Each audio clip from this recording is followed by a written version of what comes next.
Welcome to Kentucky Derby Saturday Magic with you. Aaron Halterman, Jared Welch, Mike Somich, Papa Dude. And guys, maybe it hasn't been a great start to the day for us, but as Kevin O points out, we're at least having a better time right now than Todd Pletcher and Steve Asmussen. Not sure that we want to be compared to those two guys right there. But boy, it's been so frustrating. Aaron, I'll turn it over to you first, because it's not a case where sometimes you just you're like, could never have gotten that, could never have seen that. It's like the Bible has been for you and Jared. It's just been around all of the picks so far today, and just the racing luck, the bad rides, the Ortizes being Ortiz brothers. It's just throwing us all off right now. Yeah, it's a perfect storm at the worst possible time is how I would describe it. Extra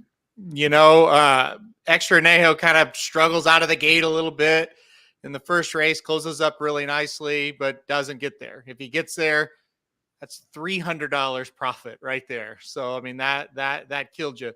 $25 win bet on King Ottoman. Bumped.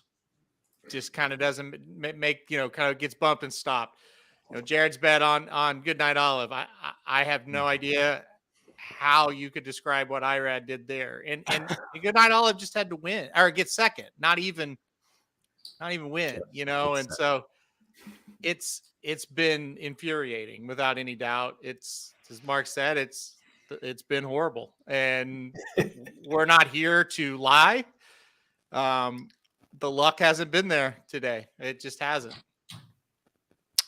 Yeah, you're muted, Magic, so I'll take over. How many minutes are we in here? He lasted 20 seconds longer than yesterday. Unreal. I mean, it truly is unreal at this point. Like, no one cares that you can hear you typing. No one cares.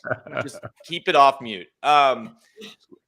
Listen, to piggyback off of what Halterman said, yesterday was like, for me personally, Halterman at least had some sign of life at one point. For me, it was swing and miss. Today, I was like, okay, I can get this back. And yeah, like he said, I feel like it's just it was all been right there. And just, extra Neho, I have no doubt in my mind if he breaks. But again, that's part of it. Off the layoff, and, he got a bad case of 7 furlongs, and gets a horse I think is really good, that 3 horse. Ran exactly how we thought, just he didn't get up there. And then, yeah, I mean, I can, share the sentiment with Somich as well. I had a big try in the Bible with Goodnight Olive keyed in second.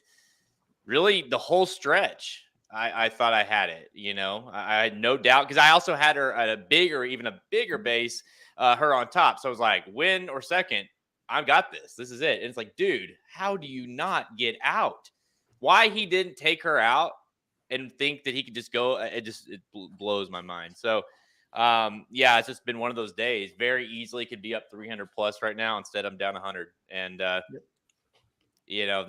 don't know what's worse, when you're way off and you just don't feel like you had a chance, or when you're like, you feel like you just got it perfect and you still don't get it cashed. I would say it's more frustrating when you got it perfect. I've had 3 winners on top, hit 5 of the 6 races, and not cashed a ticket yet. So that's always fun. Fortunately, actually, that's not true. I bet Matt's ready to win. So I have 1 ticket that I cashed. It was pretty nice. But yeah, I'd be leading the Derby tournament right now by over $6,000 if that runs 5-2. And unfortunately, it didn't. But that's horse racing. I mean, it's all part of it, right? You're going to get bad trips. You're going to get bad breaks. You just got to rebound. And the beautiful part about Derby Day, we've got 8 more races to fire at, boys. Come on. We've got the Derby 6 here. We got to pick 5 late, and it's Kentucky Derby Day. Bring that attitude up. Let's go, baby. Wait, right, Papa Dude? eight races and about 15 hours left of coverage. Yeah, Yep. that's what I was thinking. If they would run these things, it would be a little bit better. But Yeah, we were about ready to hop on live here, and I tweeted out a tweet. Yeah, I'm back. I know I can't quit it. I'm back on Twitter. Okay, I'll leave it once the Derby season's over. And I tweeted out, like, hey, give us your Derby pick, blah blah blah, just basically to get some interaction on there. And I'm thinking, I almost started to type like, we are a couple hours away, and I'm like, we are 5.5 hours from the Derby. Yeah, and I'm about ready to hop on this effing live stream. Yeah. So, my wife came on a while ago and she goes, "What time are you going on the air?" And I told her, and she goes, "When's the Derby?" And I said 6 o'clock. She goes, "What the hell are you going on so early for?" I said, "Well, there's like an hour and a half between races." You guys are all texting about plans to do shots. I'm like, do you guys realize how long we're gonna be on this thing? Like, if they start doing shots, the hour up to the Derby is gonna be a mess. Yeah, Magic is like, all right, get you. It's like, I'm not drinking on this thing right now. Are you crazy? Way too early. As bad as this is being, and as mad as people are at us, I will get absolutely hammered by the race. I start right now. That's the goal. I don't want to be a depressed drunk on this live show, folks. I want to actually come on here and be able to give you thoughts, whether you want them or not. At least they make coherent sense when they come out of my mouth. Magic, tell the people the idea. Let's get the ball rolling, get the chat excited. I love the idea. Can we cover the race that's about to go off in 4 minutes since we have an hour between the next two? Let's do that. Yeah. Fine. Are we really excited about party pooper? Just throw it out there. Field of 11 older males going to 5.5 furlongs on the turf. This is the Grade 2 Twin Spires Turf Sprint Stakes presented by Somebody Don't Care. Horses that scratch Necker Island, Nothing Better, Artemis City Limits. Aaron, Arrest Me Red was something that you and Jared both loved in here. How are you going to bet this race? Let's see what happens, right? what kind of trip's going to happen here? Listen, I thought Arrest Me Red ran fantastic off the bench last time out. Got beat by Caravel, even though Caravel got a pretty good trip, and Arrest Me Red did not get a good trip. Gets Irad back aboard today. Joelle hops on Big Invasion for Clement. So I shouldn't say hops on. She probably, he's with Clement. So that was just like, hey, you're going to definitely ride him. But yeah, I like Arrest Me Red a lot. I think he's going to run extremely well. We'll see. Irad hops on. What could go wrong? Well, and that's just it. After a couple of things that have happened with Irad, it's like, I thought this was good. Maybe it's not. I'm just going to trust the horse. I think if the horse fires like he did last time out, he should beat this field. I like Big Invasion. I have respect for him, but I like the Arrest Me Red a little bit more. Well, you got to be excited about. I mean, you and I are both on this horse big time, and that last time out, you said like Caravel looked awesome yesterday, and I get that it was a lesser level of a race, but they're going to Ascot with her. I mean they're serious about this horse. So I think Caravel is the real deal, and Arrest Me Red, I think that flatters her, or flatters him, I'm sorry, for how well he ran, like you said, off the layoff as well. So yeah, I expect him to run better. I mean, dude, the 5-2 I think is more than fair. I love it. Yeah, I think you're getting the price that makes sense. I don't think you knew coming in this horse was not going to be 4-1. So yeah, I think the 5-2 does make a ton of sense. And again, I think he's the best horse in the race. I know saying that last time out, you're going to say, well, Caravel was maybe the best, and she probably was, but I thought she should have been right there, or he should have been right there with Caravel last time out. I thought he ran so well and just didn't get a great trip. So to me, if he brings it again, I feel good about him. But yeah, like I said, we'll see. There's really no excuse to have a bad trip, I don't think, here, unless it's just some really bad racing luck. The draw is fine. His running style should be fine as well for this race. So we'll see what he does. Mike Somich, yeah, Big Invasion is actually a very slight 5-2 favorite over Arrest Me Red right now. Any horses that you like at prices? I see the chat's talking about some people like the 14, some people like the 8. Griffin was asking about Just Might. Who do you like as a longer price here? Yeah, I mean, I think there's a couple ways to go. I have the the 4-horse on top is my pick, but I am kind of cooled on that, just by the way the turf course is playing and the fact that it looks like this race is going to set up much better for horses that are forwardly placed. I agree with these guys. I think that Arrest Me Reg get a nice trip. We know he loves the track, won this race last year. I think the 11-horse Notorious has a huge shot here coming in from California for D'Amato. Should sit right off the pace and have a big-time kick. So I would actually bet the 11 to win based on the current odds on the board at 4-1. What about Bad Beat Brian? I mean, beat Arrest Me Red. Was it Arrest Me Red last time out? Yep. Beat Arrest Me Red last time out was a huge price that day. You're still getting 10 to 1 today. I think he makes a ton of sense. The other horse that's coming out of that race that I think is undervalued right now is the 9-horse Oceanic. It's going to come from off the pace, but ran a really good race last time, had a little bit of traffic trouble. Now you're getting second off the layoff here. Missed by a half length to Bad Beat Brian and a nose to Arrest Me Red. He's 14 to 1 on the board. The horse that beat him by a nose last time is 5 to 2. I think there's some value in both the 9 and the 6, especially if you're playing like supers or tries underneath. But I think either could win this race. I think this one's wide open.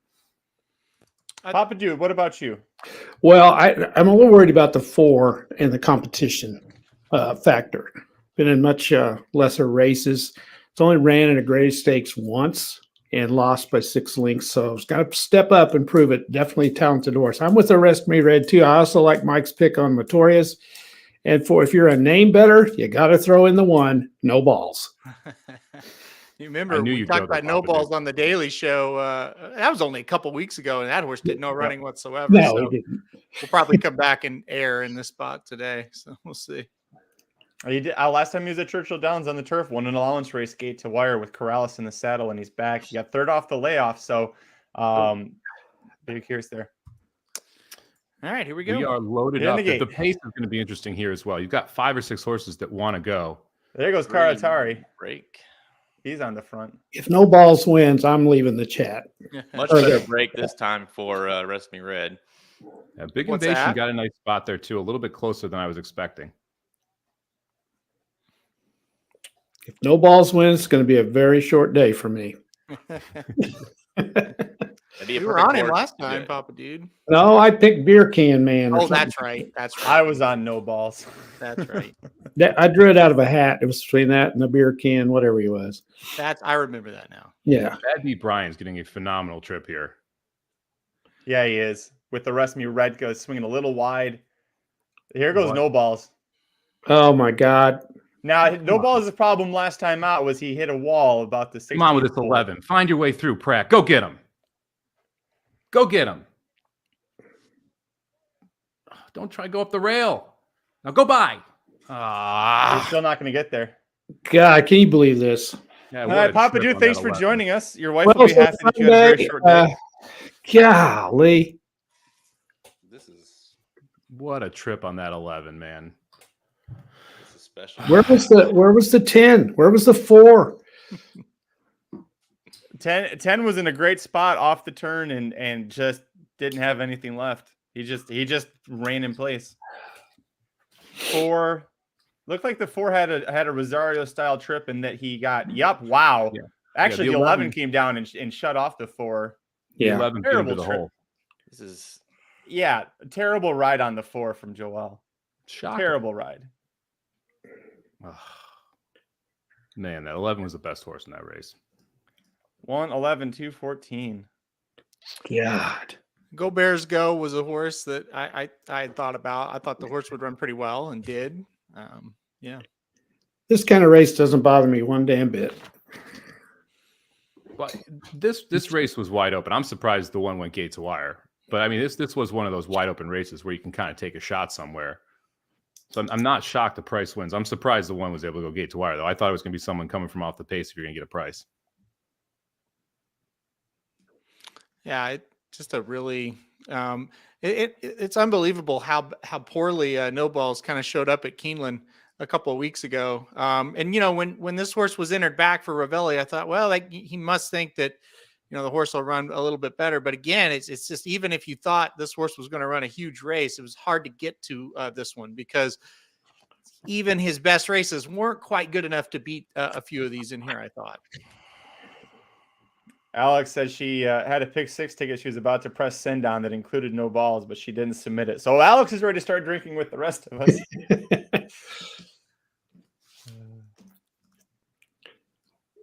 It's Oh man.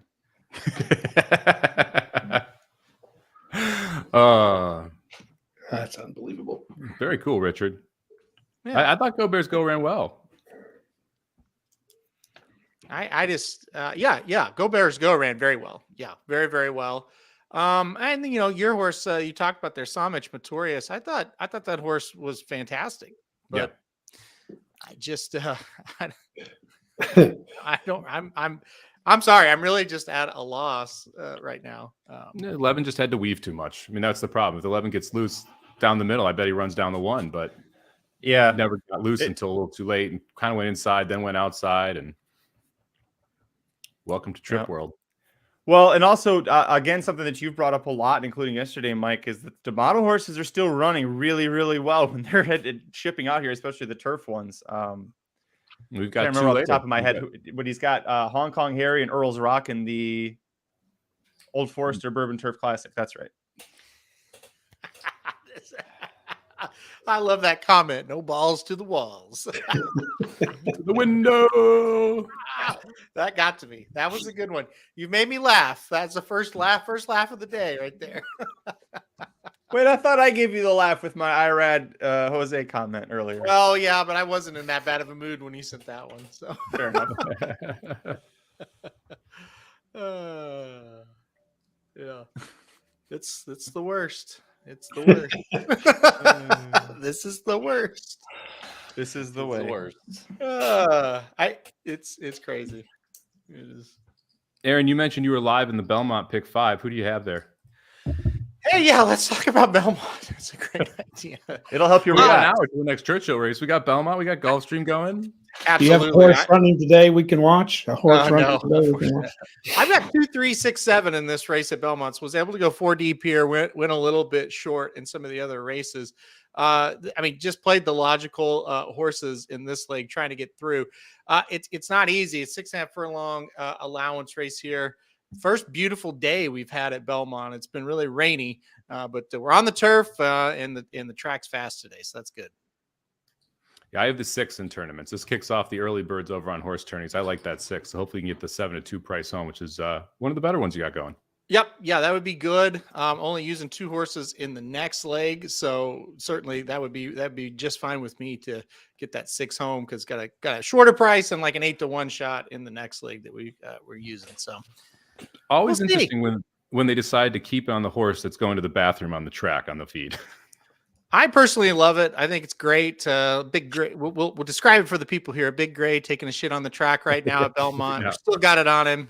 Look at him though. He's feeling great after it. He's feeling And- good and- now. He's feeling good. Let The it good roll. news is it's kind of a hint of things to come, right? Because it's a Chad Summers horse, so probably not the last time he's going to take a shit on the track.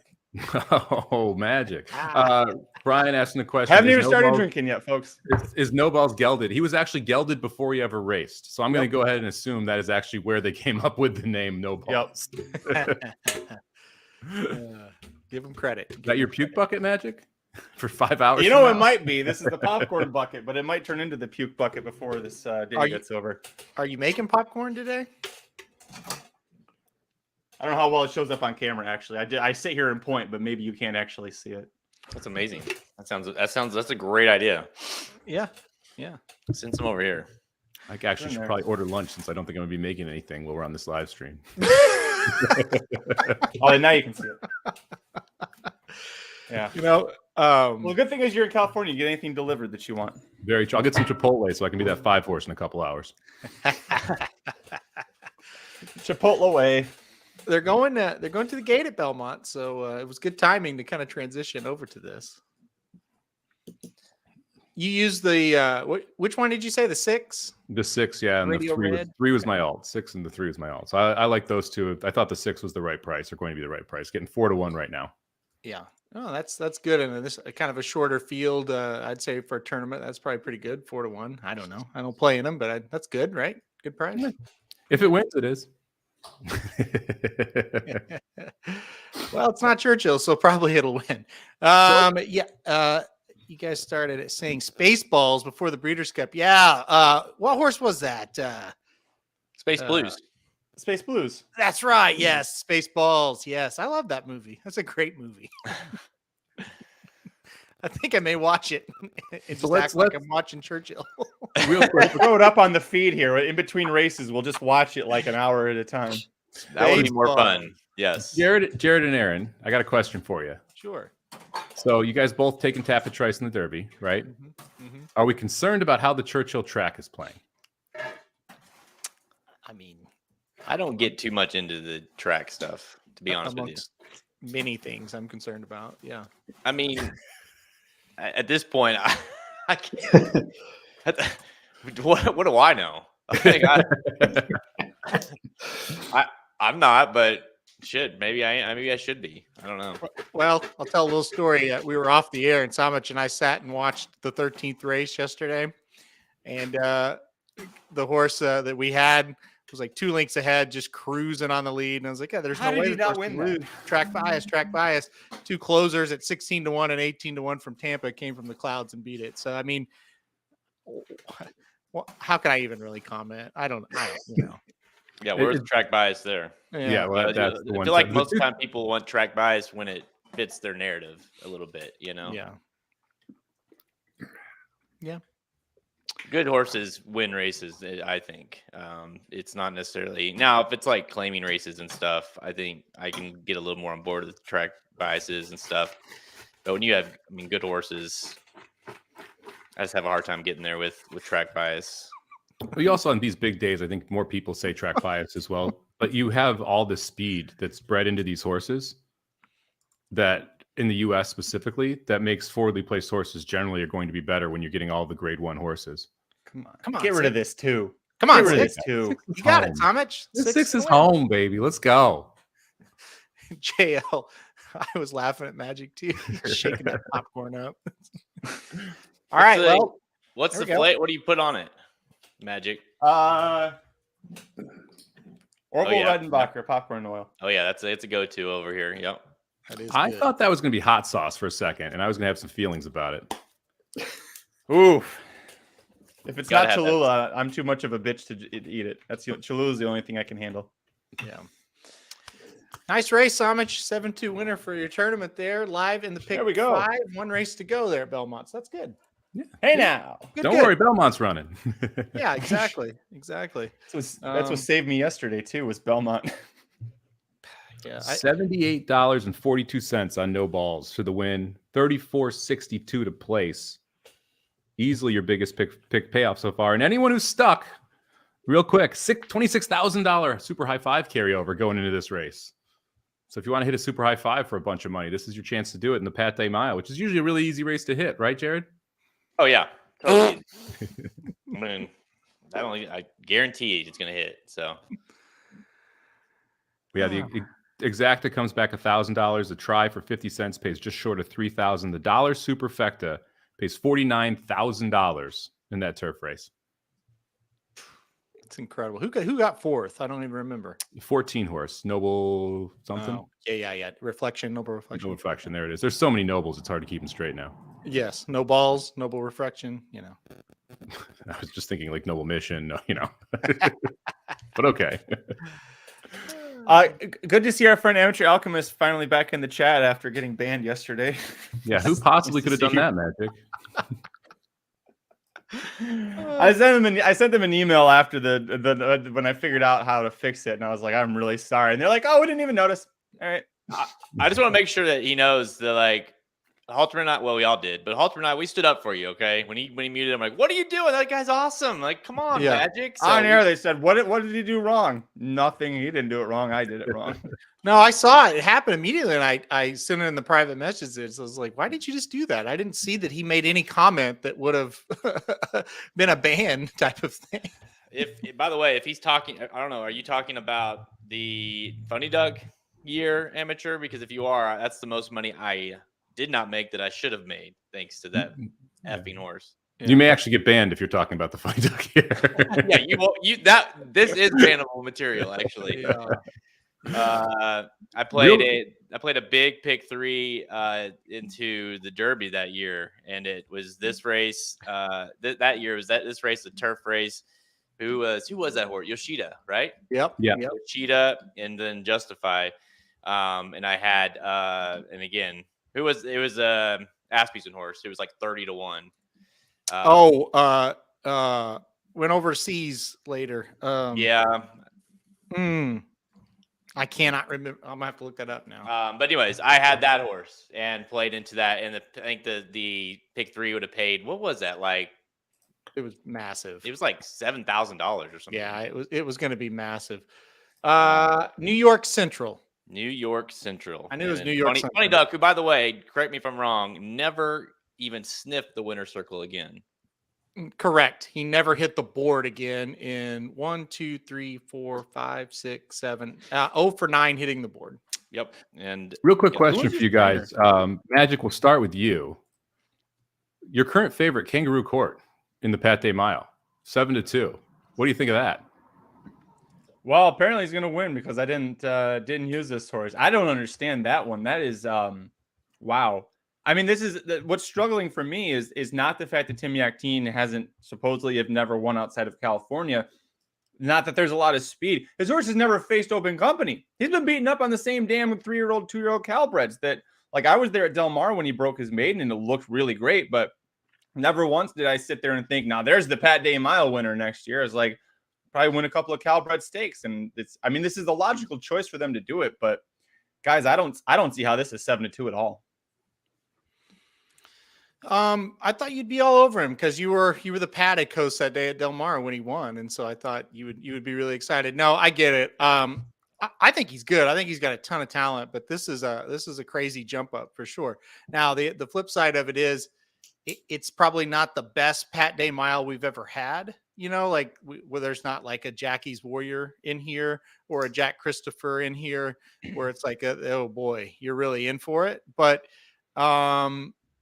look, I think he's got a lot of talent, but this is the acid test for sure for him. How about, does anybody like Gun Pilot in here? He's Dan Waite was asking about that. Shoddy likes Gun Pilot as well. You're getting what? He's 12-1 right now, so he's pretty cold on the board. My issue with him, and Jared, I can throw to you, but my issue with Gun Pilot is I just don't think he's good enough to get past all of these horses. Like, he might hit the board, but he just, to me, doesn't have that like big kick that's going to get him by. Yeah, I mean, I'll admit he's an interesting horse. You gotta look at him. You say, well, I really want to pick this horse. I mean, he's ran well. I just, for one, I think we can all agree that the 3-year-olds at Oaklawn this year, other than maybe Angel Empire, I don't know, are not good. And obviously he couldn't even win the Hot Springs. I and Clover beat him that day. I think he's solid. I think he can could run like second or third because he just kind of has that style. But him winning to me would be a little bit of surprise. Well, the way the day's gone, nothing would surprise me. But I would be a little surprised if he won, I guess. He just doesn't quite seem to have that kick, right? I mean, he's solid, but I don't think he's great. Is where I kind of have him rated. If he wins, I'm not sure how good the field was. I don't think he's got that big race in him. I think he's just a solid individual, if that makes any sense at all. Are you guys thinking any horses out of here in terms? I mean, it's only a 2-week turnaround, obviously, to the Preakness. Any horses towards the Belmont? I mean, anything out of this race that has any interest moving forward? I mean, like you said, Halterman, sometimes you get a little bit of decent horses in here that you can make a case for moving down the road, but I'm not. I mean, I'm sure there'll be one or two, but I'm not sure it will matter. Yeah. I think no, I just don't see one that really fits. That's kind of my thing. They all kind of look like, milers for the most part, or maybe sprinters for the most part. I don't really see one that's going to project to go, to a race like the Preakness. So I think you might get a starter in like the 13th race that goes to the Preakness. That allowance is 2 turns. I'm not sure that one's coming out of here though. I think General Jim is the only real candidate for it. If he runs huge, I think he's the one who you could see progress forward, possibly the Preakness. So that's kind of a quick turnaround, especially for Shug. So and I don't think he wants the Belmont distance. So my guess is that you see him more in the big time Saratoga stakes, maybe even like a Travers type horse. But he is the only one in here to me that has the ability to kind of go longer and still be as good as he's been. Magic, I know you had him on top on here. Do you want to talk a little bit more about Gentleman Jim? Yeah, General Jim, I had him just like a hair below Fort Bragg, but I did love him. I actually had him on top in the Fountain of Youth Stakes, and he scratched because he'd missed training leading up to that. But a couple of things, he added blinkers for the Swale Stakes, which was 7 furlongs at Gulfstream, and Super Chow. For him to be able to reel in Super Chow was loose on the lead and was just killer at 6.5 furlongs on the dirt at Gulfstream, multiple stakes winner. That was impressive. The blinkers seemed like they helped. Saya seemed like he was a good fit.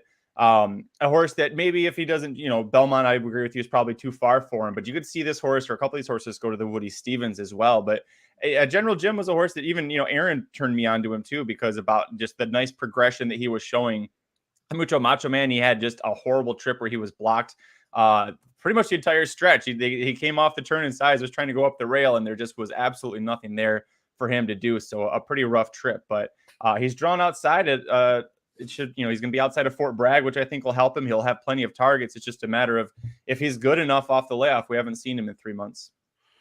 Back when I used to cash tickets that day, it was nice. General Jim, I remember General Jim and Rocket. What was that like? I know that was a happier time back. Really, from my whole life until Friday of this week, I've used to cash. But with General Jim, I remember he ran when Rocket Can won the Holy Bull, and I remember texting Jared. I may have texted you too, maybe in the group. I'm not quite sure, but I remember texting said, "God, General Jim should have been in the Holy Bull. He would have won it. He's better than those horses." So here he is here. Now the only problem is this race that we're kind of saying, boy, he was good in. We haven't seen him since it, So it's like now we got a big layoff, and so that's the question mark with him. But I think he's a nice horse. I would say this. To answer Magic's original question, if one of the Asmussens run great, just blows them away, I think he's shown he'll run them back in 2 weeks. I think he could send one of those to the Preakness.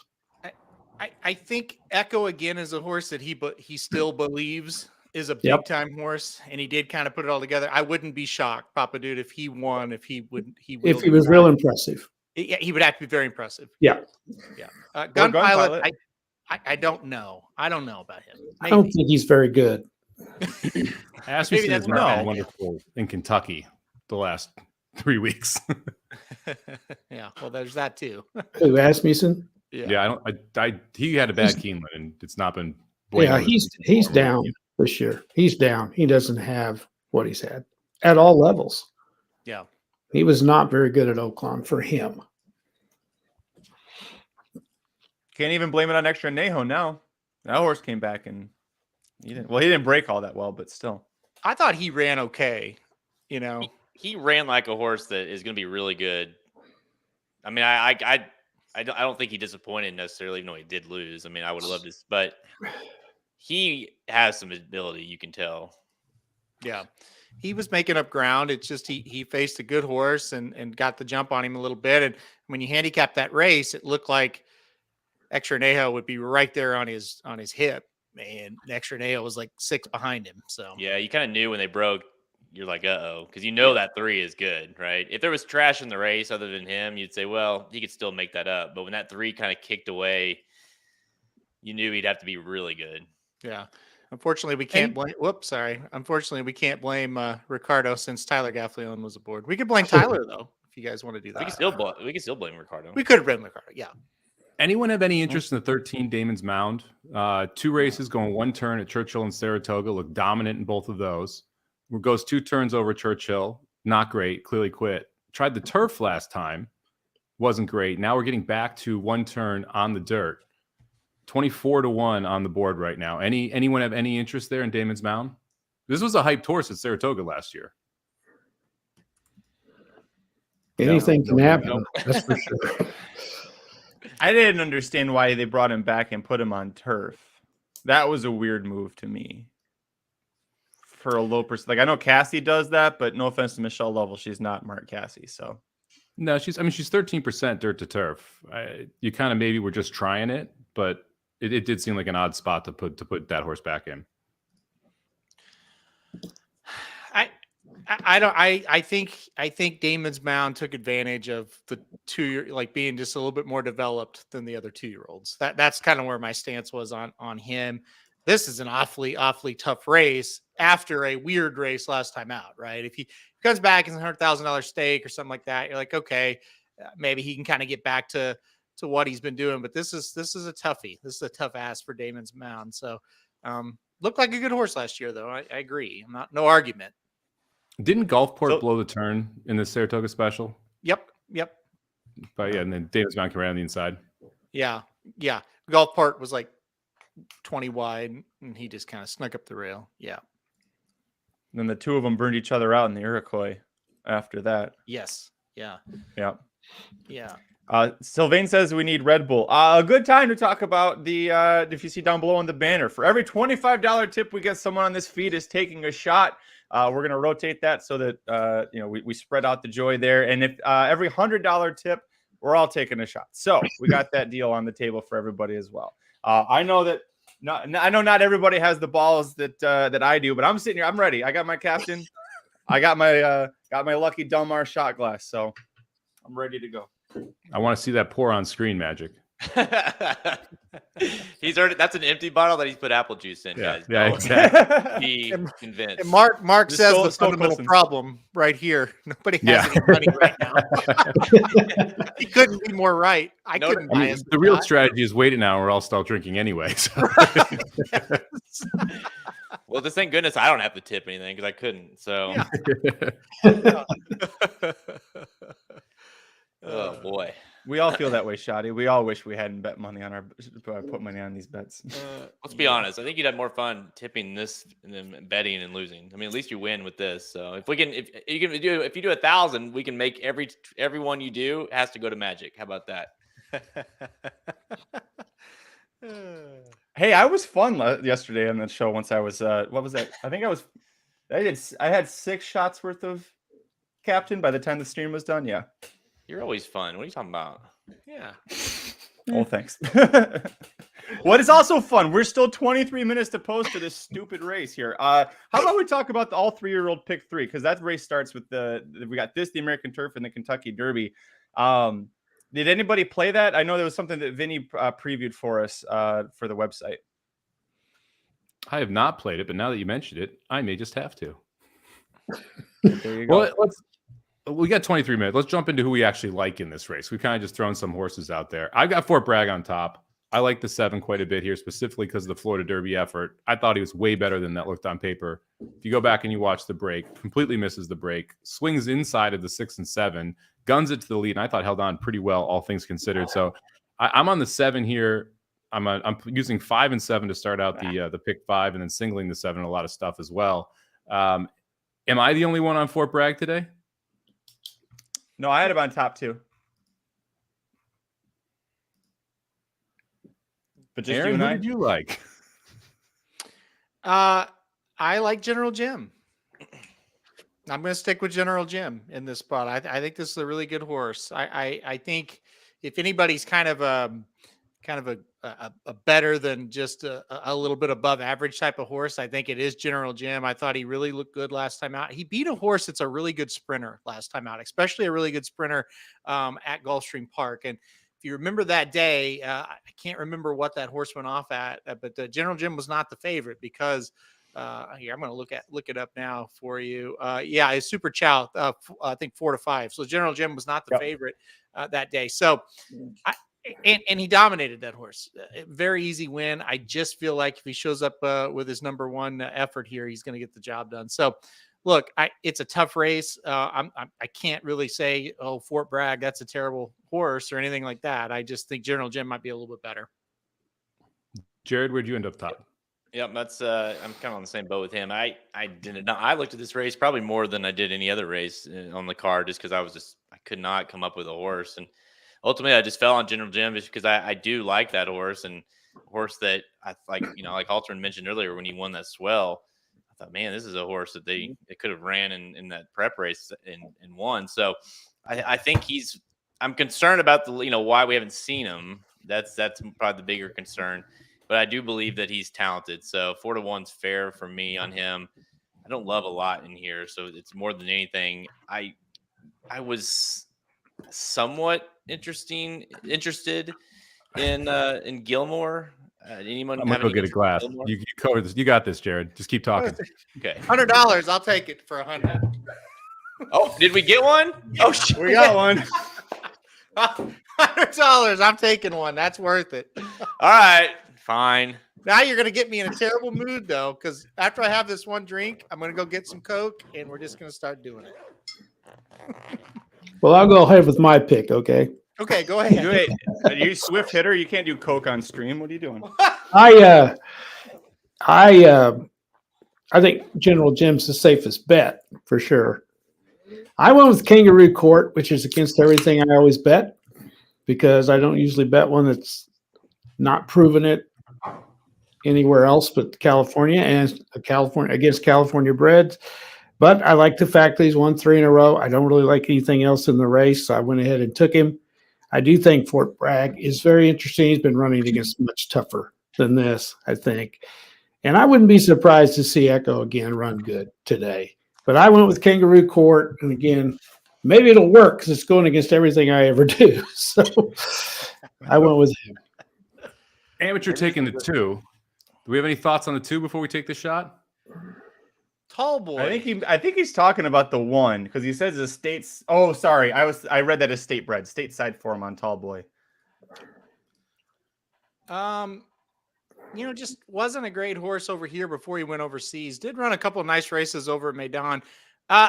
Listen, if you loved Practical Move, you probably think, well, I'll take a shot with Tall Boy, right? He also only finished Nice, 2 behind Jared. Fort Bragg. The price is right comparatively. Yeah. Cheers. I mean, boys. you could say he's getting a jockey upgrade here to Raylu. Doing this? I'm He doing had a lot of rough rides earlier. Okay. Do it. I don't have a glass. I'll just do it like this. Oof. Cheers, I amateur. don't have any alcohol in the house. Okay. Sounds Do like, I? that How do sounds you like not an have alcohol excuse. in your house? We got some? Great, straight. Look at that. I Drinking I hope Woodford out of the Papa Dude has Woodford red Reserve. wine. I got some moonshine. Moonshine. Moonshine? That's what you just said. You're trying to Are you kill making me? your own moonshine, Papa Dude? I got some more wine. I got some I'm gonna take a more swig. I wine. hate wine. Yeah, And have Papa Dude 2 shots of red wine. There's Papa like Dude nothing and worse in Truly. the world than red wine. Moonshine. Well, she has been in Arkansas. Hey, appreciate it there, amateur. Yeah. It sounded like a good idea until that, but who were kidding? I love Woodford, so Moonshine. That's like, okay, Papa Dude, can you send us some of your moonshine?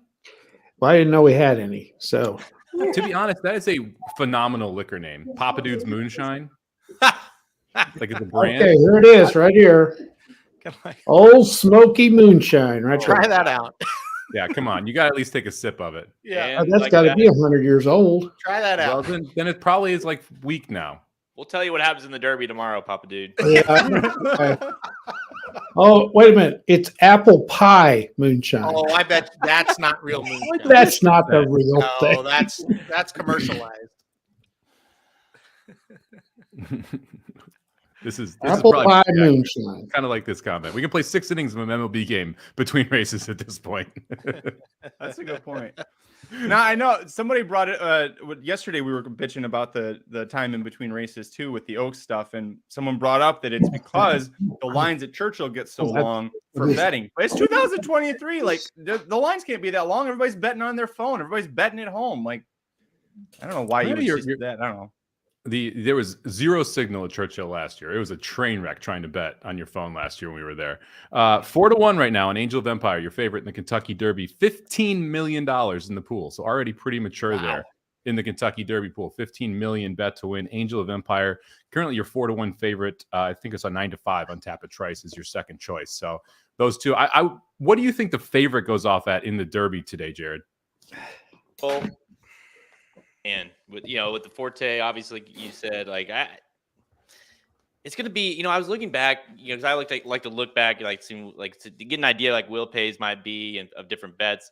And I think it was like the Orb year. He went off at he was the favorite, but he was like 5-1 or something like that. It was like that kind of year. And it kind of feels like that kind of year a little bit, where you're going to have multiple horses at that 5, 6, 9-2, somewhere in there. I think like 9-2. Because honestly, I wouldn't go lower than that as for a favorite. And personally, I would hate playing any horse lower than that in this race. And I think Tapatrice at 9-2 sucks. I wish we got higher. I have a feeling Tapatrice will be right around there. 92, 4-1, something like that. I love that Papadou's trying to get alcohol right now. It's kind of making my day. Hey, the cabinets. We've got. There's no way in hell I'm drinking that. Hey, Somich, you're an expert at getting liquor delivered. Send some liquor to Papa Dude's house, okay? Wait, what's that? You can mock my liquor delivery, but I get enough. Let's just put it that way. Enough shows up. I also am not patient. So that was the Breeders' Cup story. I ordered from 2 separate places to see which one could get there faster. So we had 6 bottles of liquor. That apple They pie literally showed up on the is doorstep. horrible. Not only that, we gave him a list of get some Woodford, get some, whatever it was, a list. We got none of it. We got this all random stuff, and guess what? We ended up drinking one right there. Yeah. To be fair, I was like half a bottle in, and you guys showed up. And this was at Del Mar. I'm the one ordering it. Probably not the greatest decision there. I thought this was a horse racing show. There's no telling what we're going to be talking about before this is over with. Real quick, Aaron, you got this is one of my favorite parts of the track is just going and hanging out with your friends. Yeah. Right. And that's a big part of I know why we had fun at the Derby last year, why I have so much fun. Last year at Keeneland, going to the Breeders' Cup was a phenomenal time, even after out of the BCBC, just hanging out and betting the races with everybody and having a good time. I mean, that to me is one of the best parts about being at the racetrack. That's what we're trying to do here as well. Aaron, I know you're live to the pick 5 at Belmont. We have 4 minutes to post there. You've got the 2 because he's 2-5, so I'm sure you have the 2. Who else do you have? I also have the 1. So I got the 1. Got the 1. Okay, so I've got the 1, 2. I've got the 1, 2 at Belmont. The 2 looks like the best horse. Coming out second time, or second start, I should say, for Clement. The horse should be pretty tough in the spot. I think the horse will move forward. The 1 is trying the turf for the first time here for Rob Atras, who just doesn't seem to lose ever. He also is running for Rob Atras for the first time today. So I thought, you know what? I'm going to add this 1. Sure, the 2 is a logical horse. I think this one's going to be 4 of those, and it's over. Papa dude. I thought the 1 and the 2 were most logical winners. I took a shot in tournaments on the 10. Of course, off the gelding, first time out, first time going a mile on the turf here, went 6 furlongs first start. Weaver Lynch 15-1. So I took a bit of a swing here on the 10 horse at 15-1 in the tournaments, but I do think the 1 and 2 are the most logical winners. Yeah. Just had a winner at Oaklawn as well. Betty's Cash gets the job done. Hey, Donnie K. So there you go. Yes, that's right. It's very good, Papa Dude, with your Oaklawn talk there. I was just watching Oaklawn. Right. Well, I've been watching Oaklawn more than Churchill this week. Hey, another $24. Yeah. You know what that means? So he said he'd do $25 tip if Papa Dude shotgunned the Twisted Tea can and crushed it on his head. Well, I could do that. $25 tip. So smoky moonshine, I'll tell you We that. have to refund JL, is what we're saying. Now, you want a quick story? We got time. Maybe. Sure. We do have What's time. the story? How many minutes? You have 2 minutes. Okay. No, it's quick. If it better be 2 minutes is a long time to tell a story. Oh, 2 minutes till the 2 minutes till the race. Hold on. We've got somebody live from Churchill. Let's go to that, and then you can tell your story. No, we'll wait. Okay, let's get free beers. Here. Free beers. Can you hear us? Well, he looks good. He does look good. Hello, free beers. Can you hear us? Hello. Hello. Oh, Let's go. We do it. Hello. Well, it was good. Okay, well, he tried. Get All him right, off. Papa Dude, tell us your story. No, you said, is it just 2 minutes till the race? No, he's got a few minutes. Well, the last time I got drunk, okay, Okay. which was about 4 years ago. I mean, really drunk. I Really was drunk. really hoping it was at Hey God, It's Me, Margaret. Hey, that was a good movie. That was a really good movie. I enjoyed that movie. I'm not afraid to say it either, Mike. It don't bother me. I've got a very soft side. I really do. Anyhow, so we were at Buffalo Wild Wings, okay? There was like 8 of us. So I was by far the oldest, which that's not hard to believe. But see, all the coaches I was with they were young. So they thought they could drink me under the table, which they were wrong. Until this son of a bitch, I don't know what he bought, but it was some kind of shot. Hey, honey, what's the name of that shot? No, What? you're about done. Okay, It's anyway. better. Now It's getting better and better. Well, I know you guys would know it. No, What was the name of that shot Steve gave me over there that night? I know what I wanted to. Jägermeister something. Okay. Anyway, it was bad. Okay. And he bought 2 of them. Yeah. And Sandy, long story short, Sandy had to drive home. And that's the first time I've never been able to drive home.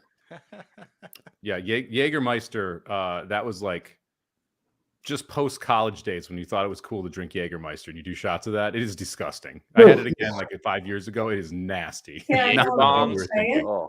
No.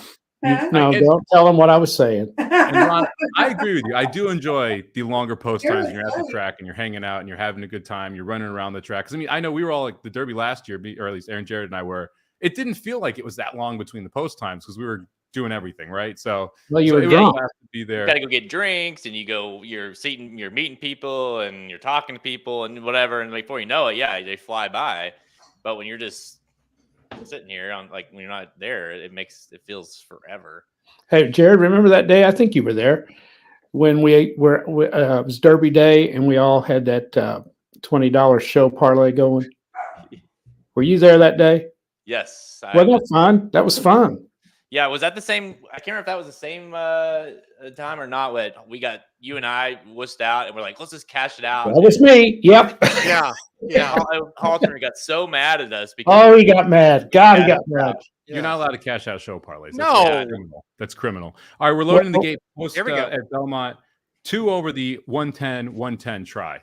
That's what we're going with here. Punched it in. I do like the 10 at 13 to 1, a little bit of a price, but agree the 2 is the most likely winner here. So if you want to play the 210 over the 1-210 try and try and spice it up a little bit, don't mind that either. Aaron, you're looking for the 1 and the 2 on the pick 5. What are the payouts?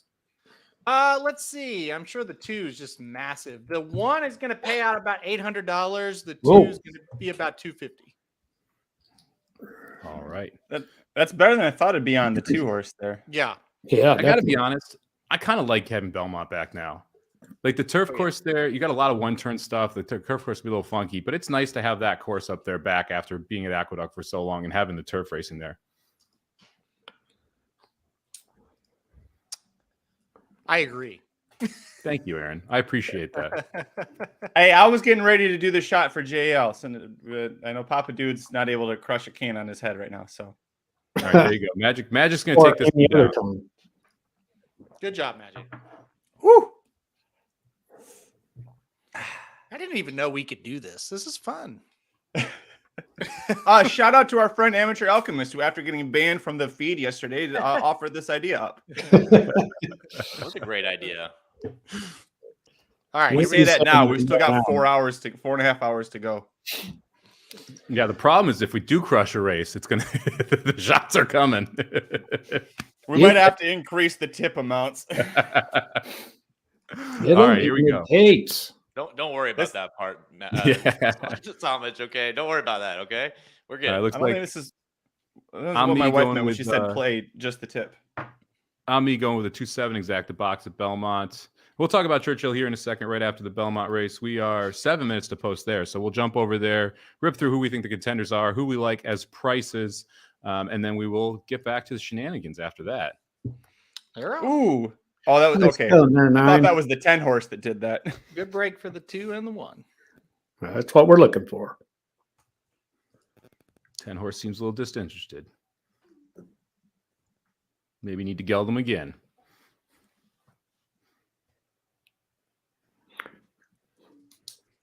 Who do you need here? 1 and 2. Okay. The 2 is the Clement horse, who's supposed to be pretty good. Not great. And pretty Davis good. is holding him back. He's got a lot of horse there.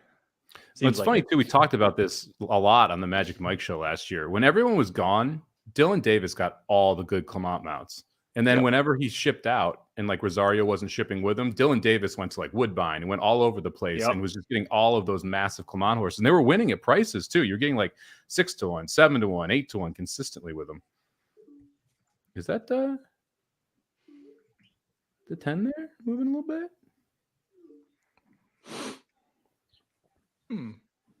10's moving, got the teal turquoise hat on. The 2's tipping out to go 3 wide and make his run. Yeah, here comes the 2. And the One's one's moving. at the rail. This try is live. Come on with this come on 2 with this 10 2. 1. I don't think your 1's going to come through. 1 took a funny looking He step. took a stumble. Yeah, he did. Yep, 2 looks good. That's the 10 this rolling 2. up. Your 2's going to get there, I think. Did you have the 10 in tournaments, Mike? Yeah, I'd like a place money here. Yeah. Oh, this 3's going to screw you up at 74-1. Come on, 10. Stretch out the Oh, God. Well, Aaron, you hit Unbelievable. the pick 5 at least. That's I right. just love that on these big days, you know, Oaklawn, spot on. Belmont, spot on. Churchill, nothing. Well, mentioning Churchill, we're 5 minutes to post from the Pat Day Mile, the Boulevard Have of we really Broken killed up Dreams. that time? Wow. The Boulevard of Broken Dreams Stakes for 3-year-olds who wanted to make the Triple Crown. Talked a little about the 7. Magic and I both like the 7. Talked about the 9. Magic, Aaron, and I all like the 9 there. Jared, Papadu's top pick there, Kangaroo Court. Jared, your top pick was? General Jim. General Jim. So we got a lot of love for the 7 and the 9. Horse over 10-1 you think's a little interesting here. Aaron, kick us off. Let me get back to Churchill. I've been having fun, Somich. Okay, now I'm back to this. Over 10-1, you said. I think Frosted Departure is very interesting, I should say, at 13-1 there. It's kind of the McPeak price, so to speak. And, us that have followed Oaklawn, we've seen this horse at times run exceptionally well. We've also seen him kind of run poorly. If he shows up with his best race, I think he can make a little bit of noise. So I like him as a double-digit horse. I think Curly Jack is one. It's like, are we going to see something from him finally?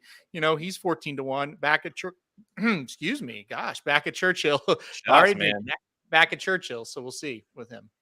Yeah, Curly Jack is one that I had in 4th. I think is a little interesting at 14-1 as well. It has been good in the past. Hasn't been wonderful lately. So you got to try and return to the form as a 2-year-old after those last 2 races in the Risen Star and Louisiana Derby. But has tactical speed. It's not as slow as you may expect. Had one over this track at 5.5 furlongs, one at this track at 1.16 has a second place at this track as well. I think Curly Jack sitting on the board at 15-1 is the price horse that I'm interested in here. Jared, who do you like? Man, it's that kind of race for me. I've got it a lot. I think that at multiple double-digit odds. I think 6. I think it's a McPeak special there, a little bit dangerous. One that you look at the form initially and say, well, that horse sucks. But caught off tracks the last 2 starts. Going back 6 furlongs at Oaklawn Park, 1. This horse likes to be a little more forwardly placed. I think the cut back to a mile will be nice for the horse. And another horse that I can't help but, well, he just floated up. There you go. How about number 8, Bourbon Bash, my boy, who I think I picked to win the Arkansas Derby, which was a great pick by me, by the way. Listen, gets Pratt aboard, which I thought was interesting. I mean, for Lucas, Pratt jumps on. This horse has more tactical speed than he showed the last 2. Should get a better ride. Again, it's a complete, could be, who knows. But I think the cutback at this distance will be a little bit better for him. And another one, Gilmore. I think Gilmore is interesting as well at 14-1. So there's 3. Papa Dude, any interest in some prices here? I would agree with you guys on Frosted Departure. I'm a little surprised 12-1. He's ran pretty well at times. He is shortening up. If Gilmore had Happy in front of it, I'd go with that.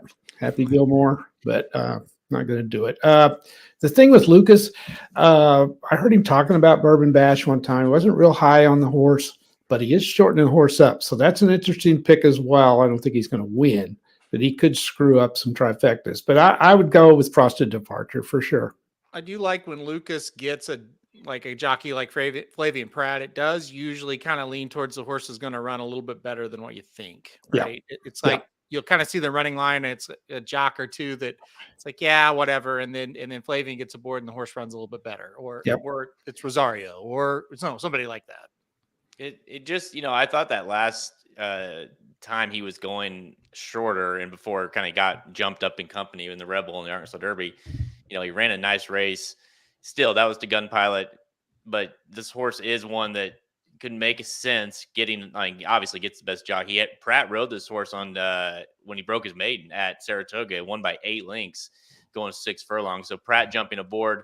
A little bit of that, I'd say, but nice to see his best jockey probably since, he had Gaffleon at one point. But yeah, I think this horse, would make sense in terms of a long shot. Magic, any prices you like here? It was brought up that this is the time to play a McPeak horse and Frosted Departure. I know this is actually Scott Shapiro's top pick. Shapper Capper loves this horse. And he's 20-1 morning line down to 12-1.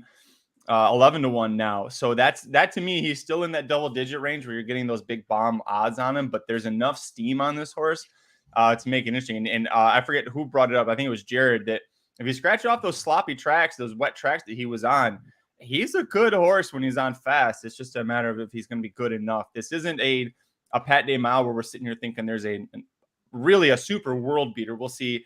Possibly General Jim might come out and look like that, but yeah, I would go with the 6 as my long shot here. Just to address it, Richard, we're about ready to go here on this race, but we'll talk about it in terms of the try and if you had Forte and all that stuff. We'll get into that. Obviously, we got a lot of time to talk about that. But yeah, Forte is out of the Kentucky Derby, so not going to hit the try. We are loading into the gate for the Grade 2 Pat Day Mile. Real quick, let's rip through top pick. Aaron. Number 9, General Jim. Same. Jared. Same. Number 7, Fort Bragg for me, Papa Dude. Number 1, Kangaroo Court. And Magic. 7. All right, here we go. Waiting on the 14. By the way, JL saying that the NBC coverage is terrible. That's why you're all smart and you're here with us. Put them on mute. They're not doing shots. But we aren't talking fashion, so these breaks don't play well on TV. No, I can't stand the angles that you get. Fort Bragg got out well, though. Gilmore's the one that got pinched back. Okay. There's Frosted Departure, a nice spot there. Yep. General Jim sitting towards the end of the mid-pack there. That's a good spot for him. He's not too far back. Smart by Saez. Damon's Mound a little screwy there.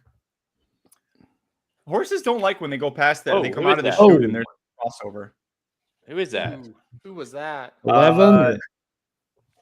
I couldn't tell. I thought that was Freezing Point, the 14. Yeah, you got Is that or 11? Yeah, we got all the major contenders in 11. pretty good spots. 11's still in it. Yeah, that's what 11's in. Okay. Frosted Departure just ran into a pocket. Kangaroo Court, no excuse. Fort Bragg. Look at on, Fort Bragg, there. Mike. Just do it. The dream trip. If you look at Fort Bragg. Now Come hold on, on with this baby. Fort Bragg. Can keep this no passing zone going. come on, 9. General Jim is Comes hunting General right Jim. behind him. Here comes General Jim. Come on, Come on, General 9. Jim. Look at Who's the best? Right here. Frosted Departure up the rail. Come on, Good call, Fort Bragg. Jared. Dig, baby. It's between 9 and 7. Dig, baby. Here we go. We got a horse race. Dig, Come 7. Dig, 7. 7's barely ahead. Oh, Dig, 7. Oh, he's 9 not got going to him. get him. 9 got him. General Ah, Jim. son of a- What? Oh. Good race, finally. I have breaking news to tell everyone. You got one right.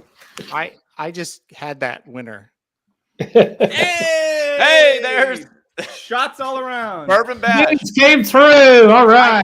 I picked a winning racehorse on Kentucky Derby Day. And he had it all the way. And you know what's so fucking hilarious about it? This is out of the 14 races today. This is the one I would say is the toughest one, and I got it right. Yep, So. I'm with you. Well, I would never have works. played this. I had no thoughts of playing this race in the Bible, and got it home. Winner. Yeah, What a feeling. Did Frosted Departure finish third? I don't know who finished third. Let's see. Or Check. Gilmore came on. I think it's 11. It might be I 11. thought it was Damon's Mound or the 11. I think it's 11. Gilmore- I think it's 11 and 13 that were underneath. Yeah, Oh, 11. 11, 6. 6, 12. No, 6 got there. Okay. Yeah, 6. Gilmore. There you People go. are happy. This is what happy people look like. Yeah, it's funny. Yay! Literally, the two horses we all liked on top run 1-2 pretty easily. Oh, you go. Doc here too. Finish And we tenth. got Doc. Doc's here. What a day. Yeah, Truth, you're 9-1. Hey, Doc. Hello, hello. Dr. Doc. Chang is on. All right. Good Yeah. to see you tomorrow. Yes, Doc, I will see you tomorrow. If Where are you people going donate, tomorrow? we're doing shots, and you're up next. Yep. What happened? Every $25 someone tips us, we take a shot, and you're up next. You're in, buddy. I Are you on call? Hey, am on call. Actually, that's not good. you want some Better apple turn that pie speaker off, moonshine? Papa dude's drinking moonshine. You want some apple pie moonshine? Oh my gosh. Oh, it's awful. It's horrible. Man, I can't believe that Kangaroo Court actually went off as a favorite. I know that. I told you that was shocking. I texted you that. I was like, that's crazy. Where did he finish? I'm not saying this to be I mean. think he was didn't see him last. in the mix. Oh, No, I think that was Bourbon Bash who was barely running when he got to past the wire. Yeah. The He 8 was. was Bourbon Bash is I don't know what's wrong with him. He's awful. I think Yeah, my that- neighbors are having a derby party. He's a $30,000 claimer running in grade 2s. That's what's wrong. His trainer is Dwayne Lucas. Yeah, D-Wayne's got to have something to run in these things. right. Got to get dressed up for a reason. That's right. great point from Darth Vader here. I hope the Derby's got that kind of a finish. I don't even know how the horses will be at the finish at this point. That was an exciting stretch run. It We were was. all over those top two horses, and sorry if it went some ways for others and better than others, but that was a really good. That's the first time I've been excited by a stretch run too. Well, I'm gonna shout out Somich. I know it didn't go the way you probably wanted it to, but that was a really good pick of Fort Bragg. He ran too good to lose that race, and I didn't necessarily agree with him, but that was a really, really good call by you because he turned for home like a winner. Listen, in a year where we've got some 3-year-olds that are either injured or sketchy, I think this General Jim's a really nice one. I really do. It took a really nice horse to beat Fort Bragg today. Yeah, that's You why go I don't Woody mind Stevens moving. with him. I mean, he won. Fort Bragg ran huge, and General Jim just outran him, right? I mean, that's so. What can you do there? We talked about General Jim as the only horse in this field that could progress as a 2-turn horse. Go to the Preakness, go to the stakes at Saratoga as a 2-turn horse. He looks like he's the goods. I mean, that was a very good race from Fort Bragg. No one's been passing down the lane. General Jim went out and got him. They went 134. Jeez. I'm telling you, That's racehorse time. exactly, and that's what I'm saying. Sometimes you see battles, and as your favorite saying, Somich, it's stumble bunny type battles. I mean, it's fun, it's a good stretch run, but they're not really doing much. These horses were motoring in this one. Yeah. They were running away from that field, and that's what I'm saying. When you see that, you see a performance like Fort Bragg, you tend to think they should hold on and win. They ran a huge race, but the General Jim to go get him, that was really, really impressive. I want to say There's- something too about Frost's Mike. departure real quick before we move on, because I know a couple people liked Frost's departure here. Yeah. He ran into a pocket, got stopped, wheeled around outside, and re-rallied, and ends up running fourth in a race that I think most of us would agree was actually a pretty good version of the Pate Mile here. Mm-hmm. If Frost's departure comes back on fast dirt, I think you want to play him back. That's a horse I'm going to add to my stable because that race, I think, was a tough trip with two very good horses in front of you and a pretty good effort, all things considered. He's one that Uh, I like him because Look. even though those two kind of ran away with it, but he's one that like he just kind of keeps coming. Frosted Departure. He's just kind of a grindy, likes to sit closer, likes to get into a little trouble. That's an issue with him. But depending on where he shows up next, I think I'm with you. He needs a fast track for sure. He also likes to run like crap every once in a while too. Yeah. Well, honestly, other than the Breeders' Futurity, every race that he's ran terrible was on a sloppy surface. Just don't. Well, run that could long. be. Yeah. He There- definitely, the race where he beat Two Eagles Rivers is when he really kind of stuck out to me at Oakland. It's like, that's a good horse, to beat him like that day. He ran so good. And that was when Hartman was winning every race. So Yeah. he touted himself. And like I said, he didn't do very well in some of the other races with the slop, but nice race from him. And yeah, he definitely was kind of inside a wall there where Fort Bragg and General Jim, I think Magic, you pointed it out top of the stretch. They had the trips, perfect trips for them. Yeah, like I said, they just galloped out of there. That was fun. That was a good race. Joe Jaycock says, thank you guys for saying something about General Jim. Got $20 win play show and hit the $10 exacted. That's awesome. So there's two big reasons why we do this. One, we're not at the track together, so this is how we kind of recreate being at the track together. Two is to try and help everybody make money, including ourselves. And so the fact that we helped you with that is awesome. We're very happy to see that, Joe. So congratulations to you. You put the bet in. He ended up being 5-1. That's crazy. Oh. I honestly thought this horse should have been closer to 3-1 instead of 5-1. So, you got great odds on there. The people using the TVG money back special, they had Gilmore here. That good to see that you guys at least got your money back. He had a great effort there too. For Mike and I, a big reason we liked Fort Bragg on top in this spot was we really think he's better as a one-turn horse. I think we saw that. So those two horses probably see him in the Woody Stevens, right? They'll be Belmont Stakes Day. Going 7 furlongs there. I would think so. Yeah, I would think that's where you're going to see him next. Awesome. Aaron, you want to go back to Belmont? We've got we've still got 17 minutes to post here. Maybe we don't need to do that. Halterman, I want to mention here we are 43 minutes from the next race. So, but Halterman, big opportunity for I don't want to jinx it. I'm sure I will, but big opportunity here. 50 to win. You got coming up here on Carl Spackler, which is, by the way, the greatest horse name that's running today. And 7-2. I mean, I know we're well within. We got a while, but I mean, I'd say you're going to get like 3-1 on him in that range, and 50 to win, give you $150 profit. To definitely turn the day around for you heading into the Derby. Yeah, I definitely.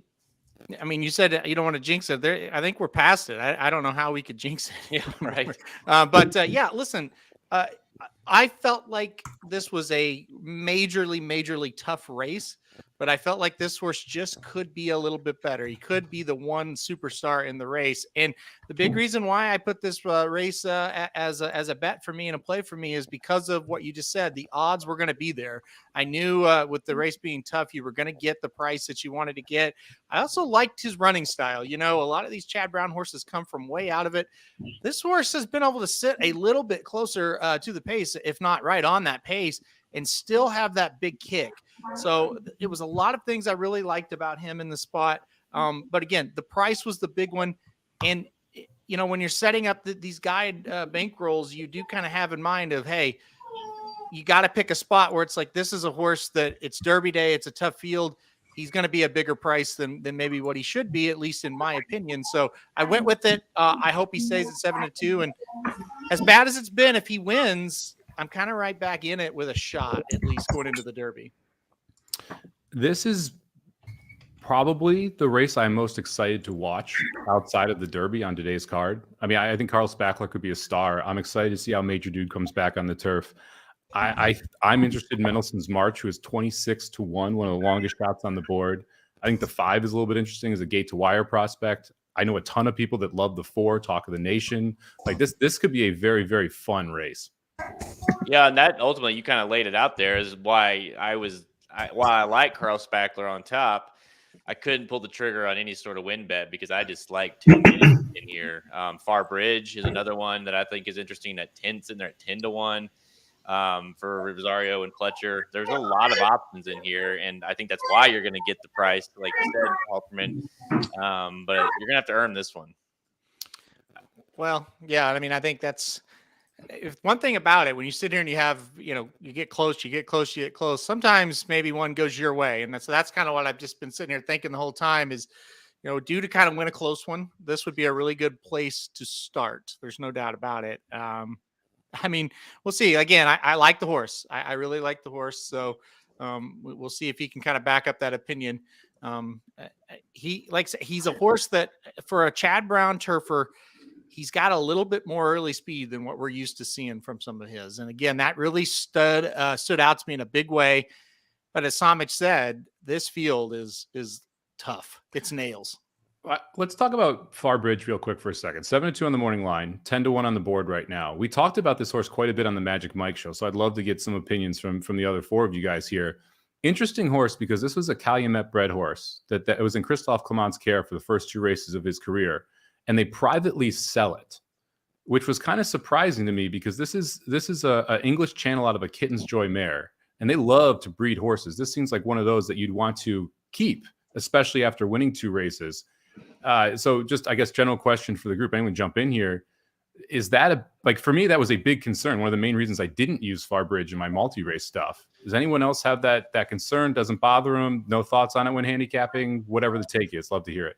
Yeah, I'll jump in first here. I thought the same kind of thing. As good as that horse ran, was it just kind of, we're going to debut and pop this horse and try to unload? Is kind of my feeling on it. I'll let somebody else go though.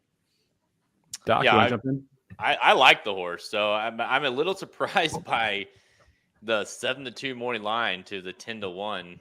Currently getting no love whatsoever, so that's concerning, especially for a horse that's undefeated. So definitely more concerned now than I was. Listen, I didn't put the horse on top for a reason, but I thought the horse would make a run, and plus, beat Carl Spackler, beat Carl Spackler, and of course that we came back. So I just think if you like Carl Spackler, you've got to like a little bit of Farbridge. Whose kid is that? Doc's having a tough day today. I'm on call. The kid's grumpy. But anyways, I was gonna. You need a shot. Anyways, back to the 2. I mean, I think it's at that odds because I think from looking, it's hard to tell from the profile, but it seems that it's forward friendly today. So Rosari's going to have a trip, and he hasn't been doing that thus far. He might be stuck in traffic and something from that standpoint. So that could be the reason why it's not being played. I agree with that. Another reason to like Carl Spackler. Rosario just may have used his A race there on Fort Bragg in the last one. Well, and with as sunny as it is, if he sees his shadow, all he's gonna be doing is looking for groundhogs. So, what's up, Vinny? Vinny's joining us. Not much. I was waiting for a chance to jump in. So you guys were actually talking. You just about gotta races. force yourself in. You guys were actually talking about races. I wasn't just gonna jump in. So it's it's not normal, but we get there every now and then. What did you think of this one, Vinny? I really like Carl Spackler. Carl Spackler, that's who I have on top, and I'm gonna use Mendelssohn's March and Talk of the Nation. So those are my 3. We watching. Do we watching Oaklawn? I was gonna say, you pulled up the Oaklawn here. Are they off right now? Yeah, they're on the backstretch right now. Yeah. Oh, well. So rated R superstars in this race. Yeah. Rated R superstars in second to last, and he's the 2-1 favorite. See if the old boys got but it. he's not that far behind. I liked the 1 a little bit in here. Who else is in here? Royal Act. I don't know. I kind of like the 1. He's not doing much. Rated R's coming up the rail today. Papa Dude, Rated R was available for $50K. Did you drop one in the bucket? Yeah, sure. I want a 10-year-old horse. That's what I want. Somebody spent $50K to retire that poor horse. He's moving really nicely. This is the kind of race. Now he's not. Too wide. Yeah, he blew that turn. Holy shit. He blew it bad. He was in a decent spot, and then it all went to hell. Is he gelded? Out of nowhere for him. Yeah. Seven's going to win this going away. Tonka Warrior for Mac.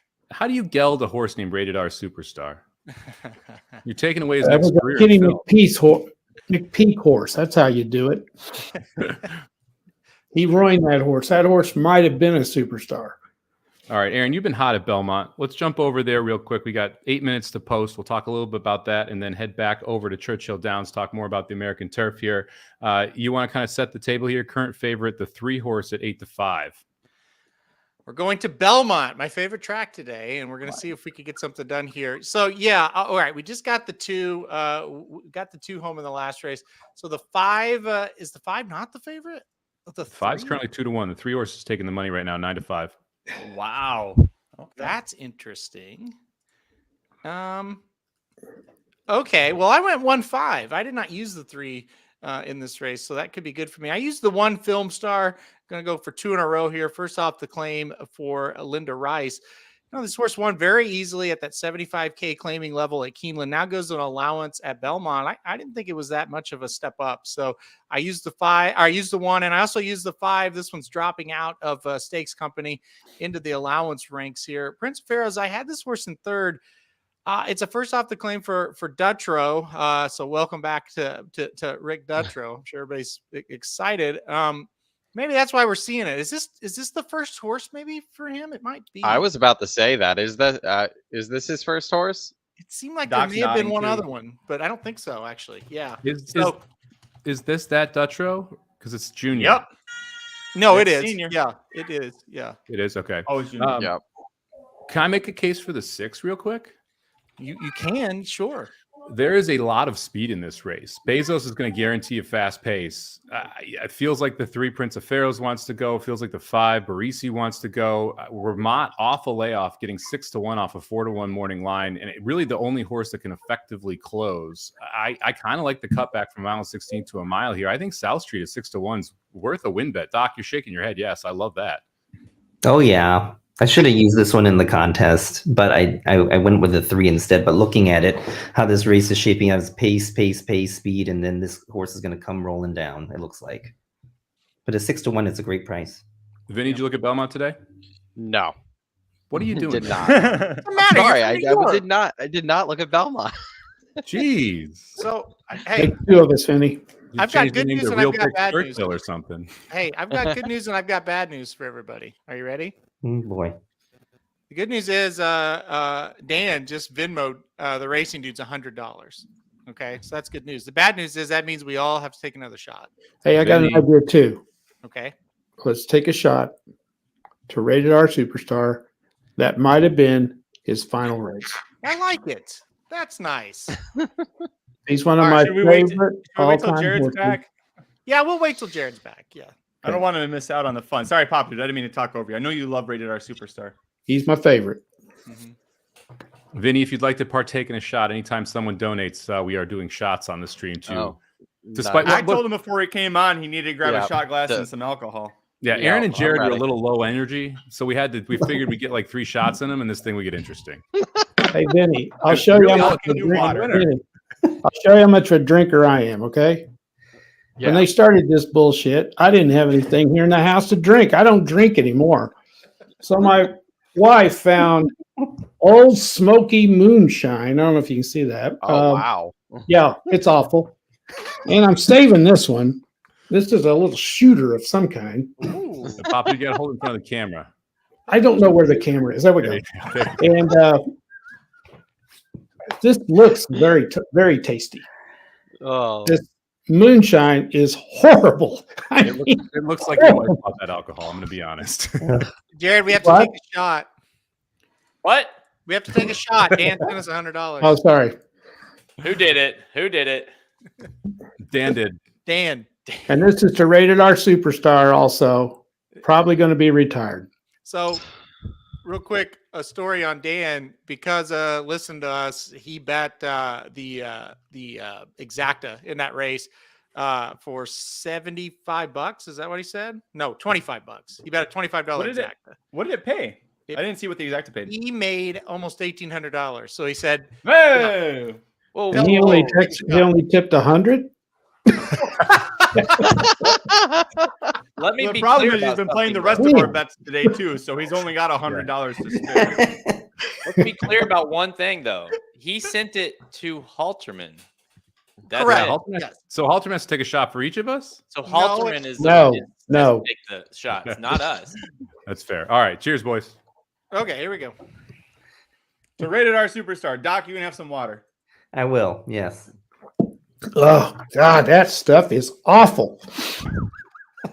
Oh, I got the wrong stuff. it's awful. That don't taste like apple pie, I'll tell you that much. Oh. No apple pie I ever ate. The only Flavored food. time I ever had Wildly real overrated. moonshine, it was fermented Gatorade. Fermented Guys, what orange time juice. is it? Somebody made moonshine out of orange juice, and that was Thanks, like Dan. I had a headache for 3 days on that shit. Don't we have 4 more hours of this shit? Little less than 4 hours. I gotta Oh, say, with the Somich's point, it is so much fun when you're doing this with people instead of by yourself sitting here losing and getting pissed and yelling. You know, this is so Yep. much better. Yummy. Oh, I agree. This is the best part of racing is hanging out with your friends, watching, talking horses, hopefully getting one every other race right and having a little bit of fun with it, right? Yep, for sure.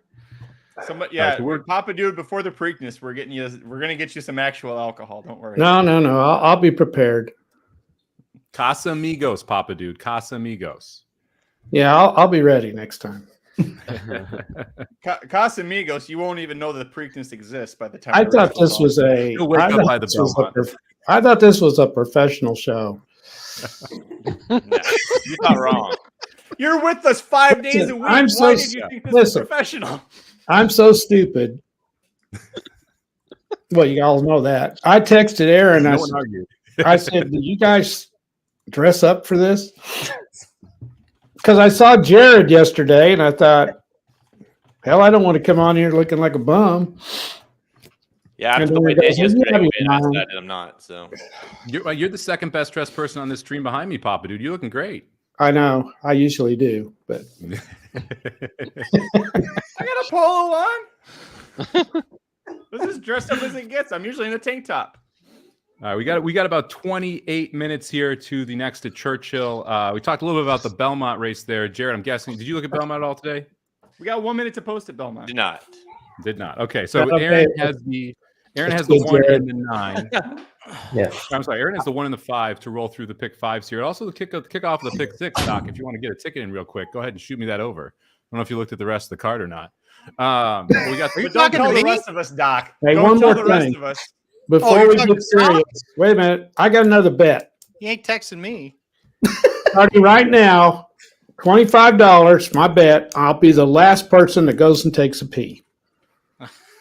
Well, I already lost mine, so No, starting right now. Starting right now. Oh, I'm good. I just emptied it out. We're good. All right. No, I'll beat you. Vinny and Doc are even money to win that because they're not drinking. I can is it drink. specifically I'm not doing is anything. it specifically get up and pee or just pee? Because I think I could win this. I have no All right, shame now you've whatsoever. got to. But Oh, I would They're lose. bottle. That. I would well, lose. you're That. gonna have to tell us though. You can't just pee your pants and not tell us. You can tell by the look on my I can face. tell I by just- people looking. Oh yeah, I can tell. You'll feel good. I can tell. Magic, you still got that popcorn bucket handy? Yeah, the strain on the face. Oh boy. Oh, my All right, we're walking forward to to the post here. chair. We're walking to post here at Belmont. Aaron, you need the 1 and the 5, right? I don't remember. All right, Doc, you've got the 3 in tournaments. I bet the 6 to win. We'll see what happens here at Belmont, and then we'll head back over to Churchill, talk about one of the best races of the day. It was the American Turf, I believe it is. 3-year-olds going mile 16th over the turf course. Yep. Yeah. Yep. Mm-hmm. Yep. Mhm. 1-5 at Belmont here. The 3's now up to 3-1. That was an odd. I guess a lot of early money on the 3. Well, it's interesting too that it stopped getting bet at the 2-minute mark, which is when computer-assisted wagering is no longer allowed in the state of New York. Mm-hmm. I love that they did that. That's amazing. Yep. Yep. Yep. Oh, I can't believe Bezos is still running in these races too. You know what the good news is? There's only a half of this left. Marathon. Yeah, who the hell is the trainer for Bezos? Anybody who follows Belmont or New York on a normal basis? Who's C. Gobberdan? I honestly Chris? don't know. Yeah, I honestly don't know it's- either. And I think his name's follow Chandradot. Not Chris. You call him Chris, Mike? I'm sorry. I'm not familiar for it. with him like you are. I like Darth Vader taking a shot at the 2, 50-1 right now, breaking out of the gates. $100 win mutual there if the 2 gets Hey, home. listen, Jason, you got the 10-pound bug with Jason Wayas on him. Does anyone know if Bezos was actually named after Jeff Bezos? I have no Oh, idea. yeah. I would He assume, was. right? Oh yeah. He Yeah, it and was. Spielberg were supposed to be Baffert's two best horses when they were 2-year-olds. Yeah, correct. They weren't, but that was Spoiler alert. we're supposed to be. Yeah. Spoiler alert. Not good. I lost a lot of money thinking that Spielberg was going to be his best 2-year-old. I'm aware.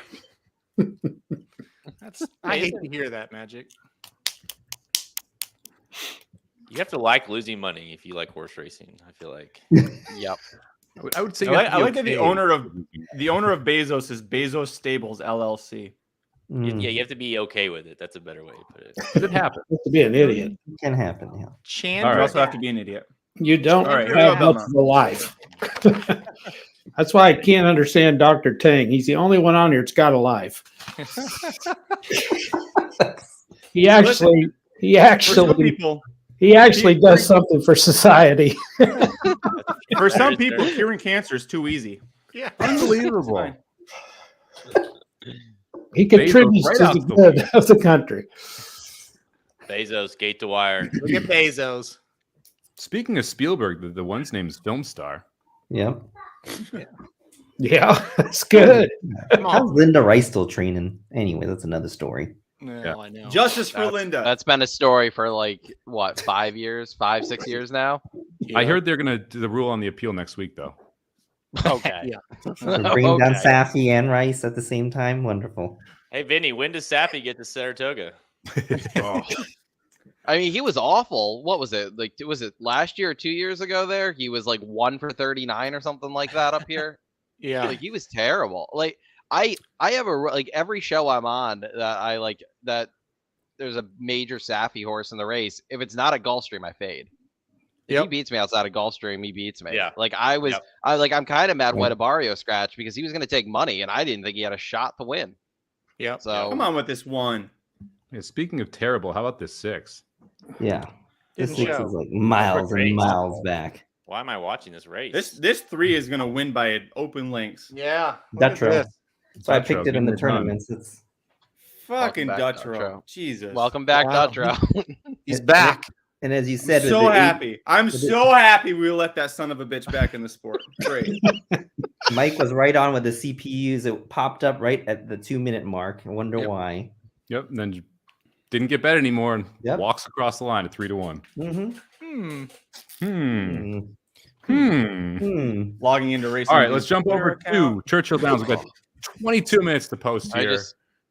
I just saw somebody said the longest shot in the Derby currently is 31-1. Oh wow. Really? We're back to I don't think to it's- one of those. Well, we're down to like 10 horses. I know we're Yeah. back to one of those. It's like I saw somebody earlier in the week was comparing it to the Super Saver Derby, Mm. and with Forte scratching out, that's what it kind of seems like it became. Yeah. Yep. No Well, we, favorite, and We kind of all knew that there was not going to be any big prices because of Rich Strike last year. I mean, look at the Preakness and the Belmont. The Yep. favorite got bet, the long shots got bet. That entire middle tier floated up. Like, and so I would expect that that's what we're going to see again. And the fact that there's no one over 40-1 just tells you that the long shot money's coming in, which I think means there's a ton of value. Imagine if Yeah. like all those 40-1 shots were 80 or 90-1. Then what is Angel of Empire, right? What is Tapit Trice? They're 7-2 or 3-1. I mean, they're 7-2, going to 3-1. take a lot of that money if it's really long shot bettors. They're either betting favorites or long shots. They're not generally betting that middle pack. So, interesting way to get some value out of a race that already had a ton of value in it anyway. Yeah. Agreed. I mean, I had no doubt that Tapit tries to be below 9-2 once Forte scratched, but he's not. So, and I think it's like you said, it's probably because of what you're talking about there. And not only like, you know, the 50-1s are taking money, but like Reincarnate is 13-1 and Disarm is 24-1. And so all these sources are a little bit lower, even not just the 50-1s, but the 20s and the 30s are a little bit lower than they should be. I saw. I don't know where it's at now, so forgive me. Someone asked. Left to right, myself, Somich, Papa Dude, Vinny from Real Dynasty. You got Dr. Tang. Vinny and Dr. Tang are like the extended family of racing dudes. Halterman, of course, and then Magic there rounding it out, and Nick's go to his left, or your right, I guess. But that's everyone in this are racing dudes. You have most of us here that are Halterman and myself started Racing Dudes, and of course Somich and Magic joined along the way. Papa Dude is Halterman, Aaron's dad, and has been with us a couple of years, and writing for us, and then of course Dr. Tang started off. That's how. Here's what's funny about what we do. And that's why racing in general is so awesome. Dr. Tang started off as a customer, and we just kind of started to get, he commented on stuff, and and just became friends, met him, and of course Somich and him played together in tournaments and meet each other there. Vinny, same. Nuke kind of followed him off Twitter. We kind of met one time when we went to Saratoga, and then it's just like I tell people all the time, most of my, other than Halterman, all my really good friends live in California, live in New York, live in, it's like they're scattered across the country. And it's all literally because of horse racing. So so you're saying that all of your friends don't live in your state. Is there something more to that? Only one, and Halterman just can't leave. So that's true. He keeps trying to leave for New York. He's going further away, to be fair. He keeps going further away from me. Trying my best. So I'm waiting, but my wife is actually jealous of Doc because he texts me more than anyone else in my life. Same as my wife, actually. I get in trouble for that too sometimes. We were on a road trip once. We were on a 3-hour road trip once, and I was trying to qualify for a BCBC, and Doc was updating me, and she loved that I had AirPlay on because you could hit it and it goes, Dr. Tang says 3's getting bet now 5-1. But no one else has it. 3 running well. 3 coming up the rail. Fantastic. I know if my phone rings or not rings, but the text message goes off. If it's after 10 o'clock, it's Doc sweating out an over under. For the NBA. I know it for a fact. And Heather will go, Doc. I say, yeah, it's Doc. Have you guys ever noticed that my best friends are people I've never met? Well, I think that says something, don't you? Oh, yeah. That's a bad sign. That's why we're Because I don't like anybody I've met, so I'm glad we haven't met. I think we'd be all right. All right, Yeah, so let's get back to a little bit here. I do want to address a question earlier that came up. I don't know where it's at. I'll find it. Appreciate everybody that's asking questions. Keep them coming. Really appreciate it. Make sure you like the video. Make sure you subscribe. While we go, we're going to be on here for another, what time is it? 2:20, another 4 hours. So brace yourselves. No, but one of the questions came in. Some of you have maybe already made your bets for the Kentucky Derby, and say you had Forte in the mix, whether it be obviously if you played like an Oaks Derby double, you're going to get that refunded. But like if it's say you had them in your trifecta, someone wants to take this. I'll give it to Somich. Say they had them in their try Somich. What, how do they get that back? What happens to if they had Forte?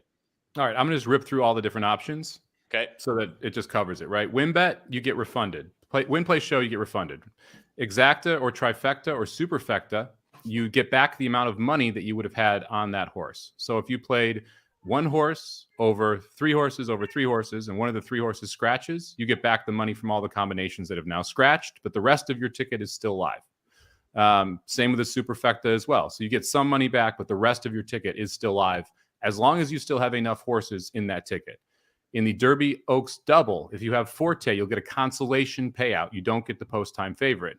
If you played the pick 3, a pick 4, a pick 5, or a pick 6 that includes Forte, you will get the post-time favorite of the race. You will not get a consolation payout. So the double is a consolation. The pick 3, the pick 4, the pick 5, the pick 6 is the post-time favorite. Win play show is a refund, and exacta, trifecta, superfecta will refund whatever portion of the bet that horse takes out.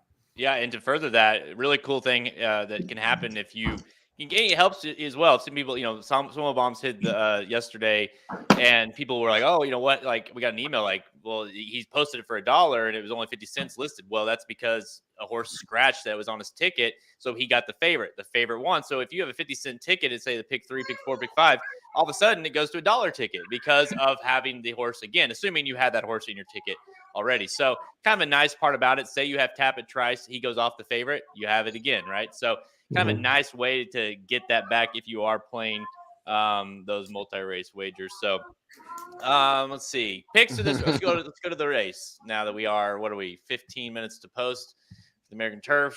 Looking at this field, 3-1 now, down to your favorite Halterman, your horse, Carl Speckler. So I got that going for me, which is nice. So Carl Speckler, what do you think of this horse? Did anybody get that quote, by the way? You guys got that quote, right? Any Caddyshack fans in here? I am, but I didn't know that was Been a that was long Caddyshack time. Game. That's a You long know when time. he's ago. like Yeah. talking about the Dalai Lama, he's like, so I got that going for me. Which Well, is Oh, who's yeah, Carl yeah. Speckler? Carl Speckler is the groundskeeper. Oh, I didn't realize. Really? I didn't know that was his last name. No, I knew it was Carl. Carl. Yeah. Yeah, Yeah, there you go. I'll be darned. Okay. I like it. Yeah, this is interesting. I thought the horse would be 3-1. The horse is 3-1. I just think the hype is there with this horse. So you knew he was probably going to go off favored.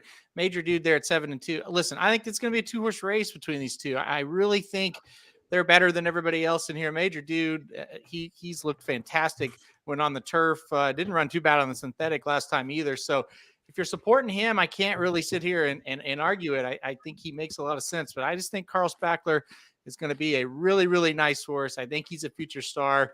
I wanted to try to catch him here at a decent price.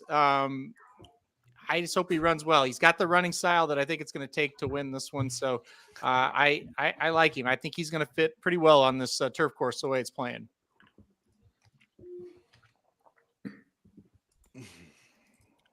Caddyshack's an all-time favorite for me. So I know pretty much every quote from that movie. But How old were you, Jared, whenever you saw that movie? when I saw that movie the first time, probably, gosh, like 6, 7. That's what I was thinking. Yeah. It's an oldie. I mean, we used to be, growing up on a golf course, like Sure. you'd quote that movie, all the time. It's just like, Oh, yeah. Anything for, like when you, like if all of it fits in, so you would just, everyone knew, I remember we had a gopher on the counter at the golf course, and so that movie was huge, right? Yeah. Rodney Dangerfield in that, Chevy Chase, Great movie. man, just such a good movie. Chevy Chase was fantastic in that movie. He was so good. All right, so thoughts on Major Dude is a horse that was in the Kentucky. Well, he was on the points list, and they were. He would be in the Kentucky Derby. He could have ran in the Kentucky Derby, honestly, right? I mean, how many also eligibles are you allowed to have? Is there a limit? 3. Okay, 3. so never mind. 3. I wasn't for sure how that worked, but Major Dude. I know Somich, you like Major Dude here a little bit. What are your thoughts on Major Dude? Obviously a horse that was good on turf, ran well on synthetics, kind of gave the Derby a thought. Now they're back to the turf. You think he'll be as good as he was? Better? What do you think? I mean, I would expect he's going to be better here. I don't understand why anyone thinks he's going to regress. I think the pace sets up pretty well. There's enough speed for them to get out in front of him and him be able to sit right behind it. I love the one post for him, considering the trip. He shouldn't be too far back. Everyone else is speculating about other horses in here.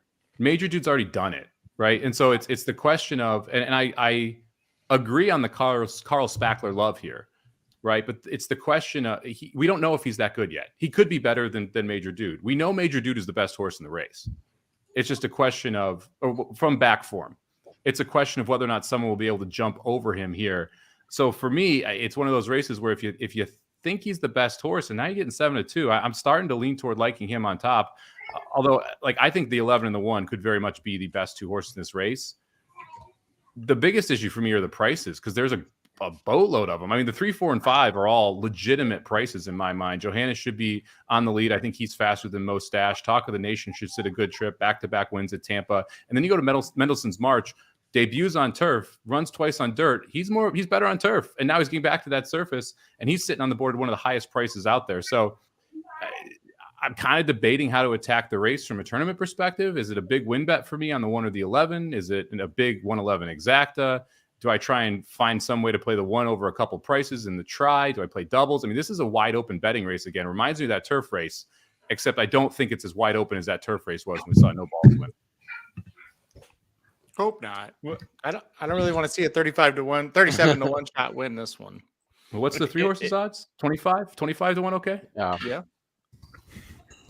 Mike, if you wanted to play a 111 exact, you should probably put the 11 on top, because we already saw earlier on the turf that Jose set things up perfectly for Irad. Irad owes Jose. He owes his older brother. So you got to think that Carl Spackler is going to get the job done and get the jump on. I mean, he should get the jump on Major Dude.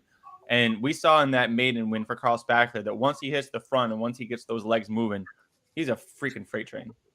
Are we sure he gets the jump? I think he sits about third or fourth early. Where's Major Dude? Major Dude will probably be mid-pack, right? I mean, Major Dude was attending a 22-4 pace. I think Major Dude will be pretty forwardly placed here. I think they might be outside of each other.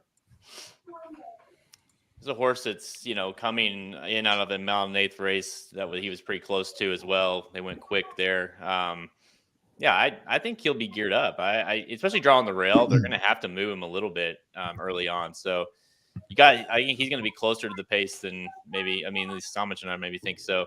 The 7 seems like is going to be right there. The 8 will be right there on top. But I think the race does set up really nice for the 11, who does have pace, but is going to be able to sit off of it just a little bit. So really, to me, it comes to between the 11 and the 1. Got a question from Ron coming in here. Am I crazy to like the 9 and the 14? Anyone have any interest in either the 9 or the 14? I don't think he's crazy for taking a stab against the chalk for the same reason you said. We're all just assuming that Carl Spackler is gonna improve or run back to that last race. And my main thing with Major Dude, I mean, he's 7-2 now, so he looks a lot more appealing. But the horses that he's beaten it's not like he's beaten fantastic horses. I mean, he's beaten like probably listed stakes caliber horses.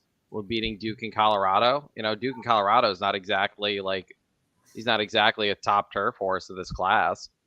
So going against them, I mean, you're hoping that the 1 isn't as good as his past performances say, and anybody really can step up here. And it's not like Web Slinger hasn't run good before. I kind of like Web Slinger a little bit underneath. I mean, the way the track, the way both courses are playing, might be up against it, but it's not. I could definitely make worse arguments. My biggest concern about Web Slinger is where he's going to be off the pace, but I looked long and hard at the 14. Last 2 races, he got wired at Gulfstream. He never really had a chance to win those. 3-back, he looked great. Going to have to get the trip, needs pace set up, but if the pace is set up, 24-1 is not a crazy price, and there is a decent amount of pace in this race. Yeah, I realized the thought of Shug winning back-to-back races is a little bit disheartening, but I do think the 4 is in here with a big-time chance. I like the way that this horse has come into the race, kind of improving with each and every start, especially since he's been switched over to the turf. Gets T-Gaff aboard, who's been riding very well. I think, he's in here with a big-time shot, the 4 is, and we'll set a really nice trip. I agree with you. He's on my ticket. He's definitely on my tickets.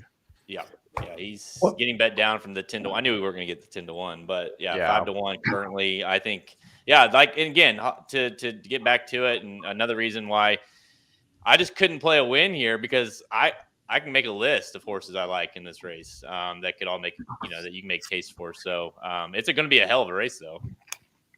What about the 8 at 7-1? Mustache. Definitely a pace presence. I think if the horse can get brave on the front end with Saez, I think this horse is the one that would steal it. Ran nice last time out to beat Web Slinger, like you mentioned, Somich. But I'm worried that Mustache is going to have a little more pace in this race. He's going to have to be really good. And I don't know that he is quite good enough to hold on. I don't think he gets the lead. I think the 5 is faster. I think that's a problem for the 8. Yeah. Doc, who do you like here? I'm looking at. I'm just still can't. I mean, I was looking at. I mean, I like the 1 and 11 the most. I think the 4 has a shot as well. And And then I was looking at my long shot as Mendelssohn's March as well. Otherwise, I mean, as I agree with you, the 8 looks like the speed, but if it's going to get pushed by the 5, maybe, I mean, the 7 shows a little bit of speed as well. So that kind of sets up for the 1 and 11. That's a good question right here. Which is better value, the 4 at 5-1 or the 1 at 7-2? Ooh. I think the 1 at 7-2. 1 at 7-2. Yeah, I agree. That's pretty solid. This is a horse that was 15-1 in the Breeders' Cup, won the Grade 2 Pilgrim before that, won a graded stakes this year on turf. Yeah, to me, he's at 7-2, getting no play whatsoever. I mean, if you go off just the races on the page, the 1 should be 2-1. But if you project, then that's where you get the price of 7-2 because there's like Carlos Spackler has to improve. It's very likely he does, but he has to improve to beat the 1, and that's why I would say the 1 is the better value.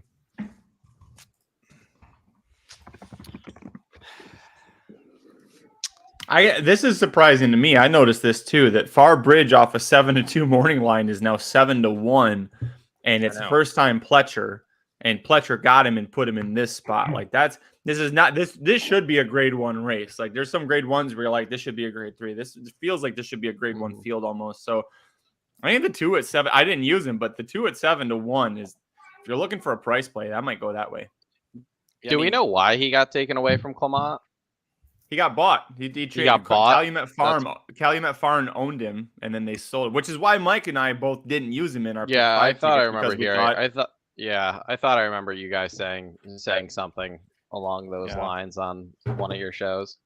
I listened. I mean, he's a complete wild card. If this thing completely melts down, I mean, he certainly is the one to that you would think come running. But yeah, not. I mean, gosh, talk about dead on the board.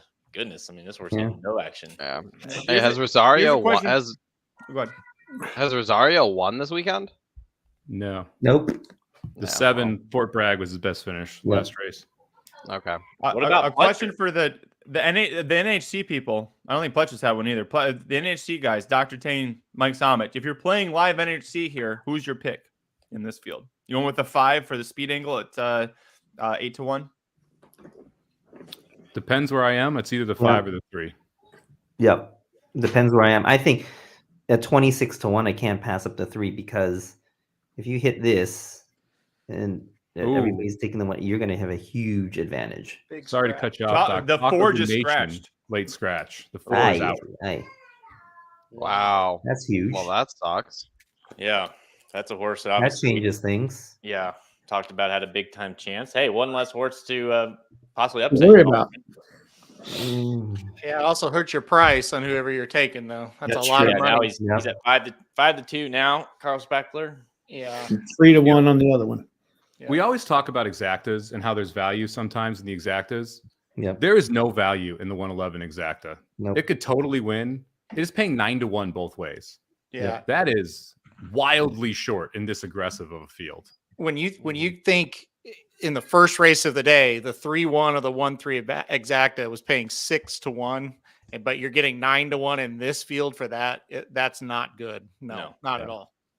On the flip side, that was a phenomenal will pay on that exacta in the first. Yes. Oh yeah. Yep. That helped. That helped my day. I had a good early half of the card. Halter and I both played it straight, so unfortunately didn't. But if you boxed it or if you played the other way, I mean, it was just a no-brainer top 2 finish. I mean, there's no way that I felt like either one of those 2 wouldn't finish 1-2. So yeah, 6-1 it was easy money if you boxed it. By the way, I've said it many times. I'll say it again. Why does Churchill? I've been excited multiple times looking at the will pays, and I'm like, it's $2. It's not $1. Put it $1. No one cares about the $2 just to make it look better. Give me $1. Now I got to take out my calculator out. I got to divide. It's just not. It's not worth it. It's too much time. Missouri education. Yeah. All right, final picks. Let's go around the horn in order. Jared, who's your win pick here? I've got. I'm going with Halterman. I like his horse here. I got the Carl Spackler. Papa Dude. I got the dude, Major Dude. Vinny. Carl Spackler. Doc. Major Dude. Aaron. Carl Spackler. Mike. Major Dude. I single Carl Spackler in the Price big is five. too So good. that's They where I'm shouldn't going be as the well. same price. Probably shouldn't be the same price. He's right. No, they definitely should not be the same price. Yeah. Here we go. Loading for the American turf. Carl Spackler can go off the favorite here, 5-2 over 3-1. That's Watch out for that 6 with Pratt aboard. I don't think he's going to win, but I think that 6 is going to be dangerous. I was about to say that 6. 6. Yeah, I was about to say Let's list them all in case that way we can make 18 sure to we 1. covered it. It's just Sisterson beats me. He beats me. There we go. The 8 catches a break. The 5 Johannes doesn't break. Most staff's going to get loose.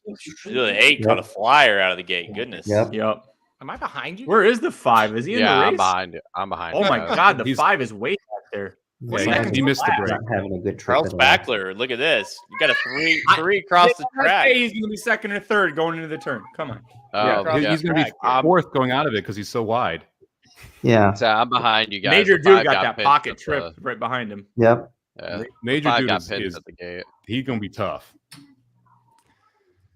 Carl Spackler's 11. has to be the goods to win this race from where he is. Yep. Who? I don't think he's that bad, really. Like he broke from the 11 and he was 3 wide. I mean, that's not. Somebody tell this 7 to get out of the way. There's real horses in the race. I That's love right. it. 7 was going to push the 8. That's what I thought. I love Move, it. 7, move. 47 and 9. Okay. Move, get out of the way. I think the 11 fitting perfect. Yeah, the 11 is a trip. I if you think can so do it. too. Wait, I think Well, we move. can't see shit. Thanks, Churchill. looming. There you go. Ugh. No, Still I can't mean, see shit. 47 and 9 is. I mean, I'm behind you guys. Come on. 47 and 9. Come on, is all really of quick. Here we Come go. on with this 11. No one ain't going to win. Oh, wait Come a on, minute. one. Here he comes. Oh, here he Get comes. through. Yeah, here he Number comes. 1. Oh, Run shit. away The from 11 him, just baby. the 11 just threw in the anchor. Yeah, the 11 Yep. 9. Look at this 1. Look at Look 2. at this, Look at Far 14. The Bar Bar Bridge. Bridge up the rail. Bar Bridge. Rosario Pletcher 14. Who's 14? Red Web Slinger. Web Slinger. Webslinger. Web Slinger. Got it. Wow. Web Slinger. Holy shit. We That talked horse about is him. gettable. Yeah, hey, Yeah, we did talk about It it. wasn't great. It was 22 to 1. crazy. 22 to 1 over 6 to 1. Far Ridiculous. Bridge. Tough beat for Far Bridge. How you ran? Yeah, huge. Farbridge ran real well there. Yeah, Yeah. they did. Good run for Webslinger though. That was Fantastic. I'm going to have to go back and figure out where he was. He had to be close to the pace today, right? I think he was about 4th or 5th around the turn or something. But Man, both Major Dude mean, got I a great guess- trip. No excuses. no excuses. Major No. Dude ran really well. He ran well. Just He not did run well, good. but Carl Spackler had the trip. He just didn't have the goods. Yeah, Yeah. Carl's back there. That was really bad. He needs to go back to Oh. Caddyshack. That 1, 5, 8. that was not good. no. I mean that race ended up setting up different because the other speed didn't break with the 8. Yeah, Johannes. You know, the 5 That's ended up true. the 5 almost ended up getting 4th. I think he Yeah. ends up missing 4th by what? A half a length? 5 also And he was your shouldn't- third choice when they broke. Got bet all the way down to 5 to 1. yeah. Yeah, and he got pinched at the break. He got bounced around a bit at the break. He ended up just getting never could get 5th. I there. think Yeah, it he was just 14-2, missed- 185. Yeah, he just Yeah. missed. He just missed though. But I mean, him missing him getting kind of squeezed at the break there just changed the entire way that I think most people looked at that race. Yep. Where you had multiple speed horses, instead you had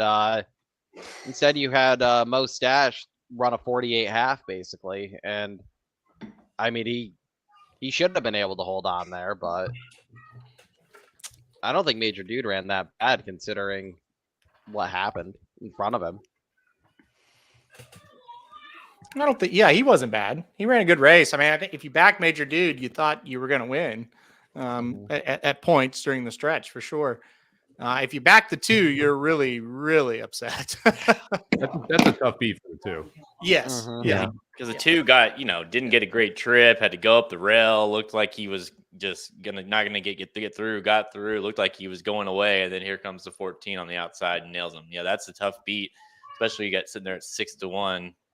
I don't know about you guys, but for me, it's like if you have a 6-1 shot, say if you're backing that horse and you get beat or nipped or however you want to say it by Carl Spackler or whatever 2-1, you're like, well, man, I had it. But when you get beat by a 22-1 shot, that's even more. That's brutal. Yeah, that's. I hope whoever said that they were playing him actually played Yeah. him here. 9-14. that- Hopefully they didn't that take was- the 9. Hopefully Yeah, they played him I- and got on the 14. Yeah, That's got to It's be a- one of the most frustrating things in horse racing. I played web slinger the last 2 times. I did not play web slinger today. me too. Yeah. Me too. Yep. He was my top pick these last 2 races. Yeah. I'm a huge fan of him. I did between the post and the way I saw the race setting up, I just didn't think he had a good shot to win, and there you go. Weddings and funerals every Yep. race. Yeah. No, that's Or a funerals tough and one. weddings. Yep. Yeah, that's a tough one. No, I almost drafted that horse for our fantasy league. That'd be your high score then, right? Yeah, he was. I almost drafted him. He was like he was next up on my board, behind. Yeah, he was like I think he was like 1 or 2 away from me drafting him. And Why? Because I like the horse. I'm a fan of the horse. Turf horse. I know. Well, that's why I didn't draft him. Okay. Fair. That's why I didn't draft him. But I almost did. I almost Then what I'm drafted saying him. is, why was he on your list for the draft? I guess is what I'm asking. Because I don't know if you remember what people were drafting after like the 3rd round there, but it was a lot of stretches at that point. Right. Yeah. Yeah, So- turf horse would have been one of them. We had a Right. Philly Well, we had a Japanese horse go in the 3rd round. We had a filly go in the 2nd round. It was a weird draft. Philly who didn't I even mean, run the that Oaks. Japanese horse that went in the 3rd round is going to be what, 3rd choice in the Derby? Didn't you take Derma I in thought the 3rd Continue round? R was taken 3rd round. That's right. I- It's Was it 4th Derma? round. Yeah. I thought Okay. Derma went 3rd round. Brian Maybe took down not. the 3rd round. Either, Okay, there you go. yeah, either way. I will be back. I've got to feed the kids. All right. See you, Doc. Boy. Doc. I will. I will be I'm back as looking at well. I need to feed myself. I'm All right, looking at both the, of you are cheating. You're out of the pea contest. I was just about to praise him. I was gonna praise him, but I was just looking at. I was like, how are we doing in this thing? Because I actually had to pull it up. Somich is gonna run away with this little 2-day Derby Oaks draft we did. This Yeah. is embarrassing. How bad we've Well, done. Except he had Forte, so maybe you can catch him in the. Okay, well, he does have Forte, but he got Caravel. He didn't get Wet Paint. He got Smoke and Tea, and he got Matera, right? Mm-hmm. Did he have Matera? No, he did have Matera. Yep. So he's got 3. Now, Magic, you had Goodnight Olive, nope. Carl Spackler, nope. Practical Move, nope. Botanical, nope. So you can get endorsed here. You can get 1. Papa Dude, Money's Gold, nope. Secret Oath, nope. Spinderella, nope. Angel Empire, you got that. And Affirmative Lady, nope. Those are winners, anyways. Halterman, no. West Willpower, Cody's Wish coming up here. Chanticera, nope. Nope. Pretty Mischievous, yep. And King's Barn. So you got a chance. If Cody's Wish wins here, you can tie him with King's Well, Barn. it's a 5-3-1 system. Well, I'm just saying. I'm just talking about Yeah, but winners. Okay. And then the- Extra the- Neho, nope. Extra Rescue Red, nope. Tapatrice and the Pletcher horse equal vote. So I could. Did Mike got 3 right, didn't he? He's got 3 winners, and then the other ones are I don't know. Would Wet Paint finish 3rd? Nope. Yeah. No, she was 4th. And then Forte's out. So he got. Oh. He got 16 points. Yeah. I got 3 seconds. Story of my life. See, my point of that was his game. He rigged the game. He put himself right in the middle. He got the perfect draft. I agree with you. 6-5 on Cody's Wish. 43 minutes to post. Very clear. Even money now. Very clear horse here. Endorsed. Sitting there at 5-1. Clear second choice. That's really it. I mean, Cody's Wish making his return. Last time we saw this horse winning, really awesome win in the Breeders' Cup. Nice to see him back. He's rattled off so many wins in a row. Vinny, I'll give it to you because I know this is kind of a New York horse a little bit. What do you think of Cody's Wish coming back here? I think I forget who I heard say it earlier this week, and I completely agreed with them. You don't bring this horse back for another year, like unless you're confident he's gonna just roll. Like his stud fee right now is kind of set what it is, unless he starts winning some other major grade ones. Like I really think he's gonna. I think he's gonna roll here for other reasons. I mean, they're bringing Cody, the one who I believe he's named after, he's at the track today. Like they're not bringing him to the track unless this horse is gonna roll. I think after this they go Met Mile. They get another solid grade 1 win in the mile, and I think if he wins that, they probably point to the Whitney. I mean, I think they're just gonna try to rattle off some grade 1 wins to just increase his stud value and be like, hey, this is the next generation sire horse. See what you've got. Yeah. Like I mean, the way he ended last year is such a good note to end a career on that I feel like if he runs second here and then he just he doesn't win again, it just hurts his entire value. I just don't see them bringing him back if he's not 100% just ready to roll. And I know Magic, you like Endorsed. I mean, is it Endorsed really the horse that's gonna I feel like last year he was facing much tougher that he just rolled on by. So I played Endorsed because I think this is the one time you play against Cody's Wish is off the long layoff. Yeah. That's how he lost his only race last year. Right. And I agree. I agree. If you're going to beat him, it's this time. I just feel like the way that they're bringing him back this year, there's no, I feel like he's just on a track to win out, really. And once he loses, he's probably done unless it's a close second. The day he finishes up the track, they're just going to pull the plug on him because everything else will just hurt his stud value. Yeah, and to further what Vinny's saying is, this is a horse that has rattled off 7 of his last 8 wins, including 4 straight wins in the year, back-to-back grade 1s. One of those being in the Breeders' Cup Dirt Mile. Rattled off 4 straight triple-digit buyers, all of which are higher than Endorsed huge number he got last time out in that Gulfstream Park Mile. So yeah, I mean, it's just I kind of obviously I have Cody's Wish here singled in a double into the next race, but it's just, to me, it's just is Endorsed really? I understand why Magic, because if you're going to try to beat him, this is where you try to beat him off the long layoff. But he has ran well off of layoffs in the past, and just it would be it'd be kind of rough if Endorsed is the horse that gets this horse beat. He runs well off the layoffs, but he lost off this layoff last year. He lost by a neck to a horse that I don't think is nearly as good as Endorsed is right now. I'll give you, and hey, I love Endorsed. Endorsed is running better than he ever has. There's no doubt about it. So he's at 7. Yeah, I agree with Vinny. He explained everything perfectly. I think they would not have brought this horse back if they didn't think he was going to win some races. And Vinny, do you think if he loses this, they may pull him? Yeah, I mean, it depends. I think it depends on how. I mean, if he's right there and he just can't go, he just doesn't go by or he loses the head bob, I'm sure they're gonna go to the I'm fairly confident the next race on his agenda is the Met Mile, especially with the way the handicap division's kind of looked all year, where it really hasn't. We don't really have a true leader at this point.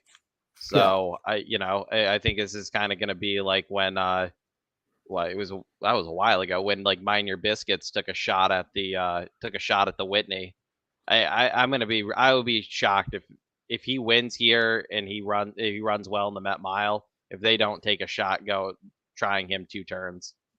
I mean, the handicap division's not strong. You might as well take a swing. And if it doesn't work, it doesn't work. But I think that's kind of where this path is headed for Cody's Wish. What do you think his stud fee is right now? Right now, I think it's I would guess probably about 25, 30,000, and I bet it can Yeah. go up. I bet if he gets the Met Mile and he gets the Whitney, probably you're looking at closer to 100 for Yeah. him to start. Well, to me, That's- there's no doubt about it. Like the Met Mile, we all know, is a stallion making race, right? And that there's no, I mean, yeah, Whitney would be nice, but the Met Mile is the goal, right? The Met, Right. get this horse win here, go to the Met Mile. He wins the Met Mile with those wins. Yeah, it increases his stud value, no doubt. Yeah, curling horse out of a Tappet mare. I mean, Yeah. with a Met Mile win and a Breeders' Cup Mile win, and here, there, the other things he's picked up. That's gonna be very attractive. There's no And- reason why he won't be a great stallion. And there's just and no reason. exactly. And also, to Vinny's point of, hey, we're going to try to stretch out. I just read the pedigree, right? It's like, well, he should be able to stretch out. I mean, when it comes to pedigree, you would think he could stretch out and be just fine with that. So really interesting to see what happens with him. I'm looking here. I'm kind of disappointed. I guess this horse is just getting way too overbet. Cody's Wish. I mean, not overbet, but just bet too hard. I'm looking at the doubles. Yeah, this horse is just getting pounded. Sort of the doubles go. I mean, you're paying like $5 is $5 to $6 with any logical horses in the next race. So you're getting like 5, 6 to 1 on the doubles. So I mean, there is opportunity versus getting even money here, but I was hoping for a little bit more. Yeah. Well, the way things are going, he may not win. So, it's just Let's be honest. One of two I've got my name written all over one of two in this double. So let's just see which one I get right. Based off of that, it's like looking like let's see. Maybe the 5 up to the mark is going to be the favorite in the next race. I'm getting bet pretty hard in the doubles. Doesn't 7 surprise and me. 5 to 1, 5 to up to the mark. The 7 Hong Kong Harry is your next choice in the doubles. The 8 is paying 7 to 1, which who's the 8? Santine, who won that race last year. All right, 35 minutes to post. What you guys got? if anybody, or you want to save this till later, I thought the interview with the owner of Forte was pretty interesting today. Did people see that? Well, let's talk about it. I didn't see it. Nope. Well, you didn't? No, what happened? Well, I just thought it was very interesting. He started out. Did anybody see it besides me? Mm-mm. Yeah, I Oh. saw it. Did you see it, Vinny? Good. So maybe you can help me out here because you probably know. Well, I know you know 50 times more than I do. But didn't you think he started out like he was okay with the decision, but as he talked more and more, he wasn't okay with the decision? Did you get that drift as well? Yeah, I got I got the feeling that it was like it's something very minor. Yeah. And based on the rumors I've heard, it is something pretty minor. So it seems like it was something like they felt like they could run, and he could still run to the top of his ability, and it was just a decision to scratch. The state vet said they had the scratch, and I think the beginning of that interview was them trying to be like calm about it, and then Yeah. I feel like realization sat in Yeah. mid interview, and then he's just like, no, I still think this horse could have won the Derby. Yeah. The So truth that- came out at the Yeah, end about what he thought. That's kind of what it seemed like to me, is that Yeah. midway through that interview, he was just like, I can't believe I'm standing here basically being a Exactly. robot And, to you look know, good. Yeah, he kept talking about differences between Florida and Kentucky and New York, and the rules and everything. Led me to believe that Churchill stepped in and said, "Guys, The state can't did, take the Kentucky Horse risk. Racing Commission. Yeah. Yeah. Yeah. And I we mean, can't take a after risk." right, I mean, after earlier this week, I can you blame Churchill for can you blame No. them for doing that after earlier this week? Absolutely not. So I No. mean, it's very unfortunate. Yes. I doubt he's wheeled back in the Preakness. Maybe he goes to the Belmont, depending on the scenario. But Yeah. if he really is okay, I would expect we see him in the Belmont rather than Preakness, but that's it is unfortunate, especially you hate to see the favorite scratch the day of, because you know this was because you know this was the horse that they were going to focus all their energy on. Absolutely. Was not like so. And it's just not worth that horse running with so many people knowing it was hurt or had some sort of a problem, and then it breaks down. They just cannot take that risk. They can't do it. And you know, after the way that like everything went down with all of that, it was like I tweeted it this morning. He either had to run really well today, or like everybody was, you know, everybody would be asking questions. You know, if he ran second or third and got beat by a half length, okay. But you know, if he ran seventh, people would have been like, why didn't you scratch him? You know, like it was just, it would have been the story. I think it's the right call, but I do too. It's just very unfortunate because he did have a very big chance today, in my opinion. Oh, sure.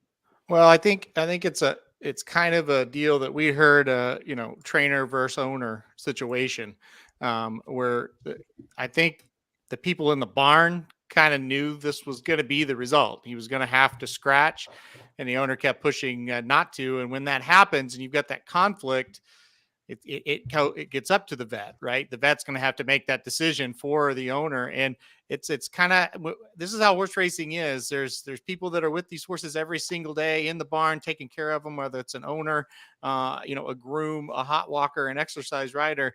They know what's best. But the flip side of it is the owners pay the bills, right? Yep. And so they think they know what's best, and so you have that back and forth. And I think that's exactly what's happened here. I know you guys, one of you mentioned, boy, I wish he would have scratched maybe before the morning of the race. I think he didn't because of this struggle that you kind of saw unfold in that interview. I didn't see it, but the way you guys are describing, that seems to be what happened. I want to make it clear. Yeah. Did I step on you, Vinny? I'm sorry. No, you're good. You go. Okay. I want to make it clear. He said nothing but good things about the owner. I mean, about the trainer, the staff, everything. And the way kind of how I took it, Vinny, you might disagree with me. I think Pletcher had a very big part in this decision. I think he made the final decision. Yeah, I think kind of what Aaron said. I think Pletcher probably went to Rapoli for, you know, a day or two ago and said, hey, like, probably not. Like, this probably is not going to happen. Here's the thing, too. Go ahead. I'm sorry. And I think Rapoli, you know, Rapoli wants that. They want that Derby win. I mean, they got, you know, they've gotten a bunch of the other. They've gotten a bunch of the other major wins, in horse racing in North America. It was a very good shot for them to win the Derby. I mean, you don't, even the big ownership groups, you don't have a Derby horse every single year. So, you know, I think he, you know, he was probably like, well, it doesn't seem that bad. Like, let's keep him on schedule, and, like, you know, we'll call it at the wire. And I think things just didn't go his way, but I agree with Aaron. I think Pletcher probably knew a day or two ago that he was going to be a no-go. Yeah. And Fletcher would take all the heat. If something happened to the horse, Pletcher would take the heat. Yeah. Right. You knew, if you follow the game, you knew 2 or 3 days ago this was going to happen, right? I mean, it just when there's that much smoke, right? Now, if it's just one person or two people saying it and it's whatever, but when there's that much smoke, you know, okay, this is legit. Now, whether how serious is this or that, but there's something's there, something's wrong, and it gets closer and closer. You know, I think, Jared, you knew here on this show, on the morning show yesterday, we kind of knew this was going to happen, right? Yeah, and I mean, I don't want to throw him under the bus at all, but just from what I heard, and I think it would kind of allude to what maybe you heard a little bit too, Vinny, is like I really think Poli wanted to run, and I think you know, it's the Kentucky Derby. You're the favorite of the Kentucky Derby. You never won the Kentucky Derby. You have the 2-year-old champion. Obviously, lots of reason to want to run. I think in a normal case with not that horse, not that owner, we would have seen a scratch earlier than this morning. That's kind of where I'm at with it. Yeah, I agree. And I mean, the one thing with horse racing, and I know a lot of people want this more, is just more transparency. you know, if something's not right with him, like, I think my biggest issue with the whole thing is like all week after, because it was coming from every angle. People were like, something's wrong, and the ownership was standing firm, being like, no, everything's good, like there's no problems, and it's like this is like they've kind of admitted defeat by scratching him. It's like we knew something was wrong, and you kind of just lied to our face about it for 3 days that there was nothing wrong. Say, hey, yeah, he might be a little dinged up. We don't think personally it's anything too bad, but we'll see what happens. Like just like comparing it to like another sport, like you leave a whole, like, if an NFL team leaves a player off an injury report, like that's a big deal. And you keep, I feel like they should have handled the situation better. I get that he was the Derby favorite. I get they wanted to win the Derby, but it just like the way, like the state of the game currently, I wish they were just a little more upfront with it. Like, hey, we think he's got a little minor issue right now. We don't think it's a big deal. We're still planning on running him, rather than telling the public for 3 days, hey, everything's perfect. Like, no, he's ready to go. And then morning of, you scratch him. Because I think that was the other shock, was like, you had half the people that were like, had all these rumors that, you hear it from every angle and you're like, all right, something's wrong. And you had the other half of people that heard the rumor, then kind of dismissed it when they came out. What was it, yesterday or the day before? I think it was Wednesday or Thursday. And they were like, everything's fine. So everyone was like, oh no, like those rumors were false. Like nobody cared. Like we're just going to continue on. And then this morning it was like, oh my God, he scratched. So I don't know. I wish they handled it better. Yeah, no, for sure. I feel like they play games a lot in the sport, for sure. People play games. And again, when it comes to the Kentucky Derby, you can't hide it, right? People, they're watching these horses 24/7. There's eyes on them. If there's something going on, people are going to find out, and you're better off just coming out with it. Because it's not like, hockey, you hide an injury because somebody might check you or try to, get after you. Horse racing, like if he's got an injury, it really, all it affects is the bettors if they don't know about it, right? Like it's not like another horse is going to go after that weakness that they've admitted your horse has. So it's odd to me, for sure. But ultimately, I'm glad he's not running, because if he's not 100%, that is not something we need. And you said it, we don't need the Derby favorite running 15th after all these rumors. That would have been awful, let alone if something would have happened on the track to him. Well, to both your points in the interview, Rapoli said he developed a bone bruise on Wednesday. Why didn't we hear that on Wednesday? Right? Yeah. Like that could have been a much easier scenario. Just say, yeah, there's a bone bruise. We think it could heal in 24 hours. It could take a week. We'll see if he's good to go for the Derby. Yeah. Right. That's basically what that's exactly what I wish they said. Like, I just wish they were more transparent about it, rather than, yeah. Well, to further that, it's like I watched, and I'm sure you guys did too. I watched, an interview with Pletcher yesterday morning, and he was just like, yeah, all things are good, everything's good. They went to the track, everything's good, everything's as good as what we want. Everyone, it's like no mention whatsoever. He's not on the vet list. Well, he was on the vet list, but he's not on the scratch list. I'm sorry, in the morning. Like, there's no mention of him whatsoever, even though us on the inside, who have to like comb through and really work the sources to get any kind of information, are the ones that know anything. Other than that, you don't know. And you're the betting public, you have no clue whatsoever. And it's like, it does just, I don't understand why we didn't have any mention of it whatsoever, to like, as far as Pletcher being like, listen, I kind of, get a little bruise. We're working on it, blah, blah, blah. What's the downside of that? I mean, exactly. I guess I don't understand why you wouldn't. It's not like it matters what odds he is if you're Todd Pletcher. Vinny, didn't he say that the vets cleared him? No, the vets the state vet scratched him. I don't remember. Okay, the state vet did, but didn't they bring in? Didn't they bring in a couple? Are there some other vets that did say he was okay? They might have. I'm honestly, I'm trying to remember. Well, he said Bramlage brought in, and he said he was okay. Yeah, it's also like, it's a whole weird. I mean, it just kind of goes back to there needing to be a little more transparency. I mean, just saying, like, like us, we're thankful we have, we have the sources we do. We know people. We know people like in the game. We knew something was wrong a couple days ago. Yeah. You got the biggest day of horse racing of the year. How much money would have been poured in on Forte today? Exactly. The track just rakes in. It's like a whole, it kind of ends up seeming like a little pyramid scheme where Yeah. it's like, hey, like, yeah, it's not a career threatening injury. Like, if we can keep him in the gate, we're going to keep him in the gate because we're going to make money off of this. It just it makes the game not look great when there's no transparency. Right. Yep. Well, to make it clear from my point, I'm with you, Vinny. The decision was correct. They had to do it. Yeah. They had to. Yeah. And I just hope we see him again. I mean, Well, I Aaron think said he's the 2-year-old champion. He's got multiple grade 1s already. He's got grade 1 at 2 and 3. Sired by Violence. Violence has been an okay stallion. Okay.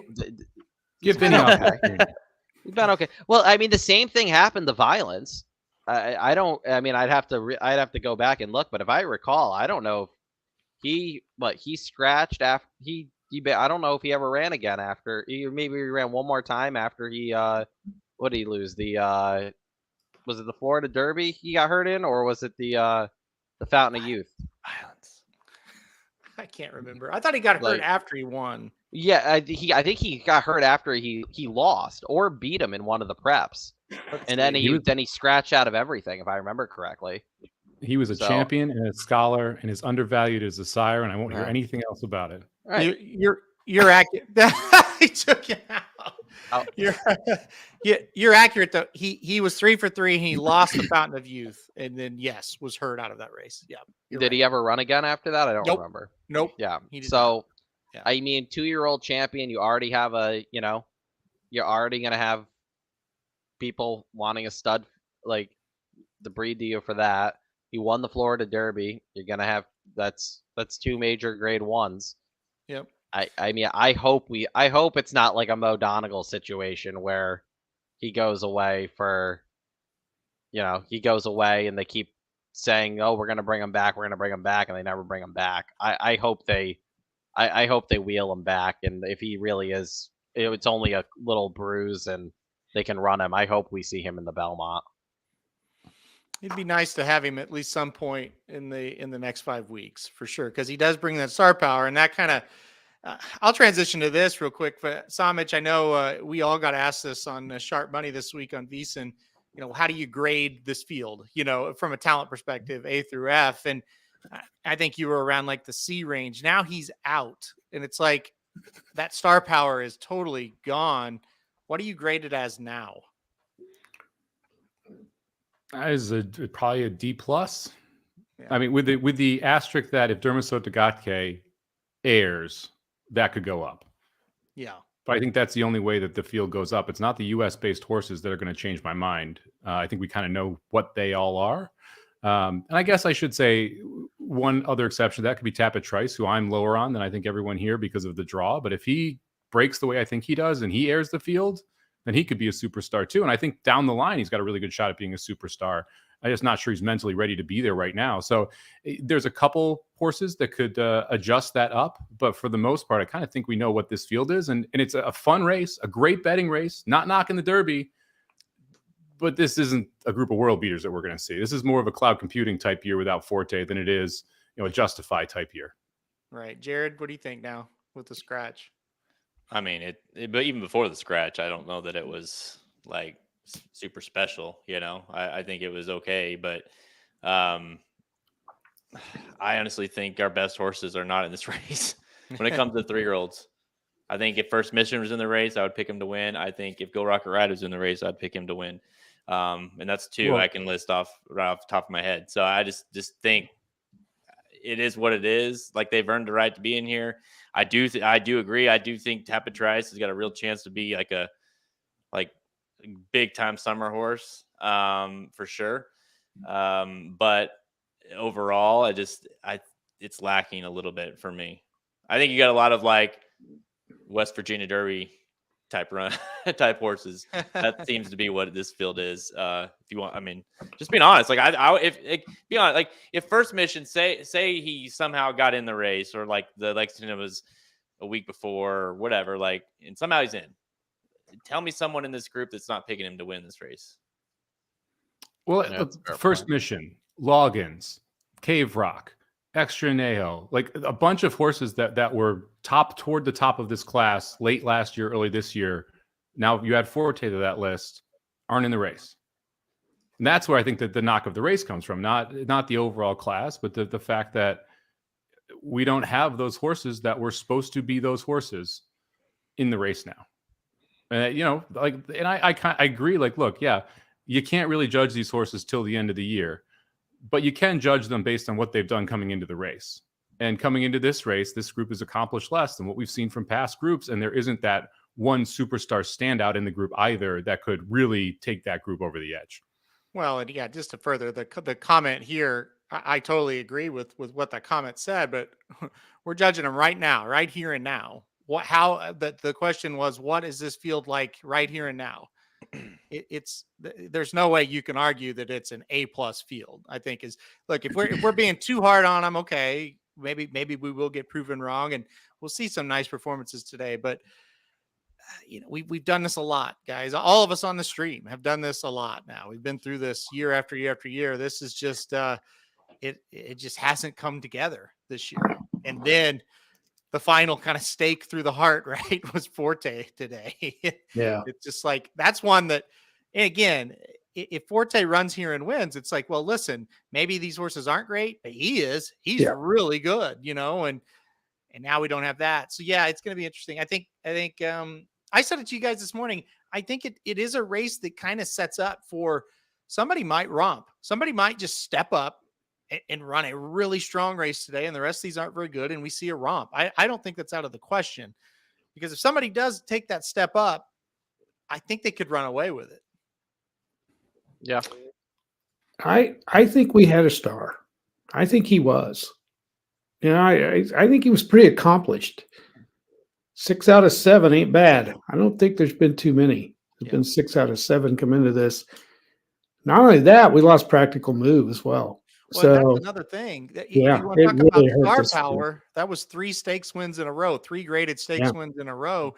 Now, whether you thought he could win or not, but I don't want to get into that because he's out, but he was a star. Yeah, right? and he was known. He was known from the California circuit. Hey, So it's not a very fancy, what's the word, star-studded race now. Right. It's just not. So We lost 3 of the final round of preps. We lost 3 of the winners. We don't have the winner of the Wood Memorial. I know it was a long shot. We don't have the winner of the Santa Anita Derby, and now we don't have the winner of the Florida Derby. And like those are that's the last round of preps. I mean, there's a handful of them. You're supposed those are the horses that are supposed to end up being the like kind of where the public steers, and 3 of them are out now. Yeah, and the other 2 are the favorites. Luckily, we do have the best horse from the Florida Derby still in the race, though. You are. I know you're so high on me. Hey, the way things are going, he'll probably win by 20 lengths. You're very. You know what, Papa Dude? I'll do a shot if he wins by 20 lengths. Yeah, I'll hand it to you for sure. All right, we are. How far are we out from? We're 13 minutes out here. I heard you guys talking about Cody's Wish. Going to be interested to see him coming back here, facing not the best field in the world. What do we think that the trip Cody's Wish is going to get? And I don't really want to bet him at even money. I am going to try a couple trifectas out here. So I guess, Jared, will start with you. What trip do you think Cody's Wish gets? And are there other horses in here that you think can kind of spice it up from an underneath perspective? I mean, we talked a little bit about Endorsed earlier. I think that's the logical horse that could not really spice it up, but could maybe upset him. Listen, I would have said I didn't think Goodnight Olive could get beat earlier, but it just seems like a logical horse that can win. I don't necessarily think he's going to be as far back here that he was in his last 2 starts. just because of maybe the field, the size of the field, and just this field quality. I would expect him to be run like a little bit more like the two before that in the Westchester, where he's a little bit more forwardly placed. You got to think he's a little geared up coming off the layoff as well. He's probably Mott's got him going. So I think he's going to sit the trip. And more than anything, I just think he's a much, much, much better horse than anyone in here. How do you guys feel about the 6, Talent Twist? This is a horse that's Hartman can't count out sometimes. Been running huge out at Oaklawn. Could this horse be the one that like no one's thinking about? I don't think I the don't pace think sets so. up well for him. That to me was the biggest issue when I looked through. I think this is almost a paceless race, and he's going to be what 10 back, something like that at the first call. I mean, he just doesn't have any early speed, and it's going to make it tough for him to be able to essentially out rally Cody's Wish to get the win. He could sneak up into like the try. I wouldn't be shocked, but I think it's going to be tough for him to get all the way up top. Has anyone talked about the 8 yet? No, that's actually I think the 8 and the 4 are the two horses that I think if he's gonna lose, it's gonna be either to the 8 or the 4 because of the pace scenario. Yeah, I think the 8 who's sitting on the board right now at 18-1 is awfully interesting. I mean, this is a 7-year-old that has run well at the distance, 1 win in 5 starts, has the back buyers to be good enough when he was in Chad Brown's barn, goes to Bill Mott's barn, runs pretty well, switches over to Lobo, looked awesome at Keeneland, and now is sitting as the lone speed here going 7. If he takes a step forward off that last race, the 8 is dangerous. Like I'm going to play a pretty big 7-8 exacta and then have some 8-7 going the other way, and then play a 7 over 8-10, 8-10 try. I think Fortin Hill is the price you want to be using here. Yeah, I just to go with another price at the moment, 9-1 on Hoist the Gold. Hoist the Gold almost won the Commonwealth with a sat right off the pace. Almost won the Commonwealth. Get Saez today, and Saez has been great in my opinion. This this week, Saez has been doing very good. That's a nice jockey. That's a nice jockey upgrade there. Yeah, this horse sits right. I think Fortin Hill's going to go to the lead, like you said. Hoist the Gold's going to sit right off of him, and if the track, if nobody comes from the back, those two might just go 1-2 all the way around. Unless Cody's Wish is just that much better, runs on by him. But I think there's a situation where one of those two gets brave late. Cody's Wish runs out of ground. Those are the two that I would use with him if I was trying to beat him. Magic, welcome back. Thanks. I'm laughing at the chat. No, we covered this on the Magic Mike show, and I used all the horses you talked about. I had endorsed over Cody's Wish because I think endorsed is in form, and I'm worried about Cody's Wish at such a short price off the layoff. But Talent Twist you talked about, he's going to need to really be engaged in the way the track's. I don't want to say the way the track's been playing, but just kind of the way the race looks now with the scratch of the two horses the inside. I don't know that he's going to necessarily get the pace that he needs to chase into this. But I'm with you, Mike. I do love Fortin Hill at the 8 horse as well. I think that, just send him and go and hope that he can hold on. But like you were doing, a 7-8 straight exacta. If you want to do a 10, mix the 10 in there as well. I think that's going to be your trifecta is the 7, 8, and 10. The 4, you get Louis Saez to ride, like Vinny said. This horse is never a win threat to me. He's never a win threat. If you didn't use him, if you're not using Hear My Song in here, then I don't get why you're using Hoist the Gold, because Hear My Song beat him. And I think that there's a similar setup here as to what we saw in the Commonwealth. So I'm passing on all 3 of the horses from that race, get her numbers. The other one, all 3 of them, maybe they hit the board. But as far as a win candidate goes, I go 10, 7, 8. Get up. Yes. I had yes and yes. Oh, you did? I'm sorry. Who got there? The one got the nose down. Ah, damn it. The chalk. Okay. Well, I guess we didn't have yes and yes, did we? No. Just me. All right. Thanks, Aaron. Sorry. Yeah, I come just in time to go, yes. Alive to the Appleby horse next out. All right. There you go. Yeah, We're talking about Belmont, if anybody's wondering. I didn't even look at Belmont today. Then you call yourself a New Yorker. I am a New Yorker. You're just not a degenerate like these guys. No, I just too worried about dedicated, Jared. Well, I mean, wow, he just got there too. Unfortunately, I think I did what Papa Dude 29 tracks today we're running. So Oh my God, I didn't think I was ever going to get them done. Well, actually, it was yesterday. I got up at 5 o'clock. yeah. I wouldn't have. And I did a few of them the night before, and I kind of wrote them down and then put them on there the night before. That's a fun. It's a fun little race. The next one out at Belmont there. Yeah, Rock Belmont Emperor, actually had a City good Man. card today. Hey, I was very impressed with Chris Hartman and the way he was dressed today. No, was he dressed nice? He was. He actually has a jacket. I thought he'd have his shirt tail hanging out, like he does at Oaklawn. He wears the same thing all the time. Richard said they said Cody just went to his prom a week ago. That's pretty cool. The horse, the kid that Cody's Wish is named after. Oh, okay. Probably I the didn't best realize he was story in that horse old. racing right now. Yeah, for sure. Yeah, Somich. if you haven't done it, you got to watch the replay of when Cody's Wish wins the Breeders' Cup. It's pretty Yeah, like that I was made cool. no money off that one when we were there at the Breeders' Cup, and I was just like, oh man, that one. That was pretty cool. Yes. Your room will all of a sudden get dusty. We'll just put it that way. all of us at the Breeders' Cup, all these bettors and players, and also like no one's looking at each other, in a That 55 sucks. Okay. Chevy. That's Yeah. pretty cool. Yeah, it's pretty Yeah. awesome. Very cool. Yeah. Hopefully he gets him another win today. That'd be cool for sure. Let's do it. Is it as easy as 7-10? I mean, is that, or are we going to see something screwy here? I think the 8 is a legit threat for second and possibly to beat him if he doesn't fire for some reason. I think Fortin Hill's lone speed, we just talked about Fortin Hill, so I won't go into it. But lone speed, second off the layoff, ran really well last time, has back buyers that fit to beat this field or compete with them. And you're getting a monster price right now at 17-1. So that's the price I'm using. Magic mentioned he is chucking out the last race for multiple competitors in here, the Commonwealth.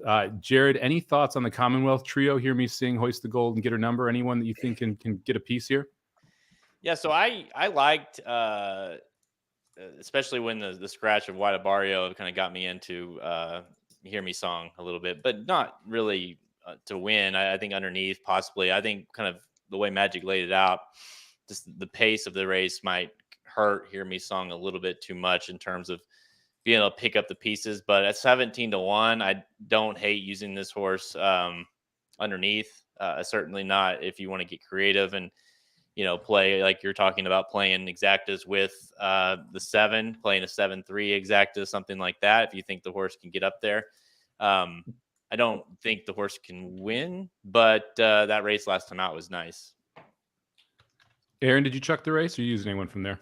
Yeah, I just didn't like that race very well. I kind of like the Teano Twist coming out of that Oaklawn race. I thought it was the tougher race when you compare it to the Commonwealth. So I like him at 10-1 actually a little bit. I would be a little scared of him. This horse has really come on and running really, really well. Now the big thing about him, if it's kind of a listed or grade 3, he seems to be pretty good. But when he goes up against a little tougher company, he hasn't been able to get it done. So that's the worry. But look, I think he's a decent horse. I think he's in great form. I think he'll come running. I would be scared of him at 10-1.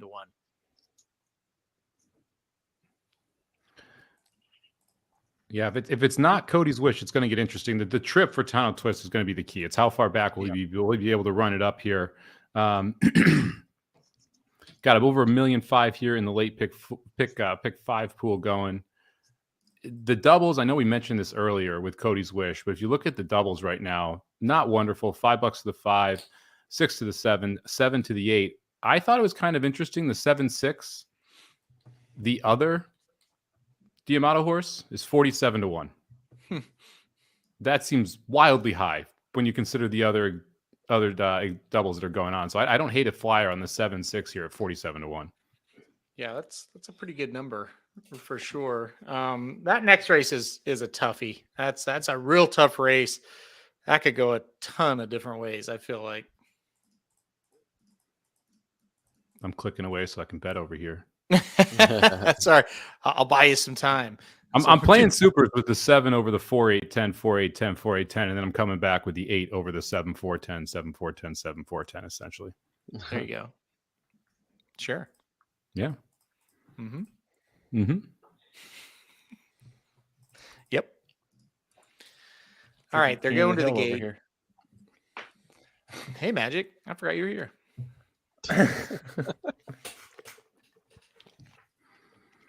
394 tickets alive in the Derby City 6 after 3 legs. How many do you think Web are through slinger, the man. 7? 80%? Probably. Yeah. Something like that. I mean, the crazy part too is you still the Derby. You have an 18 horse field to close that sucker out, and there's only 394 combos left. That's not a lot. Crazy. That's crazy. And I'm Aaron, sure are you a worried lot about- of. Oh, you Go ahead, go. Vinny. I'm sure there's a couple of those tickets where they're just massive tickets, and people singled Cody's wish and just went all. Yeah. So. Yeah. Aaron, were you talked about Tiano Twist, and Somich brought this up on the Magic Mike show. You worried about the distance at 7 furlongs versus 6 or 6.5 for him? Yep, that's ultimately why I said, At first, when I handicapped the race, I thought, okay, maybe I'm going to pick him to kind of upset Cody's wish here, because I kind of had the same thought as you, Magic. It's the first off the layoff, and you could see him running a really good race and losing.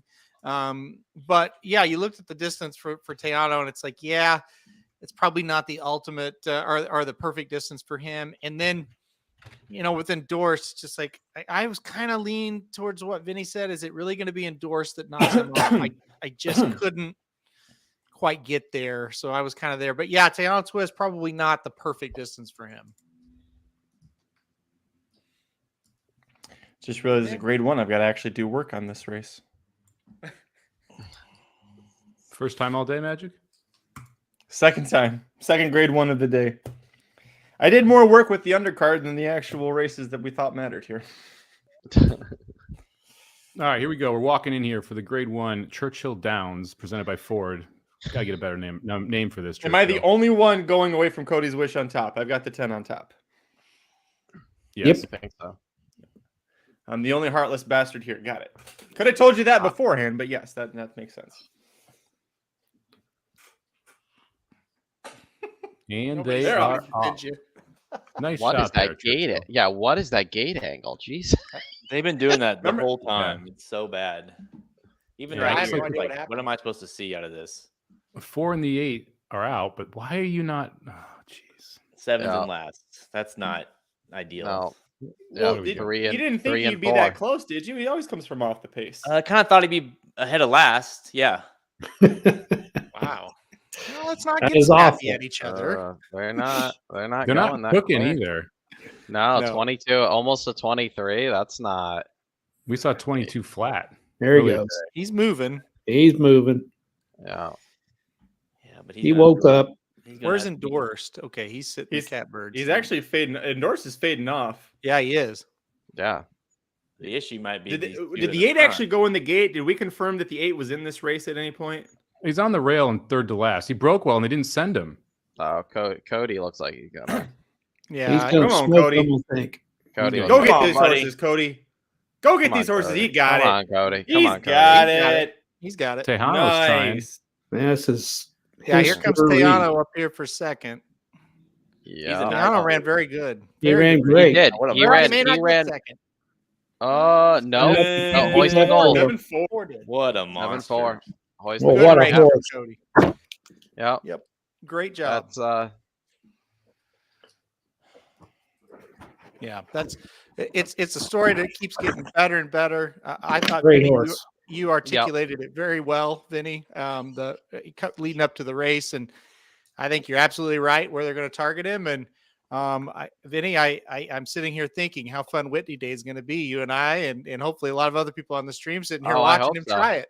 I hope you guys all come for Whitney Day. I will be there unless I'm dead. You If will- I'm dead, I won't. If That's you're the only dead, way. you won't be okay. We'll see if he survives today. They are patting themselves on the back right now, Awesome. saying, "Yep, we did the right thing." Yeah, Right. absolutely. Yeah, because Yeah. I would think there is a lot of pressure with this horse. Oh boy, that'd be bad if he got beat. You know. Right. Oh, we saw it a couple years ago. I mean, not with a stallion, but I mean they tried to do the same thing with Got Stormy.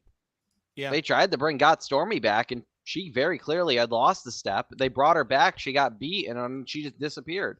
Yeah. You know, like every now and again, you see things like that happen. So it's good when, you know, it's really good not only because of this connection with the story to this one, but it's nice when you see these horses who are who's been at the top of their game for the last 17, 18 months. They come back and they're still just as good. Yep, definitely. And like I said, in a division, whether you're sprinting or going a mile or going 2 turns, it just hasn't had much this year. That's good to see for sure. Well, shit, man. You look at when we ranked the older horses in the NTRA poll. When I look at that, I'm like, Cody's Wish is easily a top 5 horse in training right now. I mean, Smile Happy, number 1. No, Smile Happy. He might make my top 10. Can you believe that 110 buyer? I don't know, dude. If you want to, Vinny's face says it all. What makes that 110 buyer even more funny is West Willpower. That's how I looked at that 110 buyer. I was like, what? Can we say this is the star of the 2 days so far? Vinny's face? Do that again. Oh, you mean Cody's Wish? Yeah, I do. Hey, So just leave it on there until he unfreezes. He's back. Oh, there it is. Oh. I'm unfrozen. I don't know what happened there. That was perfect. That was perfect comedic timing, Vinny. That's what happened. Perfect. Perfect. Oh man, I lost what I was even gonna say. So that's great. Can you believe Smile Happy got a 110 buyer? No, that's what I was saying. Yeah. Like, No, what? I can't. buyers are bullshit. What? I love buyers. If you know when they're good and when they're bad, it's really easy to fade or play those type of races, right? Right. And so like the Dia de race, I'm excited to better back off a 95 buyer because I think that was closer to like a 102.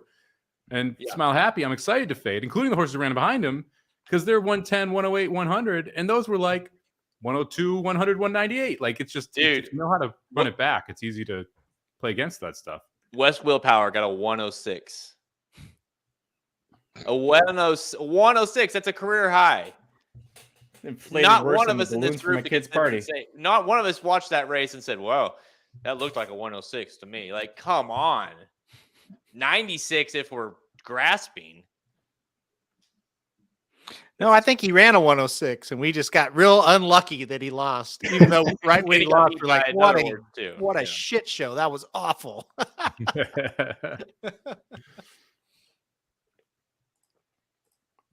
Oh man, that's a gorgeous. Like you could tell that's a Curlin too. He's just such a gorgeous horse. What a horse. I liked what Aaron said too. Curlin out of a Tappet. Why isn't this a legit contender at 2 turns? I mean, that's a heck of a that's really well bred for the distance. There's no reason to think that Curlin out of Tappet can't get a 1.25 miles, and it's not like there's a bunch of world beaters waiting for you in the Whitney, in the Classic. Like not a bunch of great older horses in that handicap division right now. Yeah. What he's looking at his past report. What he tried 1 1/8 in a maiden special weight, and he came in 3rd at Saratoga in 2021, and then he ran in the Challenger at 1 1/16, and he missed by a neck to Scalding, who won next time out. Yeah. I don't see why he can't. They can't stretch him out.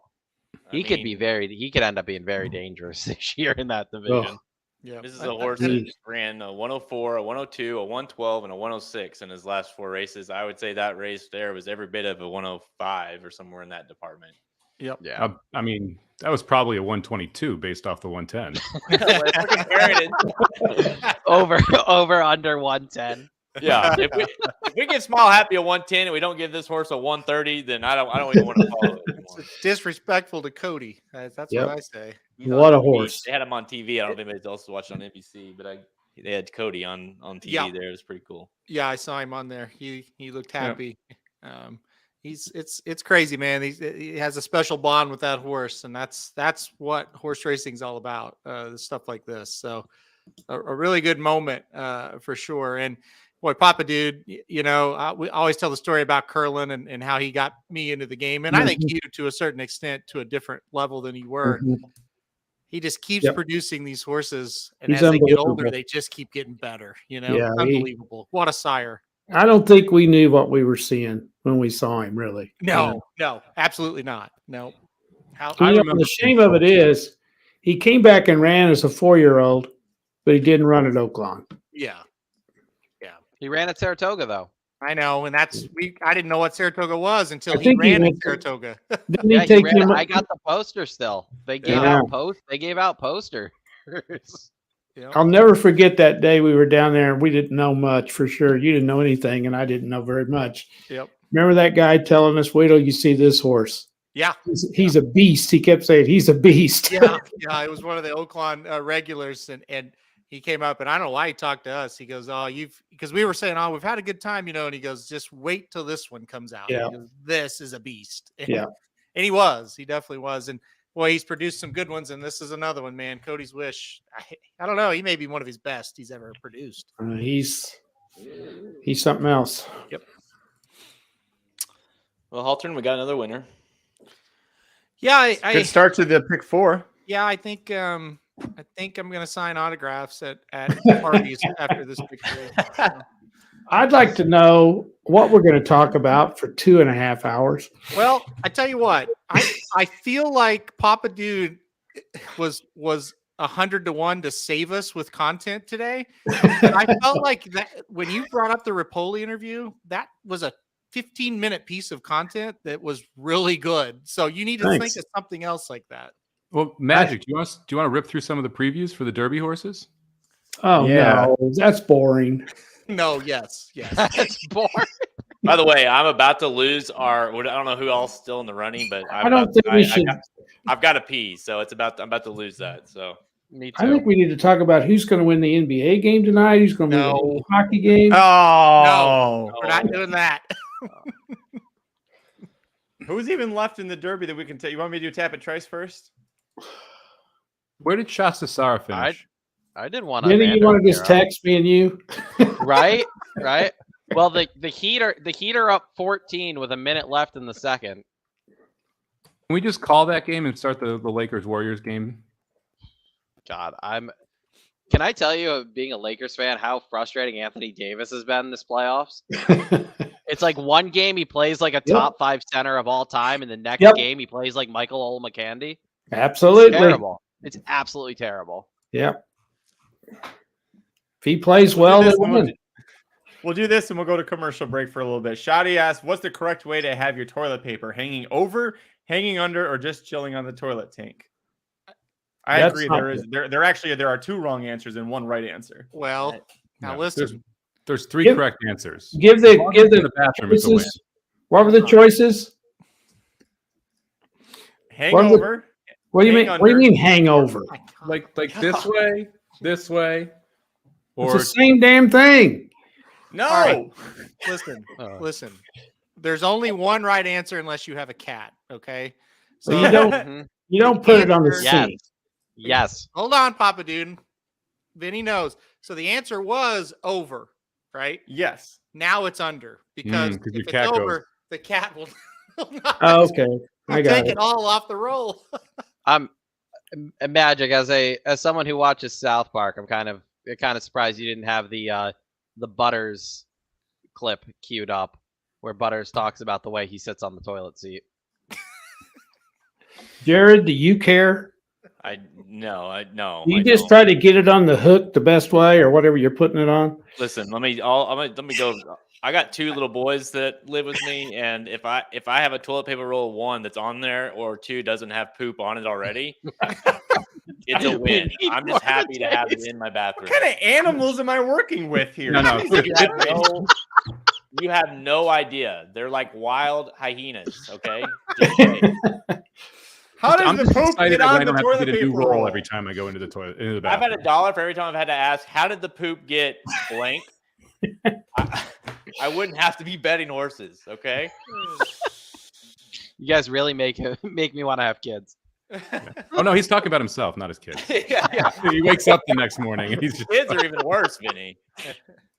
I like Ashley's here. That was good. Go for a sock. All right, we'll bring it back on track. All right, Deborah says need some Racing Dudes Derby picks, please. Oh well. we've got here's the actually. You know what? I might have to do it. No, I'll do it this way. We're only 150 This is minutes away. Aaron and Jared's top pick for the Derby is Tappet Trice. Did I mute it? Right there.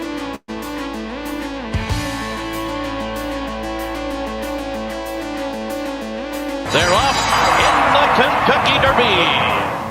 What's up, guys? Jared Welch, RacingDudes.com. We are 1 week away from Kentucky Derby 149, taking a closer look at each and every one of the contenders that is or may make the starting gate. I saved this one for last. Magic made sure to give him to me. Sitting at number 4, Sitting at number 4, Tappet Trice, the gray beauty. This horse, if there's a looks contest, he's going to win this thing every single time. Tappet Trice is coming into this race just could not look better. Continues to look better as well. He's got that clutch of progression going on. Winning 4 straight. Hasn't lost since his debut, which was last year. Rattled off 4 straight, like I said, including the Tampa Bay Derby, where it looked like he had no chance. And then, of course, the Bluegrass, where he showed kind of a new dimension there, where he got himself in position and then kicked for home and ran down a very game. Verifying. I don't think Brad Cox thought he was going to lose that one, especially when Verifying turned for home. And so Tappet tries to run him down, earn a 99 buyer that day. Was really, really impressive. So, listen, I look at this race. I think he's the best horse in the race. I really do, at least from a talent perspective. This horse is so raw still. He's bred to, if you want, everyone, I'm not the first person to say this. Belmont. He's a Belmont horse. He is. He's bred for the Belmont. He's got that long kind of grinding stride that he has that will just grind down a horse. That's Tappet Trice.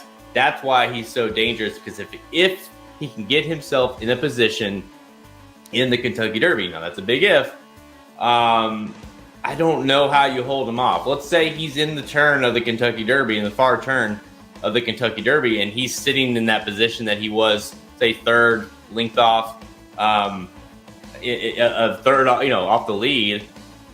I'm not sure how you're holding him off.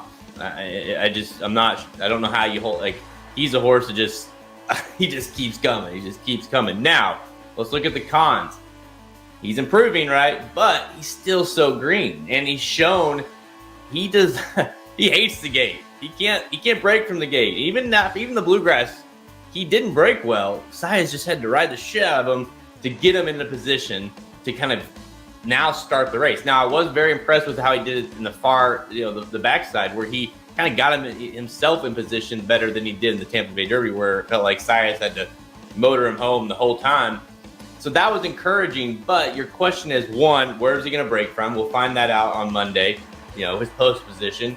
And 2, once the gate when it opens, everything, as we know, everything can just go out the window. So if he misses the break, gets squeezed between 2 horses, and next thing you know, he's in 18th place, that's a concern. Now, do I think he'll come with a run? Sure. That's what he does, right?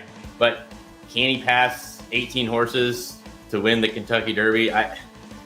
It seems tough, right? So we're going to need to see. He's such a wild card in the race. And by that, I think if you could sit there and say, okay, I can tell you he's going to break well. He's going to be in a good position, say mid to front half of the pack, halfway through the race, I'd say, okay, sign me up. That's my bet. But it doesn't work that way. So Tappet Trice needs to break well. If he breaks well, he's a 100% candidate to hit the board. I have no doubt in my mind that he'll make a run. He very well might be my pick to win the race. I haven't pulled the trigger yet on my boy Tappet Trice, but he's going to be right there. You got to think that they got to make sure they're going to break out of the gate. That's the major concern. Sias is back aboard. Todd Pletcher knows what he's doing, right? I think this might be the race he runs his best race in, but will be good enough based off of that break. Let me know in the comments below. Do you think the elite, the flawless Tappet Trice is good enough to win the Kentucky Derby? Make sure you like this video. Make sure you subscribe to our YouTube channel. Tons more Kentucky Derby content coming your way. See you guys. RacingDudes.com is your home for the best free picks for every race, every track across the country. That's it. Nobody wants to hear me say that a million more times. All right, there you go. Jared Welch's pick for the Kentucky Derby is Tapit Trace. That's also Aaron Halterman's top pick here. Aaron, is there any point that Jared didn't hit on that you would go with, or did he pretty much clear everything and what you love about it?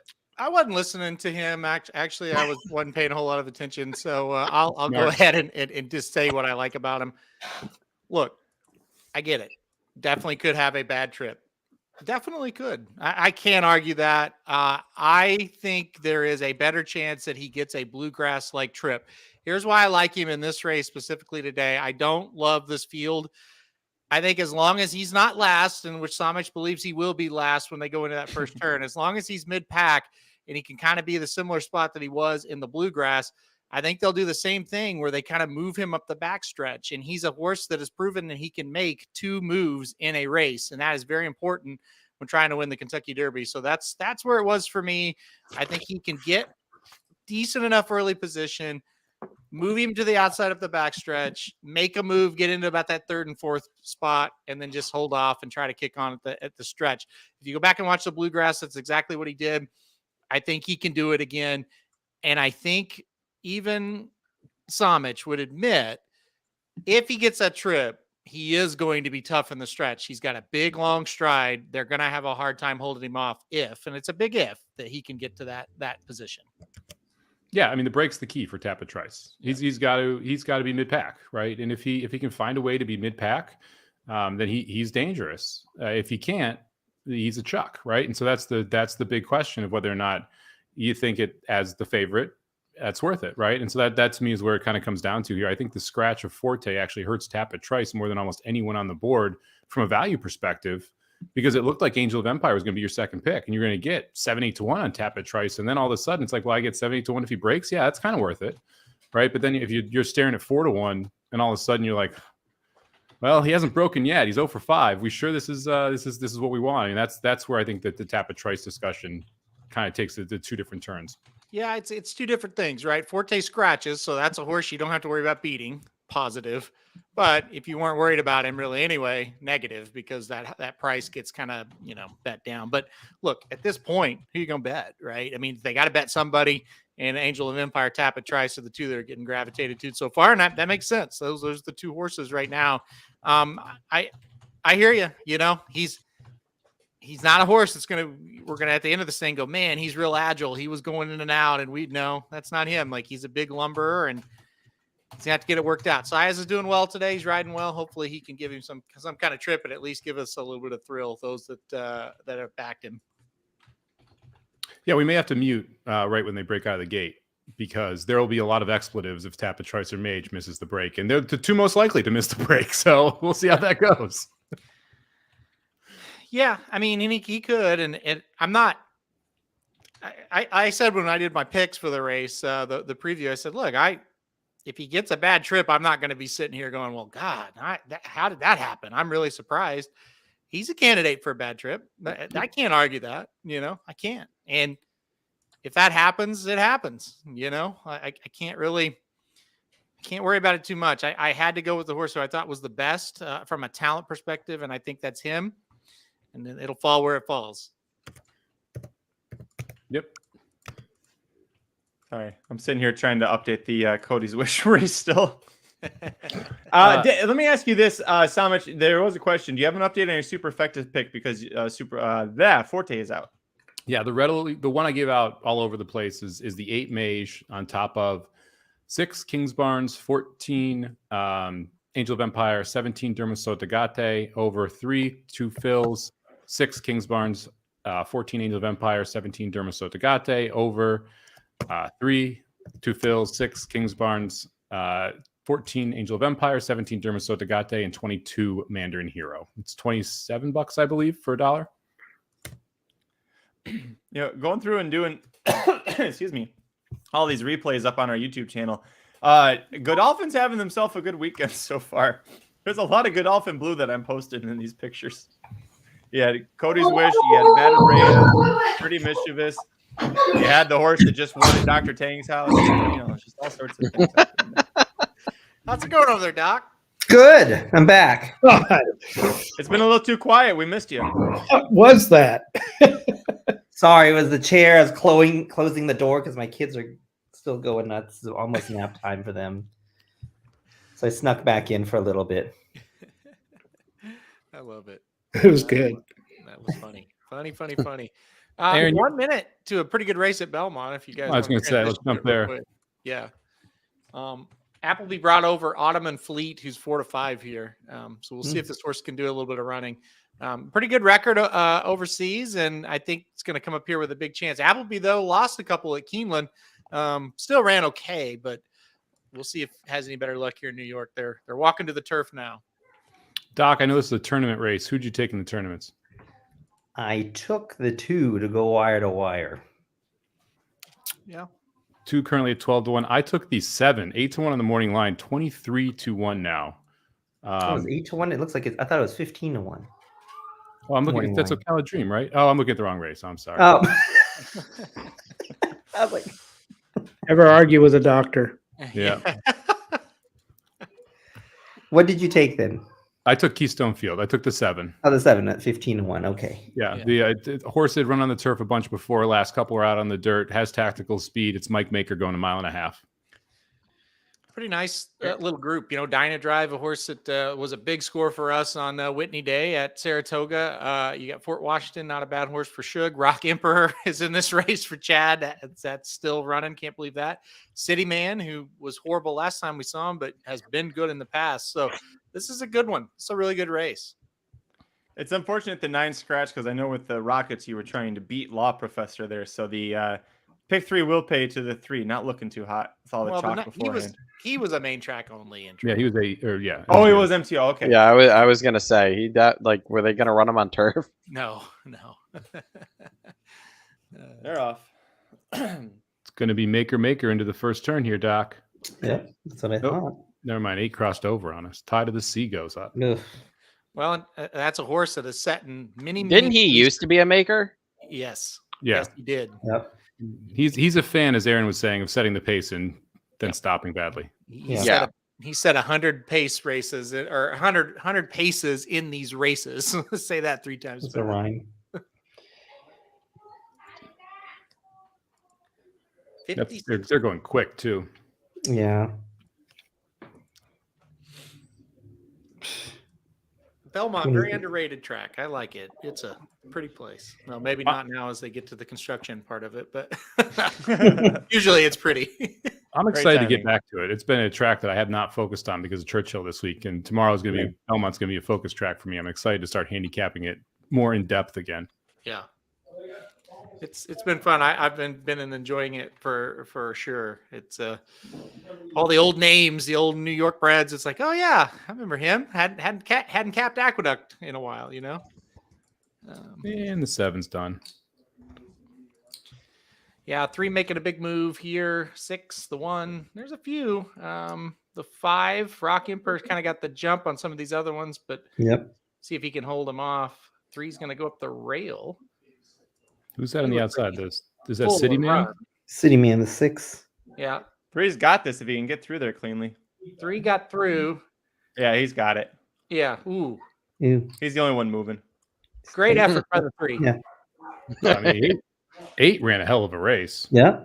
Look at 8 holding on for second. The Holding 8, on for second. That's the 8 Wow. fends off Rock Emperor and City Man, even though they got really good trips. But wow, that 3 ran very well, guys. That was Good for Morley with Katie Davis aboard, right?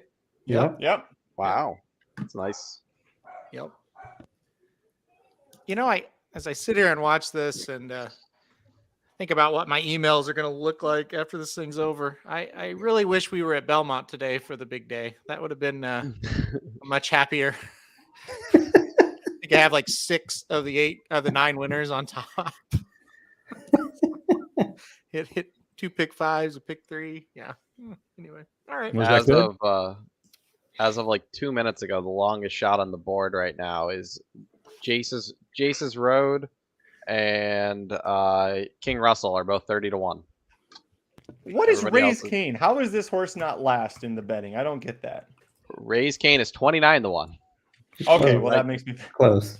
Yeah, he is right. He is right there. Angel of Empire holding straw is 9-2 with Tapit Trice, but has more money in the win pool. So he is Angel of Empire is currently your favorite. I'm gonna turn my TV on. Shut the store. You can turn that off. That one. What do you got in the tab? Mage is at 17-1 for you, Somich. Excited, man. I like. It's one of those races where I wouldn't be shocked if I'm wrong, but I also don't think the horse should be 17-1 against this field. Yeah. So No. willing to take a shot in the Derby more than like a random race on a Friday, you know? Yeah, he's the same shot as he's the same price right now as Confidence Game, which I think that's a little weird. Even though Confidence Game is on my fantasy team and I hope he runs well, I don't. He should not be 17-1. How do you guys approach him? He just has a race since February. I'm not going to buy into the hype. Or what? I think he's going to run like 6th or 7th here, and then I think he's going to run a huge race in the Preakness. I think he'll run like second or third in the Preakness, depending on who wins this. He'll run 2nd or 3rd in the Preakness, and then he'll probably run like 2nd, 3rd, or 4th in the Belmont. They said they want to run him in all 3. So, I mean, I kind of think they're using this as a prep for the Preakness. DeSormo's had success in the Preakness. He did it with Exaggerator. I don't think it's out of the question that he runs 6th or 7th here, runs a very good race, and then takes another step forward in 2 weeks. Yeah. I mean, I wouldn't be floored if he hangs out for the Super. To me, he's a horse that has tactical speed. I think he wants the distance more than horses like Verifying do. And he's going to be forwardly placed, right? Like if he's hanging right behind Reincarnate and he's hanging right behind Verifying or Dermo Sotogate, and for some reason Dermo doesn't go on, like there's a world where he's the one who's if Mage doesn't break, then all of a sudden he could be the horse in the lead at the top of the stretch or really around the turn, and then you never know. I don't think he's good enough to win, but there's a world where he hangs on and ends up running 4th, something like that. No, definitely. I agree with that. I thought this comment was interesting from Ashley. Says, I like Derma because it's hard to separate the Americans. So, Vinny, I think you have Derma on top, correct? I do have Derma on top. Was that kind of your thought process, or kind of maybe go into your thought process a little bit on that? My thought process is the more I look at it, the horse that usually wins the Derby is the cleanest horse. You know, at the time you had 20 other horses. Now you have 18 horses. Like these horses taking kickback. There's horses who are in here who are going to be taking kickback for the first time. You have horses in here who are going to have to be swung 10 wide to really have a chance. Mm-hmm. He's a horse I thought could be right up on the pace. I don't necessarily think he needs to be the pace. I think he will be, but he was a horse I didn't think I think he's going to be right there. So I think he's going to have a clean trip. And if he's as good as he was in the UAE Derby, I mean, I know it's a lot to ask for. If he's as good as he was in the UAE Derby, I don't think he gets caught, because there's not a lot of horses in here who really want the lead. I know, like, a lot of people are projecting like his Verifying's post position. He has to go. I don't think Verifying really wants the lead. I think Verifying kind of wants the stalk. Two Phils wants the stalk. Confidence Game wants the stalk. Cyclone Mischief drawing in, I think, kind of throws a wrench in that, because I think Irad's just going to send Cyclone Mischief. But if he can sit a half a length off of Cyclone Mischief the whole way around, I don't see any reason why he can't go on and kind of have that first jump at being the leader turning for home. So that was kind of why I picked him, because I just think he's going to be, as long as he breaks clean, I think he's not going to take any kickback. And if he's as good as he was, I don't see why he can't just continue on. And if he gets passed by a horse like Tapit Trice, so be it. I don't think he's going to take any kickback. And that was kind of the main reason I put him on top over Tapit Trice. Yeah, I think it makes sense. He does project to have that trip as long as he gets out of there and gets that positioning. 17 hole originally, but not anymore. And that's good news for him as well. He just keeps sliding down. So just better and better and better as the scratches come in for him. The one thing that I struggle with Dermo Sotogake is everybody says he's going to the lead because of one race. Nobody talks about the fact that his 3 previous stakes races, he was nowhere near the lead. It wasn't like he was second or third. He was mid-pack in like 10, 12 horse fields. To me, like he went to the lead at a track that's a super highway because they went, it's a freaking super highway in Maidon. You've got to be on the lead. In the race, they went, the top 4 horses early were the top 3 late. And you had the turf horse for Aiden O'Brien who hated the kickback and didn't show up. Like he might do it, but I don't get the confidence everybody has from one race on a super highway when you just, perfectly ignore the 2 races, 3 races before that when he wasn't ever close to the lead. Yeah, I agree with that, and he was definitely much more likable. I mean, he was. I thought he was going to drift up off the 10-1 line, honestly, with who else was left. I mean, he's going to be under 10-1 now. Kind of is not great. I also I know I saw a couple reputable people, kind of running the buyer figure calculation for that race. Like they're saying it could have been between a 104 and like a 107 that he could have gotten for that race. It's the first time in 15 years that the UAE Derby was faster than the Dubai World Cup. So there's a potential that he is very, very good. There's also the potential, like you said, he gets shuffled mid-pack and that's it. I don't think he's going to win from mid-pack. My entire reasoning for putting him on top is that I think he's going to break well and he's going to be one of those in that first flight of horses not taking kickback. So if that doesn't happen, if he wins with a trip that's not that, I would be astonished. We got to bring Jared in here for a second. Yep, because we got breaking news. Sunriser has donated $100, which means I'll say I'm feeling a little sober here. there is a shot coming. Thank you very much. Thank you, Sunriser. Thank you. Awesome. Are you guys ready? I feel bad. Jared's doing not a in shot the of room. Woodford. Did you forget he's not in the room? There he is. There There you it go. is, Jared. Apple pie. Here we go. Are you guys Real ready? quick on this comment from Truth. I love Sunday Silence. He looks a lot like Sunday Sunday Silence. silence. Yep. Yeah. All right. It's awful. Here's to you, Sunriser. To All right, Sunriser, Sunriser. cheers. Cheers. Good luck with it. Sunriser wants the 8 in the Derby. What's the 8? The 8's the winner. Mage, baby. Let's go. Mage. Woo! What bottle do you have, Aaron? That looks like a Woodford bottle. Yeah, I got a Woodford. Just a Is normal? I got last year's Derby. It tells you how much I drink Woodford. But Rocking Yeah, last this year's year's- Derby. yeah, I got last Nice. year's Derby bottle. oh, you know what? I'm just having another little swig of this. Is pretty good. Hey, babe, give me a bowl. What if we took bowl shots? If Mage wins. If Yeah. Mage or Tapit Trice wins, the other person has to do a bowl shot. That's fair. I How about head-to-head, Mage versus Tabatrice? God, if they both didn't break, that'd be hilarious. I think it's a very real possibility. Oh yeah, they could be what 17th and 18th. It's very possible. Yes. It would be like when Slim and I were standing there with Game Winner and Tacitus on the rail, and they were 17th and 18th, and we threw the program up in the air.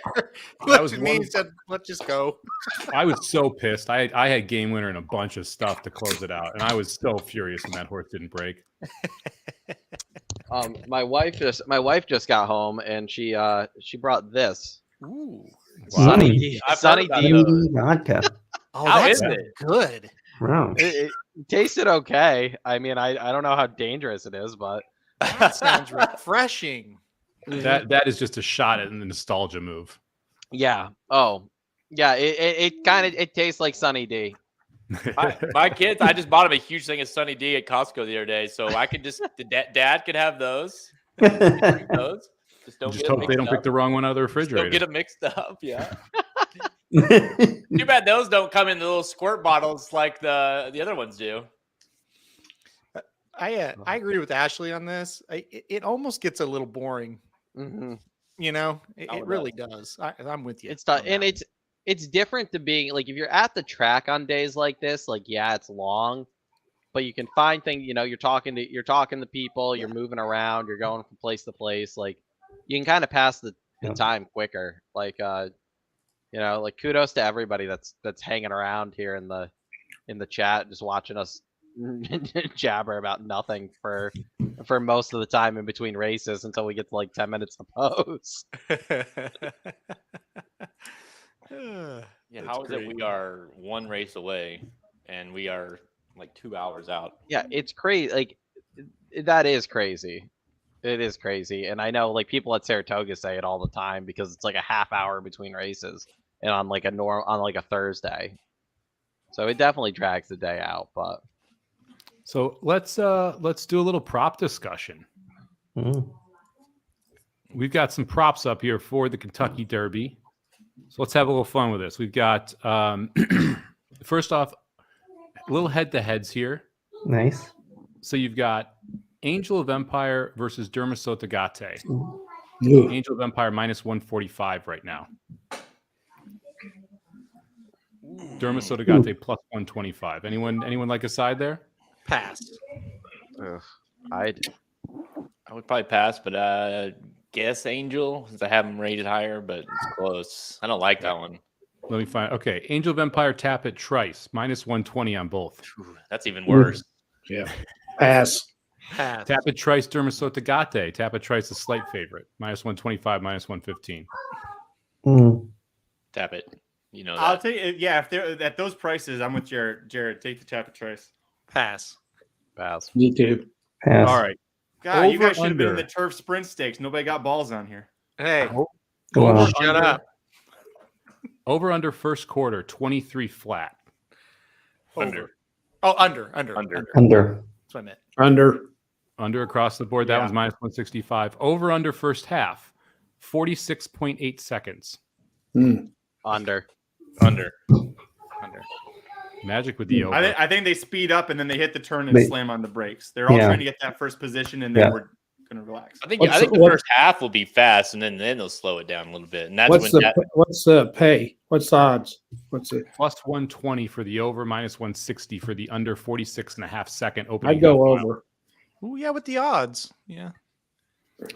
I'd go Opening 6 furlongs, 111 flat. Oof. Over plus 105, under minus 145. over. That one's I like really him tight. going over. Yeah, That is really tough. that's really tough. Because Remember when- 111's moving. That's pretty fast. Hmm. I'd go over. What are the odds on that? Plus 105 to the over, minus 145 to the under. Yeah, give me the over. Yeah, I'll go over and hope they're just this isn't a star-studded group that's moving that Yeah. quick. Horse to finish last. King Russell plus 800. Jace's Road plus 850. Ray's Cane plus 850. Sun Thunder plus 1,000. Cyclone Mischief plus 1,000. And then it goes up from there. I can tell you any horse if you want to specifically ask. Not about with him. Irad. Cyclone Mischief with Irad is not finishing last. Agreed. That'd be I like between- Jason's Road. Jason's Road, I think. Yeah, it's He's between gonna go Ray's- and then he'll I fall don't think back. King Russell can close a little bit, so I don't think he's going to be last. Right. King Russell will pick Yeah. off some at the end. Yeah. It'd be between Jace's Road or Ray's Cane for me. Yeah, I just me too. I don't think either of them belong in the field. Yeah. What about Dermisotagate at 30 to 1? They finish Be last. Is there a I world would where take that that. horse freaks out and just Yeah, I would take that Oh. because if you're going to put it to win and you get it to last, you could, it's kind of like Play both Got ends. it of all the book. covered there. it's like pie Got it gow. bookended. there is no first or last. How many words will the Kentucky Derby winner be? 1 plus 150, 2 minus 110, 3 or more plus 450. 2. I thought you were gonna say, well, how many words will he say? I'm like, he's a fucking horse. What kind of a bet is this? 1. Isn't there only one horse with 3 words? Hey. Let's see. Isn't there only one horse? Angel of Empire is 3 words, so right? Yeah. Yeah. Angel of Empire, 3 words. A bunch That's of them only- are 2. So what? Yeah. Wait, what? Yeah. What were the odds on that again? 1 is plus 150, so you get like verifying, reincarnate, King's Barnes, Mage, Mage. disarm. There's only one horse with 3 words, so do not bet the 3 at plus 450. Angel of Angel of Empire. Empire. And It's then the same. there's a handful with 2 words. Dermasoto, Trice, two Dermasoto, Japanese, two Phil, King Show, Russell, Mandarin Tapit Hero. Trice. That's minus 110. Kingsbarns. Two Bro, big- no, I'm two taking. If you, I'm taking I mean, two.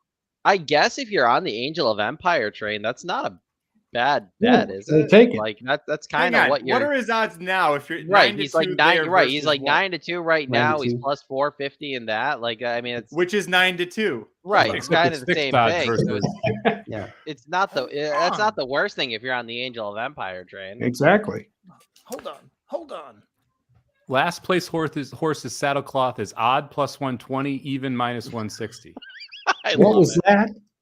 I Last love place that horse bet. saddlecloth. No, Even. the one that I thought was kind of fun. I would take even. The one that I thought was kind of fun. Will the 2023 winner be bred in Kentucky? Yes, minus 300. No, plus 200. The only horse not bred in Kentucky is Two Phils. Angel of Empire is a Pennsylvania bred. Oh, I'm sorry, it's Angel of Empires. He's the only one. Well, And then the Japanese Derma's, horse. yeah, I was gonna say Derma's bred in Japan. So, So two you get Phils. the two Japanese horses and Angel of Empire for 3 to 1. Yeah, I would take them at 3 to 1. Let's I see would- here. I would take them at I would take them at 3 to 1. They've got a bunch of other fun ones. Will the winner go wire to wire? Yes, plus 300. No, minus 500. Mhm. This is a good one. Will anybody on the NBC broadcast team hit the trifecta in the Derby? No. What No, is the minus no? What is the no? Like 3,500. minus of that. Yeah. Minus 3,500 is the no. Oh, I wouldn't. I Would wouldn't change my play it. best bet. Yeah, Yeah. there we go. That's the best bet. Wait, who's on Well, the this- NBC broadcast? I haven't watched it. I'm gonna be honest. with you. It's I think Eddie Olchek Olchek. is probably the best handicap. Is Olchek on there? Matt Bernier. Yeah. He's pretty good. Oh, I like. Bernier's Um, on there. Kornacki. This is Okay. Vinny. This one's for you. Will the winner of the Kentucky Derby have won their last race? No, plus Ooh. 200. Hmm. Because you just mentioned No. how many winners of those big races we did not have here. See, I feel like I wouldn't play that because the horse I think who has the best chance that didn't win their last prep is verifying at this moment. And he's, even Mage, like you're going to get a better price just playing Mage straight up than you would be playing that at plus 200. So I feel Yep. like I feel like that's a tough, I feel like that's not a good bet because both, even just betting the favorites who won their last race are going to be better than plus 200. Yeah. Will the horse that wins the Derby win the Preakness or the Belmont? Yes, plus 125. No, minus 165. No. That feels like a no. Because then you're betting a Triple Crown winner. Like if like there nobody, I don't think anybody from this race is winning the Preakness because if Forte's going, you've got First Mission, who a bunch of us have said we would bet if he was in this race right now. You've got other good horses waiting for the Preakness, and so then like you have to bet that you're going to have a Triple Crown winner at that point. Right. I mean, I feel like I know he didn't draw good, but like Tapit Trice kind of has that feel that he could win like if Tapit Trice wins here, like are we really saying he's not like he couldn't win the Preakness against a smaller field if he won here? And He the would have to win Belmont the seems Preakness. right, and the Belmont kind of seems made for him.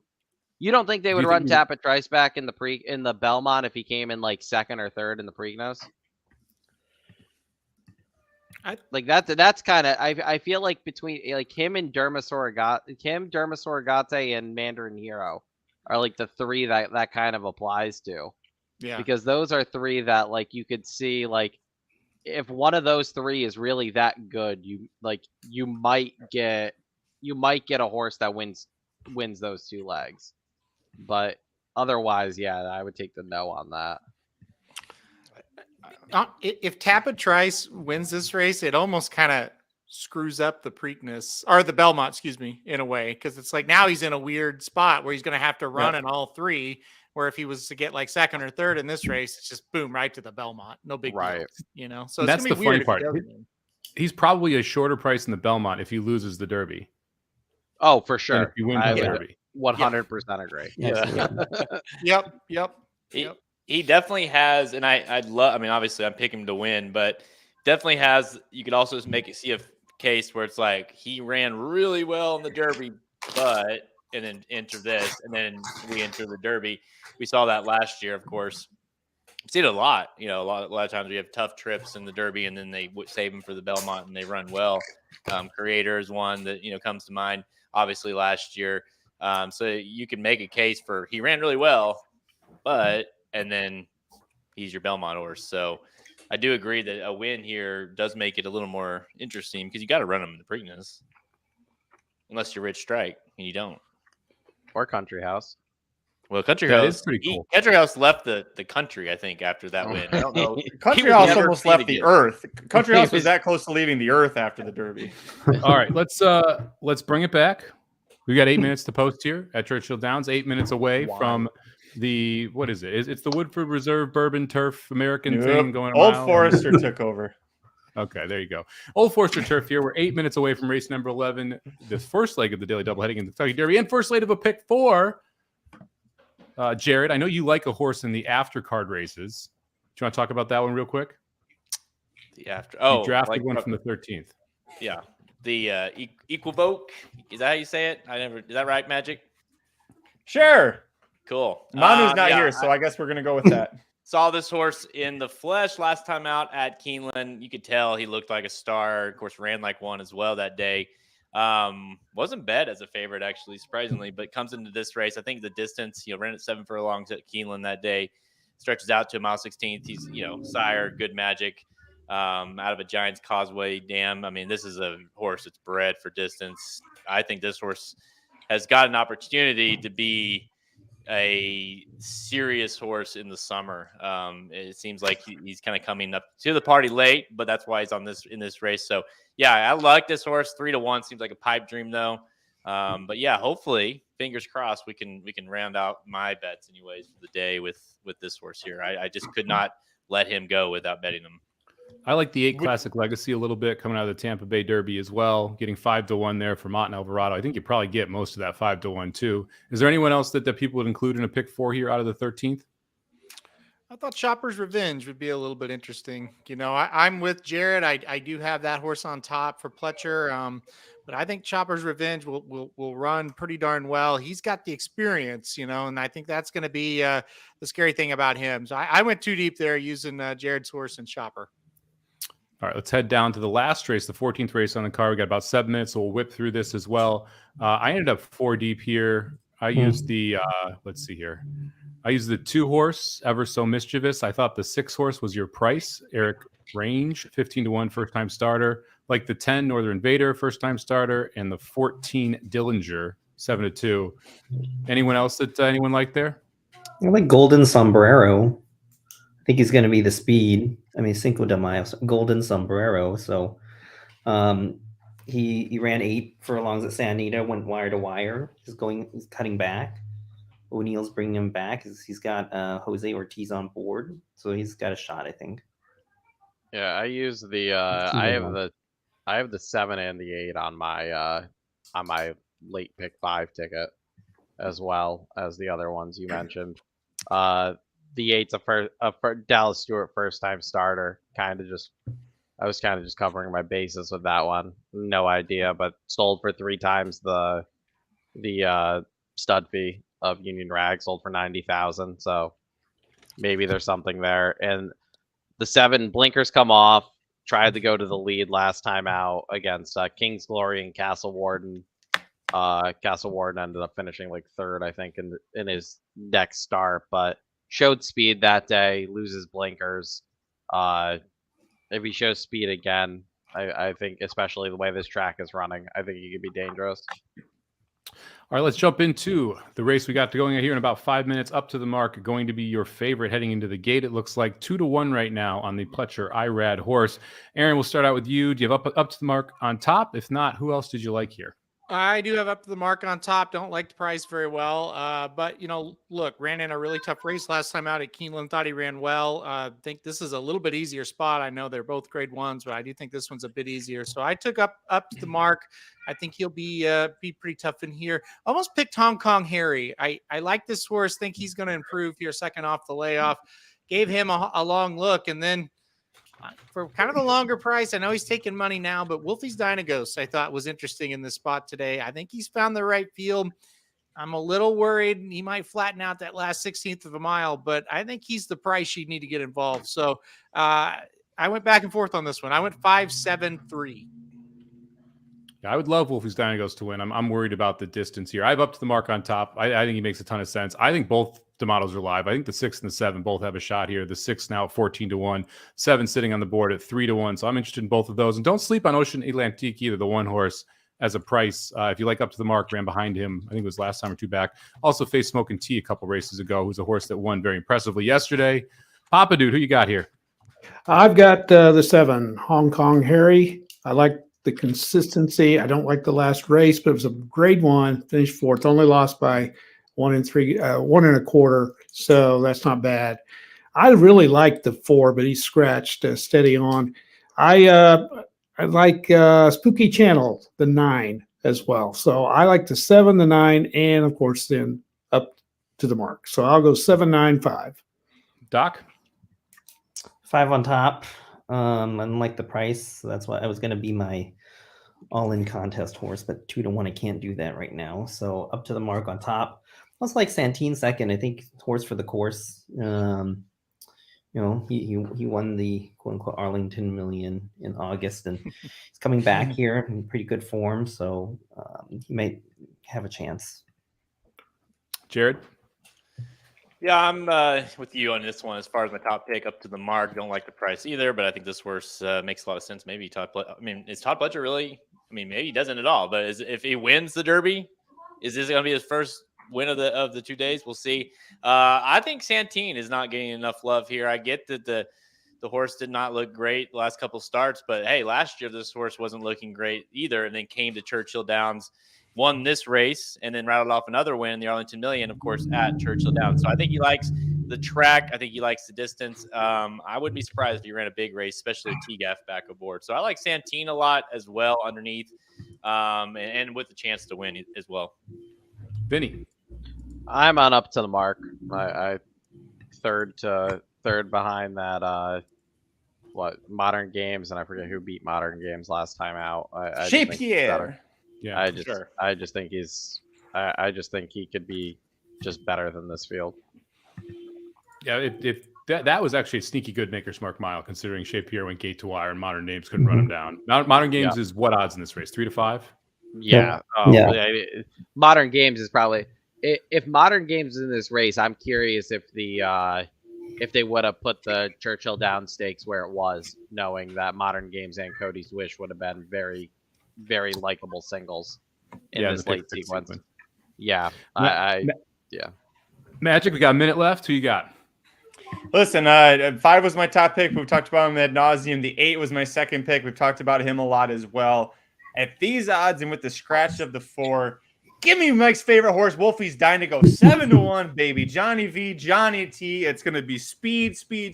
Between him and the 1, you know that the 3 is going to be able to sustain his bid. It's just a matter of can he hold off all the horses behind him at 1 1/8. But I love the price on the 3, Wolfie's Dynaghost. Wolfie. Still looking for Wolfie's Dynaghost saddlecloth. If anyone out there in the YouTube world knows where one is, hit me up. Shoot me a DM on Twitter at Somobomb18. I want to buy a Wolfie's Dynaghost saddlecloth. You can get one. If anybody knows how to steal saddlecloths, just steal one and sell it to Mike. He'll do that too. You guys remember when I think Dan drafted it? Dan and Michael Myers drafted him in the. Yep. They drafted him in the fantasy league, and everybody kind of just laughed it off. Like, you know what? No. I'm gonna play a Wolfie's Dynaghost into Mage double.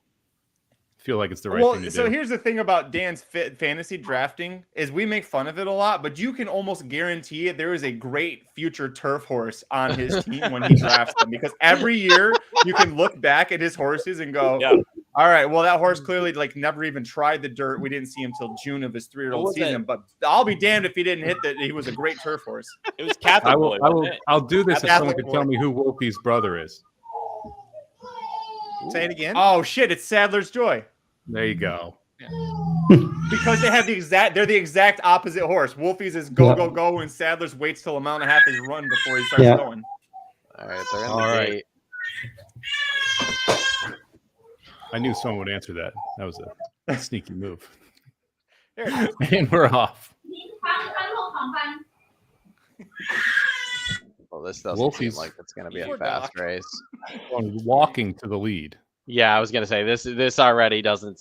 Just where up to the mark is, I don't think this is going to be a fast pace. I'm Yep. surprised Velasquez isn't protecting the rail here.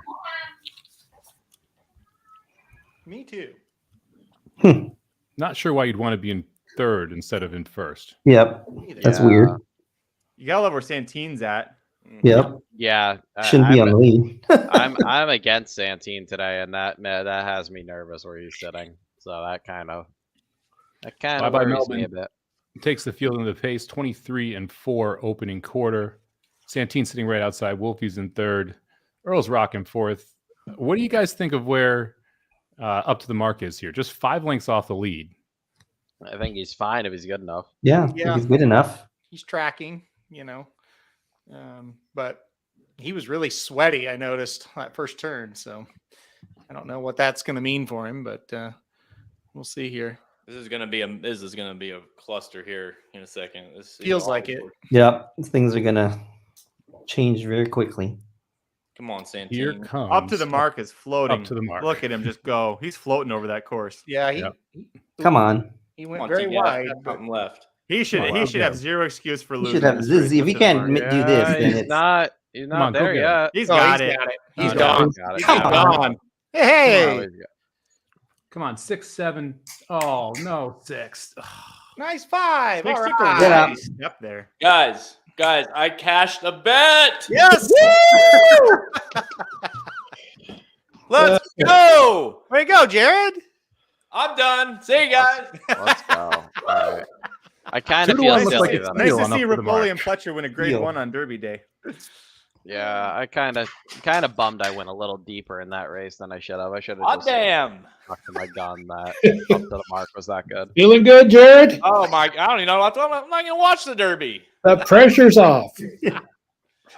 Gotta be happy. That was a nice performance there by that horse. It beautiful. sure was. Beautiful. I mean, 5-2 feels like a steal. Steal. Yes. Should have pushed, Mike. Yes, Oh, you should have. I was surprised you didn't. And now I have a 300 double into Derma, though. Let's Nice. go. There you go. Jared. Look at that final furlong too. He went sub 12 there. God, that was good. That was a very good horse. Yeah. God, he went I mean- sub 12s from the 3/4 home. You look at what he did, like Smoking Tea flatters him yesterday. You look what he did against Modern Games, how he ran into that Maker's Mark mile pace, and then the way that he just exploded here. I mean, that's a Hong Kong Harry is no slouch, No. and he was opening on him. Just Yeah, when absolutely he started to cruised. kind of range up on the turn, Somich, I think you're the one that said it. You're like, ooh, he's coming. And yeah, he looked great. Good, really, really nice performance. And Todd Pletcher off the duck, man. And who would have thought it would have came in the 11th race on Saturday? But it does make you think, okay, well, not all of them are going to run terrible. So good job all around. Good race for up to the mark. It's funny. That's when I debated for 3 days about who to put on top. Ended up with up to the mark on top, and he gallops like it was no problem. That's racing in a nutshell. Yep. It was interesting to see Irad cross the finish line, like one jump before the finish line, takes his hand off and just points to the horse. Yeah. I mean, just saying this is a monster. Like that horse was just absolutely loaded in this spot. Yep. Also, Rapoli horse too. So Mm, Oh yeah. got to make them feel at least a little bit better that they don't have consolation. Forte's not yeah. running next. But yeah, nice little consolation there that you win the Yeah. American turf. I First. wonder when they interview the horse if he mentions Forte at all. Maybe. Is there a bet? Is there a bet on that? That's a line. This is for you. Forte's one word. That's all he's got to say. Now, for some That's reason, my the horse has stable- a very high pitched voice. I don't know why. That's my Shotty is stablemate. working on that video right now. Yeah. That's my stablemate. That's Yeah. my stablemate. Yeah. I know he's not here, but he's good spirit. We all huddled up in the barn after the news came down. Forte had a really emotional speech. I like how we all have different voices for him. Really put me up for today. Oh, All right, boy, we're only 3 hours from the Derby now, guys. that feels good. That feels good. Needed to get. I'm glad I'm not looking for my first win in the Derby. So now everybody's got to get tap a trice. Another 5. Can we get 5-5 home? Come on. You might Come have on, lost your lad. 5 mojo though. I'd be okay with that. I'm alive to. Well, our friend Rodney, who had that huge hit earlier today, and I forget what it was. I think it was like 18 hours ago when he hit that. But he's got a pick 3, Cody's Wish, single 2 up to the mark, and then he's got Angel of Empire and Confidence Game. So you'll be rooting for that 4 horse. Either one will pay pay nicely enough. But Confidence Game, I gotta imagine it's going to be a very nice pick 3 payout for you there, buddy. I'm still laughing at the horse. I'm sorry.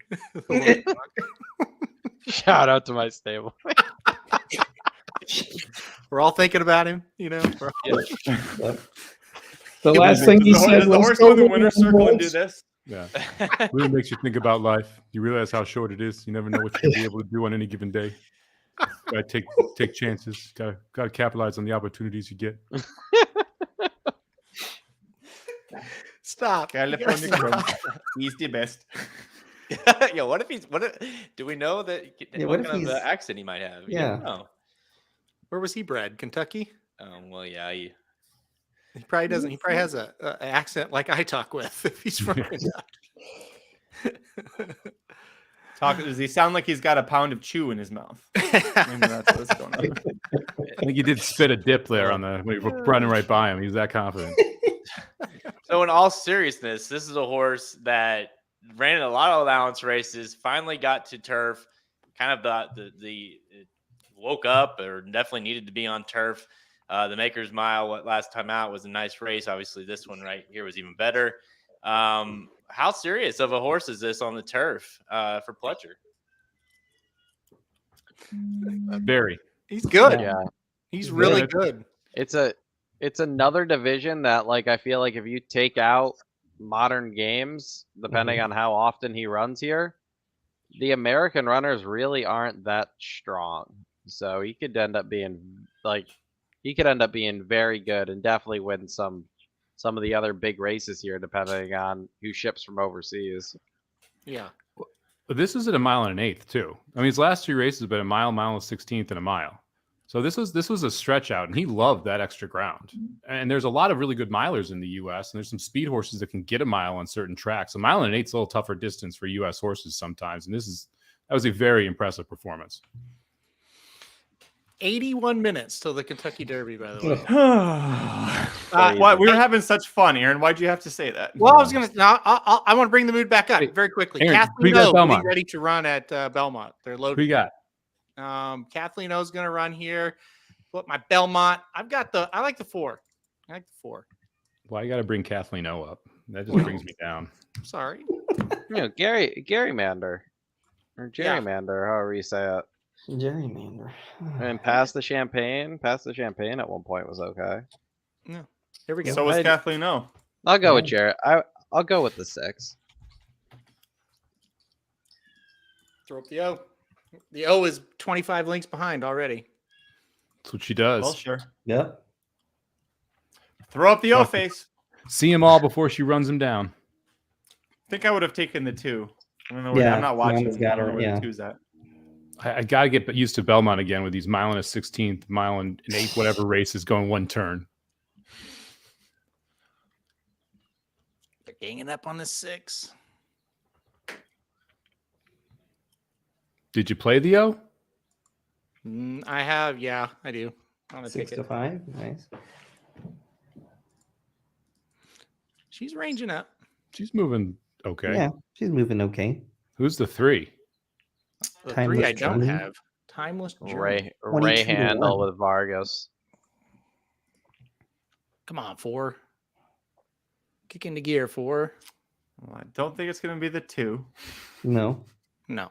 the 5 is Not kind going of to be the 5. 5 the sucks 5 is ass. running in place. That's the Because she sucks. and she's so wide. And it's just She Pass sucks. the champagne, going to get the split? Nope, we're How going about the 3 1? How wide. about the 1? champagne past the champagne. Get up 1. Yes, I have the 1. Come on, go. All right. One's all right. home. All right. One's home. 7 to 1. That was a gift on that one. Okay. Everybody Yeah. just relax. Overlay at 4 to 1. She 5 ran to the well. 5 into the last now, right, Aaron? What's that? You're live to the pick 5 into the last. Yeah, I'm live to 4, 8, 10, 11 now in the Nice. last. So Nice. pretty good. 10, 11. Nice. I think after this race, they should change Kathleen O's name.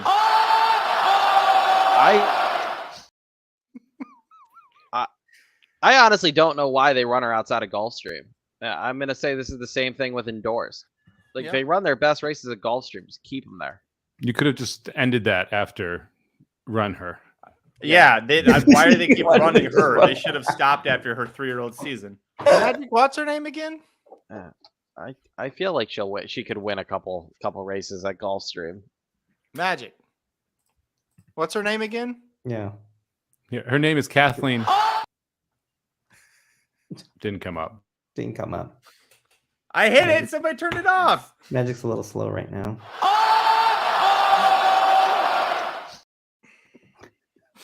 I just want to see it again. All right. A stupid, naive, silly little goose. I don't sign off on the wrestling clips on this show. It was Dalton. That's Dalton Castle though, the party peacock. That's exactly, baby. That's a party peacock. That's Yes, not a sir. positive. That's not. You're not helping. Dalton Castle and the boys. Papa, dude, me how do a you feel boy. about the party peacock? Don't have any idea what it's about. If you want to know what I'm doing in this 80-minute break, Are you I'm researching? watching Oklahoma State softball. What's the score? The Cowgirls are ahead, 1-0. Must be the first inning. It's just That's a bit second. shoddy.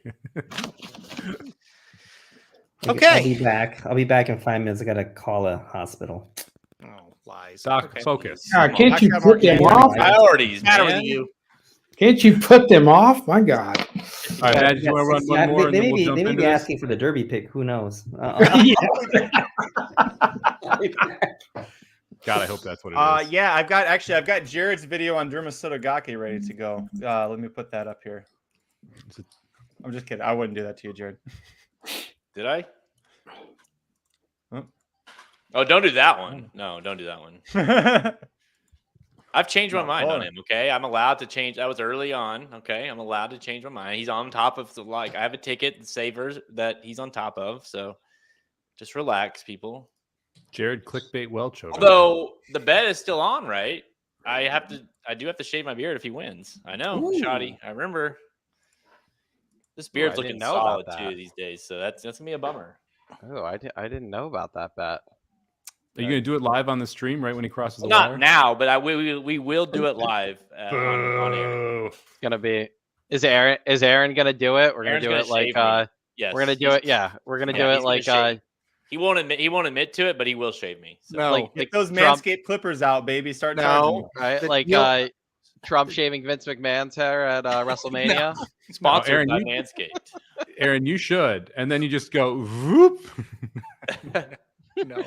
Come on, you can do it. Shoddy is doing it. That was the part of the thing. Shoddy shaving it. Yeah, Papa Dude's fallen down so far in his chair, he's almost out of the camera. We wore him out. Yeah. Dude, I'll be back for the Derby. Don't worry. All right, I here's have to Derma follow this Sotogake. softball pretty hard.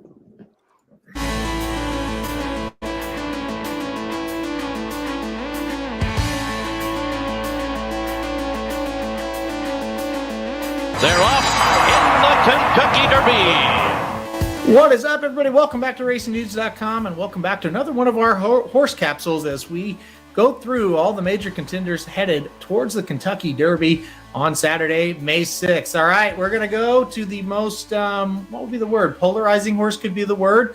Mystery horse, most mysterious horse could be the word.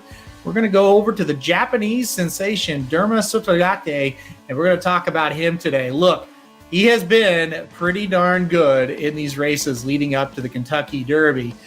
He had 3 straight races in Japan, his home country, before running third in the Saudi Derby. He was pretty solid in that race, so and kind of that was the first out of the season, kind of made you think he'll improve next time out. Well, his next race came on March 25th, and it was a dominant win in the UAE Derby. He was fantastic in that race. So the good news is he's been in good form internationally.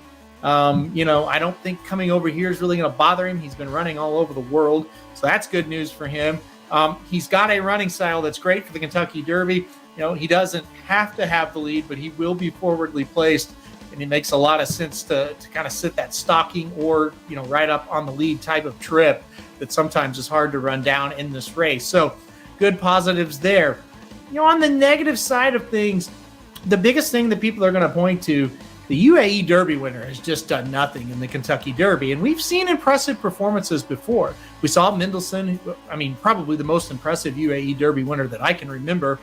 He came over and he didn't do much. Now, he also broke poorly from the gate, kind of lost all chance at the beginning. It was a disaster of a track, really wet track. So we had things against him, but still, none of these UAE Derby winners have ever come over and done much. I think the big difference this year, the Japanese horses are coming over all over the world and winning on the biggest stages.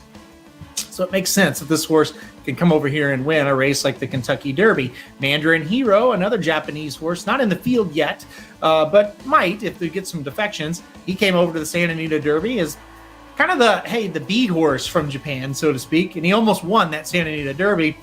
Irma Sotogake is more highly regarded than Mandarin Hero when it comes to Japanese horses. So logic tells you he's got a shot and he can break this UAE Derby curse. He's a polarizing horse. You got to make a decision on him. Either you're going all in with him or you're going to leave him off. He's that kind of horse.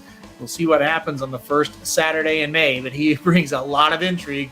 It'll be interesting to see if Japan can keep that streak up of winning the biggest races on the world stage. All right, guys, thanks everybody for watching the video on Irma Sotogake. If you hit that, or if you like the video, hit that like button. If you really like it, hit subscribe. You get alerted anytime we do Derby content like this one. Most importantly, good luck if you're playing the Kentucky Derby. RacingDudes.com is your home for the best free picks for every race, every track across the country. That's true. We are the best place for that. All right, there we go. We got Aaron's picks there for for at least his opinion of Irma Sotogake. Jared, I'll throw it to you on a serious note. You did say that you had changed your mind on Irma Sotogake. So talk to us about it, because you're still, like, even as an hour ago, people are still hitting you up in the comments of your old video from months ago telling you how wrong you are. Yeah, what'd you say, Somich? Clickbait, Jared? Yeah, it's a solid video, right? It was, honestly, joking. He's like, Magic's like, hey, you're the man for this job, Jared. I need you to do an article or do a video about Irma Sotogake. And I was like, all right, fine. And honestly, true story. As I go into it saying, this is going to be it is why he can't win and there's no chance. And then the more I researched him, the more I looked, the more I watched, I was like slowly talking myself into him. I think with all the defections and then obviously drawing out of the 17 hole, well, he's 17, but he's out, not in the gate, 17. I just think that if there's ever a year that Japan's going to do it, this might be the year, right? It just seems like on paper, it's got a chance. Honestly, I'm playing, I think I have a total of 6 horses that, if you combine the tickets and stuff, that would need to win. And 2 of them are Japan horses. It's him and Mandarin Hero. Listen, the one thing I said in the video that I think is interesting is the way I envision a Japanese horse winning the Derby is by coming over here and prepping before the race. Well, Mandarin Hero did that, right? And so to me, he's a very interesting, especially if you like Practical Move, or if you liked him, you got to kind of like Mandarin Hero, I think. He's the only one left out of that Santa Anita Derby. So that's why I went with him in a lot of my tickets. And then with Irma, it's just he's one of the few. Irma, Kings Barnes, you can make a case for, and what is it? Number 3, Dr. Phil's, 2 Phil's. I always want to say Dr. Phil's. Those are the 3 for me that I'm like, I don't know really what they are. I'm just not quite sure. And so to me, I've got tickets with all of them just in case, because I just don't think we know exactly what they can do. Yeah, I went and got yesterday actually, I think it was still while we were live on the Racing Dudes live show. We were discussing, will Forte scratch? We're not sure. Jared said, all right, we're going to find out tomorrow morning. And we all had that feeling like he's probably going to scratch. I told Mike, I went right to my offshore betting and I put a bunch of fixed odds bets in on horses. I was like, they're not going to be anywhere close to what they are now. One of them was Dermisotogake, because I thought if any horse is going to take bets to where he's unplayable, or at least for me, where I thought he'd be unplayable here, that's where he would be. Mike, what is going to be your opinion on Dermisotogake officially as we head into the Derby here? Major player. I think you can't disrespect him at this point, especially with what we've had from a defection standpoint. He moves in a couple posts. I think he's got a shot at getting a pretty good trip here. I'm going to play him on top of my Saver Superfecta. I'm not going to put him on top of my big one. I don't have any win bets into him, but I included him in the late pick 4. I think that he's the ultimate unknown horse. I talk about knowns versus unknowns all the time. We're walking into this, and to me, I have a pretty good idea of this entire field, except for 2 horses. It's Dermisotogake, who I think, unknown, obviously, because we haven't seen him in the U.S. He stalked in Japan. He was on the lead in the UAE Derby, and the other unknown is Kingsbarns, because he hasn't faced anything yet. And the one race where he did face something, he got the easiest lead in the world. So those are the 2 horses where I'm coming in here, and I don't know the ceiling of their talent. And so I respect both of those simply because I don't think this is a phenomenal field. So at that point, you got to say, all right, well, if I don't think this is the best field in the world, then the unknowns have a bigger shot than a normal race to be able to win and hit the board. And so I think the 6 and the 17 then become realistic players here. And I hated Kingsbarns, by the way, 2 weeks ago. So that should tell you about kind of how this has changed as we've gotten these defections and we've narrowed this field down. Hey, Doc, side note. Sorry. Side note is talk about unknowns. I think we know what he is, but we talked all about how the odds would be weird and how people are going to bet these long shots because of the rich strike. Reincarnate 50-1 morning line down to 12-1. I mean, shit, dude, he's right there with Kingsbarns. He's right there. Mage is a bigger price. You have on top Somich. Reincarnate. I knew he would take money because of that 50-1. But thinking that this horse is right there in the mix with all the other ones, other than the main contenders, that's a little surprising to me. I guess, are they just seeing the Johnny V, formerly trained by Baffert, and know that he's going to go to the lead? I mean, what are they seeing here? Oh, somebody on NBC must have picked him. Yeah, I think that, everyone. I think in terms of the speed profile, they think. I mean, some people think that he's going to be in the lead, coming for at the top of the stretch, and that's what they're hoping for, and they're hoping that he can hold on. I did some prop bets on him just to run 3rd and 4th. I got those at 5 or 6-1. So I got those in early. So I mean, it's possible. I don't know. I'm not putting him in as a win bet, but I think that's the kind of talk around him, if that makes sense. I think we all also knew this morning line was wrong. So I don't want to completely say this is a ton of steam from 50 to 12. When the morning line came out, Magic literally typed in 15-1 here and 50-1 on Jace's Road. And Jace's Road was originally 15-1 and then floated up to 50. I think we all thought that was more of what you were going to expect. I mean, I thought realistically Reincarnate should be in that 20 to 25-1 range. Mm-hmm. So 12-1 does seem a little short, but the favorite's not here anymore. So not crazy there. Johnny Velasquez, really well-known jockey.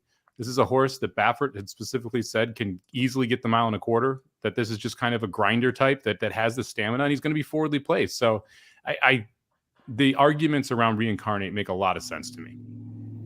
Well, he's going to get the perfect trip. I think he's the number 1 candidate to get the Derby winning trip. But he's a big candidate not to do much with it either. And so I think, people that have followed the Derby year after year after year, they look at this and they go, okay, you got Velasquez. He knows how to ride a horse like this. You've got a horse that has speed. He doesn't really let a lot of horses get by him. He has before, but he's kind of tough to pass sometimes. But again, he doesn't fit when it comes to numbers, when it comes to finishing a race off. And so you wish, I think you're handicapping with the idea of, well, maybe he'll stick around this time. Maybe he'll just kind of be tough and hang tough. He should get the distance. He's got a pedigree that says he could run all day. And I think he can run all day, but he runs kind of one paced all day is the problem. My biggest knock on Reincarnate is the Arkansas Derby. Yeah, I mean, that was just dream trip sitting up front, and Angel of Empire made him look like he was standing still when he went by him. And so if that happened at 1 1/8 miles, not sure how that much is going to change going 1.25 miles here. Yeah. And I did say that it's like Reincarnate got passed like he's tied to the pole, because he turned for home and he had the same pace. And that's what I'm saying.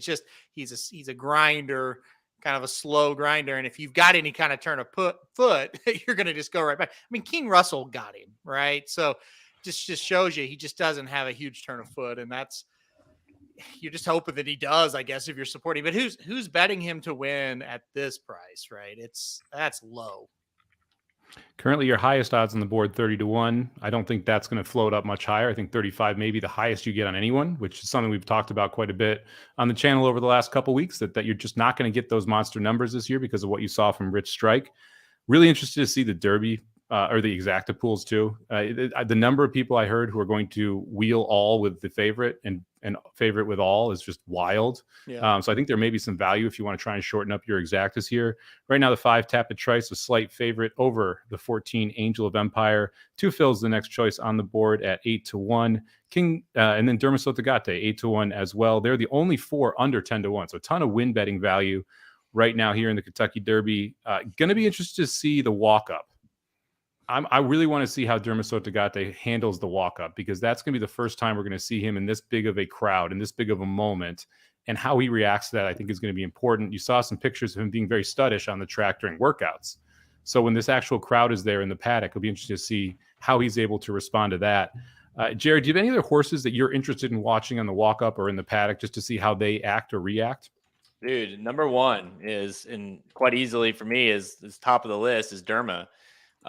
There's just been a ton of talk about how unfocused he's been in the mornings and kind of just he kind of looked good at times and didn't, and just, you know, those in the mornings. You know, a horse like that who, you know, hasn't seen a field or an environment, and frankly none of them have, but an environment quite like this. So how he's acting in the you know, a walkover in the paddock is going to be very interesting to me. If he's calm, if he looks good, then that'd be for me, it'd be a pretty good sign. Past that, you know, I don't think you're looking for much. I mean, they all have to do it.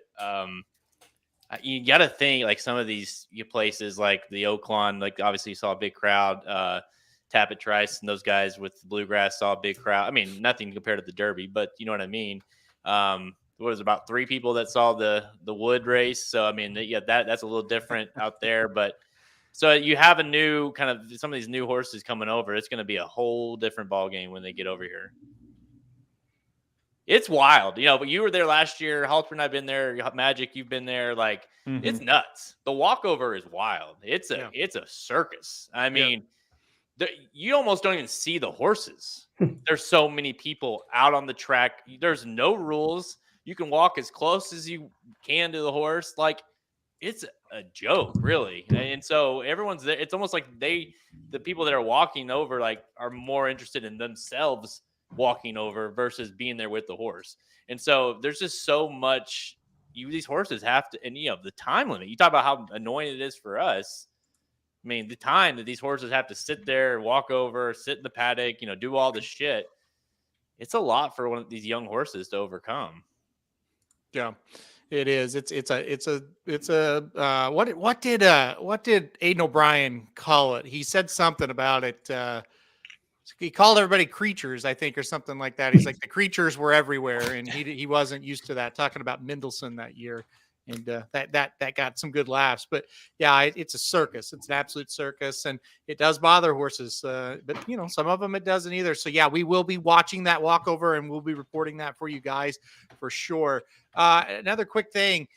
Skelly, a horse that is a up-and-coming sprinter for Steve Asmussen, won the Count Fleet, wheeled back and just won a stakes at Oaklawn. So keep Skelly in mind when he goes up against better horses. He's a good one. So, but back to the Derby. The walkover starting, actually. We're getting our first look at Mage. Mage is on the screen now, and as you can see, if you're watching that Twin Spires speed or feed, or that Churchill Downs feed, there's Mage, and there's 30 people with Mage hats around Mage.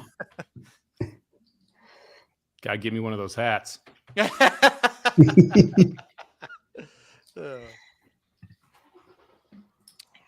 But, you know, a lot of times you analyze paddock situations, and it's not that big of a deal. I mean, unless they totally freak out. But here in the Derby, it's like I said, it's a different animal, and we'll definitely have to keep an eye on how they're handling it. Some won't. That's for sure. Some won't, or some don't every year.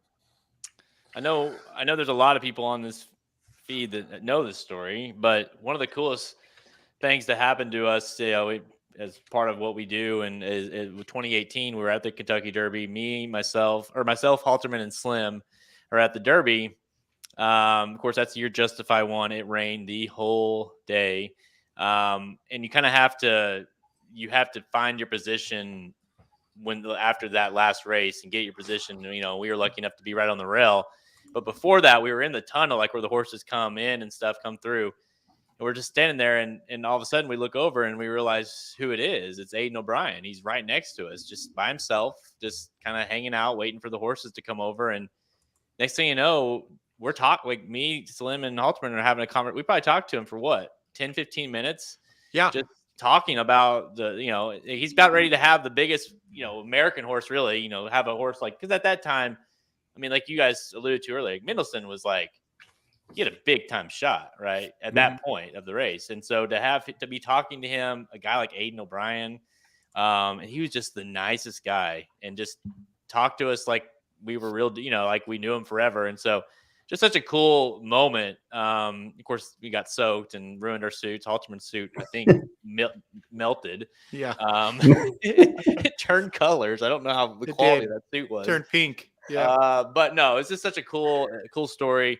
Cool to talk to Aiden O'Brien. And, it was crazy. Like, this dude's about to ready to have one of the biggest moments of his racing career. And he's talking to these schmucks in the tunnel.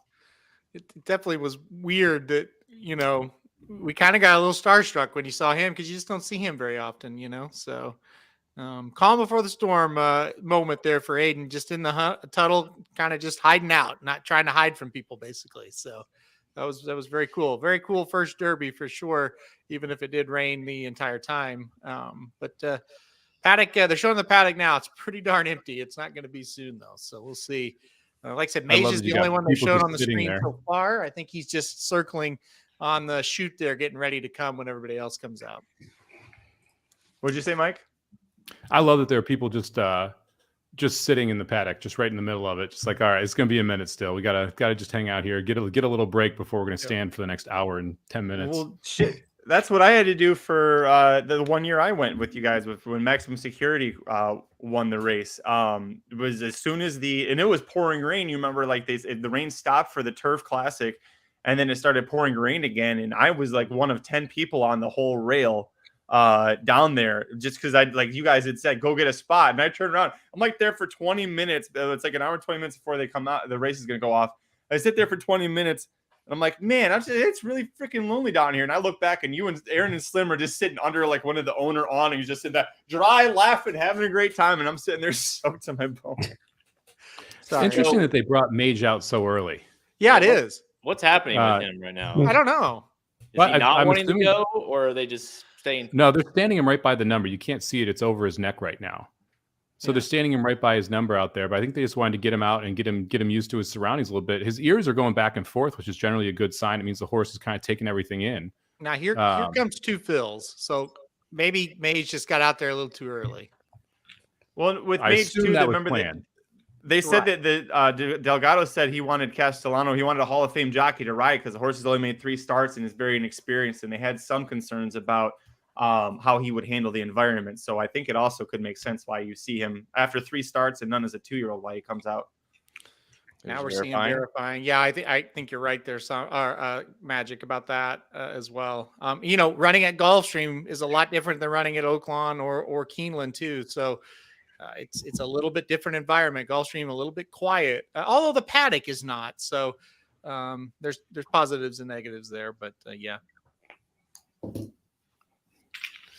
They're fine. By the way, Shadi is at her own class reunion, and she's not happy that she was forced to go to that. Why would you go to a class reunion on Derby Day, Shadi? That's what I'd like to know. Yeah. She said the ticket was bought for her, and she felt guilty about not going. I had no interest in going to mine. No. My cousin had a wedding on Travers Day, which in the Somich family is anti-religious. It's not allowed. You're not supposed to be having weddings on Travers Day. And we forced my cousin to buy a TV to put in the reception area, so that we could play the last 4 races after the wedding. I had That's great. A graduation party and a birthday party, one today and one on Preakness Day, and I told them both instantly. I was like, sorry, won't be there. I'll send you a gift. I had a kid born on the Derby and I still saw the Derby.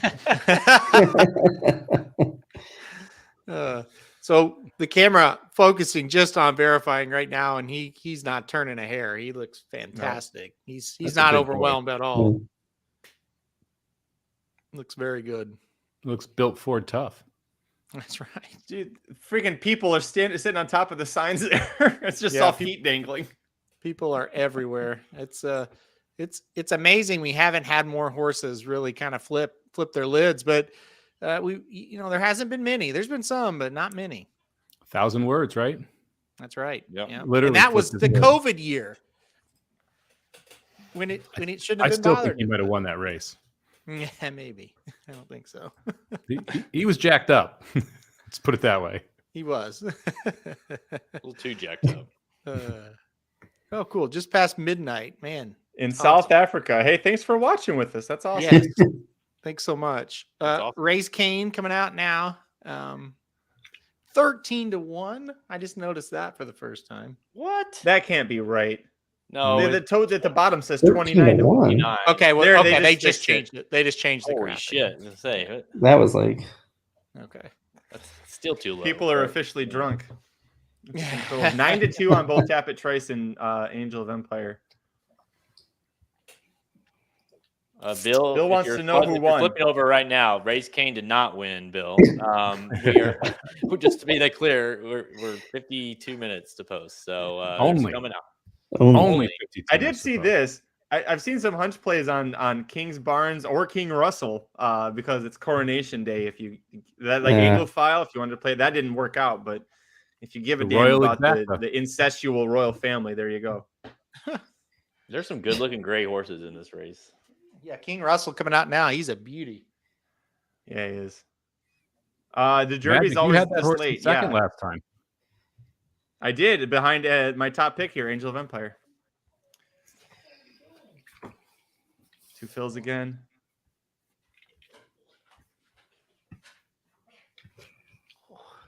I see the horses. Not that you want something to go crazy with these, like one of these horses to go crazy, but it would make this feed more entertaining if that happens. So real quick, one of the things that I thought Ooh, was Mandarin. interesting as we see these guys, Mandarin Hero. He is That's a dark nice as looking night. horse, too. Wow. He's Yeah. cool. So beautiful. One of the things I thought was Always interesting in loved this it. derby was the pace setup, because if you look at like all the different tools that you have at your disposal as a handicapper, I every single one had a different horse that was going to be in the lead in the first turn. There was Verifying, there was King's Barnes, there was Confidence Game I saw on one, which I was surprised by. There was Dermisotagate on one. There was Reincarnate on one. Aaron, who do you think is actually in the lead going into the first turn here? Ooh, that's just such a tough question. It's the loaded question. I really believe it's either going to be Dermisotagate or it's going to be Verifying. I think Verifying drawn inside, he's just got to go. I think they'll try to send him as hard as they can. And I think Derma, I know Magic, he's not been on the lead in all his races. I just feel like this one from the 17, they're going to rush him, and I don't know that he'll settle. I think it's going to be one of those two. Well, we saw last year with his jockey Christophe Lemaire, was been the best jockey for the last 6 years in Japan, and is just a world class jockey in general. He was on Crown Pride. Crown Pride was one half of that suicidal early pace last year with Summers Tomorrow that completely fell apart. So that was part of my analysis of this race, is I don't trust that the horse is going to break without freaking out a little bit. And I definitely don't trust the jockey on him to not do something as stupid as he did last year. So we'll see what happens. He's got his stuff together, no, zero fear, zero miedo for that horse. But yeah, he's who's this one with the nice big blaze? He's pretty. Is that Hit Show? Oh, it's Sun Thunder. Okay. Oh, Sun Thunder is very pretty, actually. We saw He is him pretty. at the Bluegrass, Jared. He was beautiful. Remember him? Oh yeah, he's really cool looking. Yeah. He's The, not as built as Verifying. No, he does not have a belly that's easy to kick like Verify might. So Truth Exposed says they did have a camera on. JL says they had a camera on Mattress Mac making his bet. He bet Angel of Empire. I saw that in the comments. I looked back, and suddenly Angel of Empire is now the favorite at 4-1 with Mm. Tapit Trice 9-2 in second. So there you go. It's I think that it's does amazing Mattress how Mac little- ever won one of these? Because I feel like that just was a death sentence for Angel of Empire. He is not. It's amazing how little $1 million does to the pool. Yeah. Like there pretty much no other adjustment. He just goes to 4-1. Couple horses float up 1 or 2 points. No one over 30-1. Second choice still 9-2. Third choice still 8-1. Crazy. Here's a good question. Like, what jockey would you guys trust the most in this race? Jake wants to know what jockey we're following. Doc, what about you? Do you handicap jockeys that much when you're doing these races? I do. I mean, there's ones that I trust, and there's ones that like that aren't like I hate Rosario right now. So, but I mean, the thing is, these jockeys, I think, at the end of the day, I mean, it's kind of like a roulette wheel. You know, it's like red, black. They can have an amazing race. They could run shit races for 10 races in a row. Then all of a sudden something opens up and they can run an amazing race. We see that on a day-to-day basis as, horse players and stuff like that. But in terms of jockeys that you trust that will give you a ride and hope and get a trip. I mean, of course Irad, but he's not riding in this because he had his horse scratched. So I mean, Pratt, Jose, Johnny V, those are the three ones that I trust. I mean, Lemaire is wonderful if you've seen him in Europe. So that's another one that the folks in America may not be familiar with. These are the main ones that are winning, racing titles every year. There's Tapit Trice. Come on. Oh, who do you have here, Aaron? Boom. You got the 4? Yeah, I had What'd the you pick have? 5 at Belmont. Going to pay a little over $1,000, I think. So Nice. boom. All right. Fantastic. Love it. Okay. Sorry, Doc. Right. Good job, Aaron. Rodney, by the way, says 700 people watching, which is awesome. Thank you to each and every one of you. Do us a favor, hit the like button. We're not going to be able to show this race live because we do like having the channel, and they will shut us down very, very quickly if we try and air anything. But we will let you know everything that's happening live as we can. And also, if you can just hit like and subscribe. We didn't hit 12,000 by Derby. I was hoping for that, but we did get well over 11,000 of you. So thanks for that. And if you've enjoyed this coverage, we do this for all the big race days. You can bet your ass we'll be back for the Preakness in 2 weeks and the Belmont in 5 weeks. So appreciate everybody who is watching with us and hits that like button. It really makes a big difference for us. Yeah, on the jockey front, go ahead. I think I probably trust Saez more than anybody. I mean, that's the one. I forgot big to mention positive. Saez. Sorry. Yeah, Saez. If you're a Tapit Trice fan, he rides his ass off and he puts horses in good spots. And so if you're a Tapit Trice fan, I think you have to be happy that Saez is sitting on top. Well, certainly. That's a big reason why I like him so much, honestly, because I think he fits the horse. A lot of times I feel like Pletcher doesn't do a great job sometimes. Like, maybe Irad shouldn't be on that horse, like Wisely Saez on Charge It, things like that. But I think he fits this horse perfectly because you've got to ride the shit out of this horse the whole time. I mean, yeah. And I think Saez with maximum security still has that monkey on the back. Mm-hmm. So he's going to really, whenever he has a Derby chance, he's going to do his best to win it. Rocket Can just took a shit on camera. That's been a winning angle all day. Got It it. legitimately has. That's what's funny. Yeah. Rocket Can! Well, to Jared's point, so many beautiful gray horses, and he's one of them. Pretty horse. Walking in. Listen, I haven't seen one horse act up yet, but there's some circling still around, so we'll see. Well, they There's also a lot have of not, great horses, too. they also have not gotten to the actual walk by the crowd yet. A couple of them have started to get there, I think.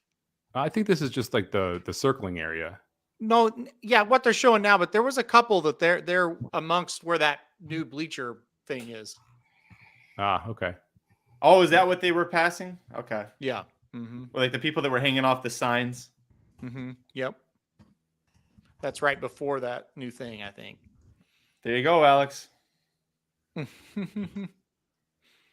All right, here we go. More likely to win, one of the two Japanese horses or one of the two betting favorites here.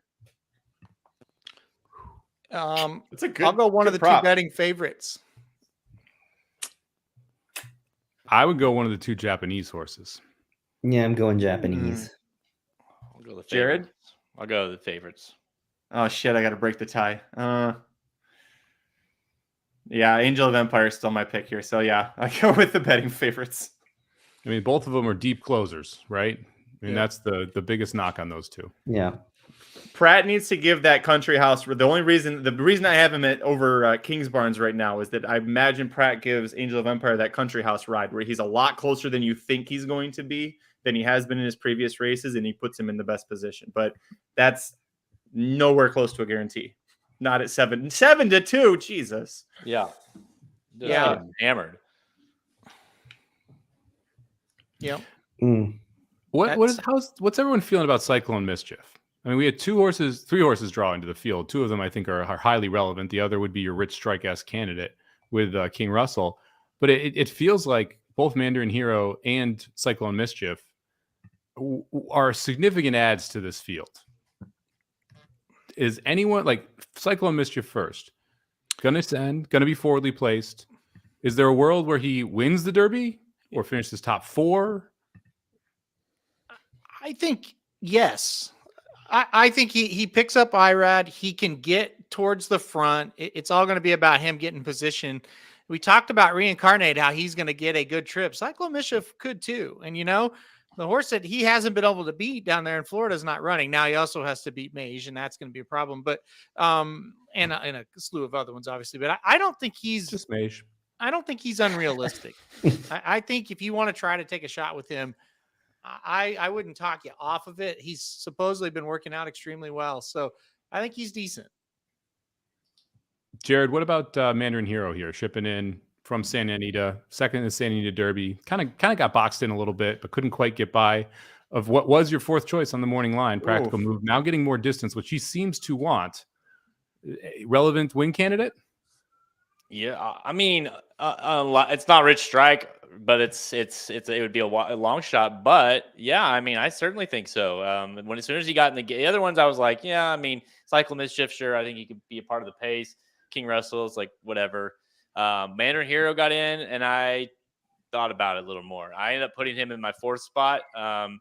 Listen, I liked Practical Move underneath, especially. He went out. Mandarin Hero gets in. I've said all along, if there's a Japanese horse that's going to win this race, I tend to believe it's going to be a horse that prepped over here first. He has a lot of the pieces. I think he's going to have the style. I like the fact that as soon as that race was over, they stayed put. They knew they wanted to run here if they could get in. I think he's a player, no doubt. I just believe that these Japanese horses are for real, and I like the way he's coming in the race. Doc, what about those two for you? I think Mandarin Hero is definitely was a definitely solid addition. Because if you like Practical Joke and you like Skinner, who both scratched, then logically you should like Mandarin Hero, right? So Cyclone Mischief, I think they have him on as a speed press. I just don't think I think he'll just flatten out. I mean, he may get third or fourth, depending on what's behind him, right? But I think Mandarin Hero is more of a contender than Cyclone Mischief. Magic, you're shaking your head. Oh, because they're making the walk. They're all making the walk around now, and it's just like the wall of people. You literally can't see the horses. No. Yeah, they're going in order too. This is the first time they're going to pass the stands. Here, The people they showed it earlier when Dr. Tank just first started talking. They showed the group like where all the horses were circling, and they were off away from the chute, or they were down the chute away from the main track. And there's a mob of people like 300 deep that the horses had to get through to go to the actual track and start walking along. I was like, it amazes me that there isn't something disastrous. Also, you can tell from watching this, you can tell the women who have done this before and the women who haven't. The women who have done this before all have sensible shoes to be walking in the track, in the dirt track. And then you see the ones that are in heels that are like struggling and hopping along. And the only time that gets better is when it's muddy and sloppy, because most of them just say fuck it and take their shoes off and carry them. I put a screenshot up. That's what we're talking about. It's like, look at, where are the horses, right? It's all people. So, I mean, that's incredible. And it just gets worse as it goes along. So, all right, I'll take it out now. So, sorry. I just wanted to show. I thought I'll screenshot that and put it up there. Couldn't get us banned. Well, it's amazing with these ownership groups now. Like back in the day, it was like 4 people that own the horse, right? Yeah. And now you have these ownership groups where there's 18, 20 people, and they each have 3 friends, and all of a sudden there's 60 people walking behind one horse. Yeah. Well, and it's, you know, the owner's 5th cousin is invited. You know what I mean? It used to, it would have been like, this is a very special deal. Now it's just like anybody that's ever known this guy or gal for their whole lives. You're like, yeah, come on the walkover, you know? So I like that. I like the media guy who was just standing there doing a spot, and like horses walking by on either side. All these people just like, yeah, I'm just going to stand in the way now. Yeah, I know. Like right in the middle of it. I'm not going to go over here and just have it be in the background. Somebody needs to kick him in the belly. Here's a good question here for us. Robert Williams says, which horse will be more forwardly placed between Angel of Empire and Tapit Trice? Mike, I know what your answer is going to be. So, Jared, between Angel of Empire and Tapit Trice, who was more forwardly placed early on? I think, well, it depends on early we're talking, but like if you say when they're kind of getting into their strides and in their groove on the backside, I think Tapit Trice will be ahead of Angel of Empire. In fact, if Forte would have been in the race, I would have said he was going to be ahead of Forte as well. Only because I think he has to be. That's like, whereas I think Angel of Empire can make a little bit bigger move, kind of more push button. Tapit Trice he's not one of those you just press the gas, he goes. You got to really ride him. So I think you're going to have to put him in position. So that's why I think he'll be ahead of him. Aaron? Yeah, I agree with what Jared said, honestly. I that's why I'm picking a Tapit Trice. I just hope he gets the bluegrass trip. And if he does, I don't think there's any doubt he's going to be ahead of Angel of Empire. And if he doesn't, I don't think there's any doubt I'm screwed. So it is what it is. You know, I just love that he was able to get in position. You know, the other thing is he's won from the rail twice in his career. Now, one of them was a 1-turn race with like 6 horses in it. That doesn't count, but you know, it was a decent sized field in the bluegrass, and he was able to navigate it. It's going to be more challenging today for sure, but I think he can navigate it. So when we get to the you know, mid backstretch, let's say, I expect him to be up there about 5th or 6th. I think he can get himself in that kind of position. Could definitely be wrong, but that's going to be my opinion on this race of where he's going to sit. Mike Somich. I think it's 6 to 1, half does the other. I mean, I would, if I picked one, I would pick Angel of Empire because he's outside. I think Tapit Trice is going to have some traffic trouble on the first turn, and so the way that he ends up more forwardly placed is he saves ground throughout the first turn and wheels outside, and then starts trying to make a middle move to pass horses on the backstretch. I think Angel of Empire probably is in a more forwardly placed position heading into the first turn, though, simply because of where they drew. Doc? Yeah, I mean, I would say Angel of Empire at this point in time. Just again, agree with Mike where he drew, but also depends how aggressive Luis is and how much Saez is, and how much traffic he's going to get into it. But I agree with Aaron and Jared that he has to get the same trip that he did in Bluegrass, a little bit more aggressive rather than holding back. Watching Hit Show now just took a shit. So it's going to be a Gray Horse Exacta, Hit Show, and Rocket Can. Those are the 2 I've seen take a shit on camera so far. I'm going to say Angel of Empire. Just again, I reiterate what I said earlier. I think that it's a matter of Flavien Prat putting him into the race a lot earlier than he's used to. But these jockeys, I know, did we say a lot? The best jockeys in this race are not stupid, and they know what this pacing is going to be like. They know what their horses are going to be able to do. You know, after the Bluegrass, Todd Pletcher said, we're not going to try putting more speed into Tapit Trice. He is what he is. I thought, okay, that doesn't give me a lot of faith that he's going to be forwardly placed in the Kentucky Derby, but he has who I believe is the single smartest jockey in the country, if not the world, in Luis Saez riding him. So he's got that going for him. I don't really. You said he said that before the Bluegrass? After the Bluegrass. After the Bluegrass. Gotcha. Yeah. Yep. I feel like they used the Bluegrass as a total experiment. I think he told him, look, you have to get him a little bit more forwardly placed up the backside. And if he flattens out, don't worry about it. But we can't win the race, talking about the Kentucky Derby and the Bluegrass for that matter. We can't win the race like we ran in Tampa. It's not going to happen. So you're going to have to get him in position. And if he flattens out or if he does something dumb or he runs off on you, what can you do? But we got to experiment here. We're already in the Derby. We got to experiment. The experiment worked. He got a lot better because of it. So now at least they know he is capable. Whether he can work that out again, that certainly is a 50-50 at best, right? But he is capable of doing it. And that's what we learned about him in the Bluegrass. To answer this question, no horse has ever won the race out of UAE. Never hit the board. Best finish has been 5th place. So, and obviously, Mendelssohn was your most hyped up horse, probably the best shot. A lot of people thought coming in, and obviously didn't go well. So, I would argue that Derma is right there, if not higher, in terms of kind of the hype behind him going into this race. It's going to happen eventually. Whenever a lot of people want to say that, like I get it, but I always have kind of looked at Derma more of a Japanese horse versus the UAE Derby winner. I know that seems weird, but I just think he's a Japanese horse. These horses are going to win the Derby at some point. I think he would have won a lot of preps as good as he ran in the UAE Derby. So I don't really take the fact that he won the UAE Derby like away from him saying he can't win this race. So, but I get it though. I mean, it hasn't been broken yet, so we'll see. Yeah, I don't love all this Mage acted up chat that's going on over here. Yeah. It's like, how do you feel about it? You'd rather they didn't? I think that's the honest answer, right? Like, you'd prefer that there was no energy wasted before the race, especially when you're going 1.25 miles. Yeah. I guess you could make an argument that he's on his toes, so we're going to break well today.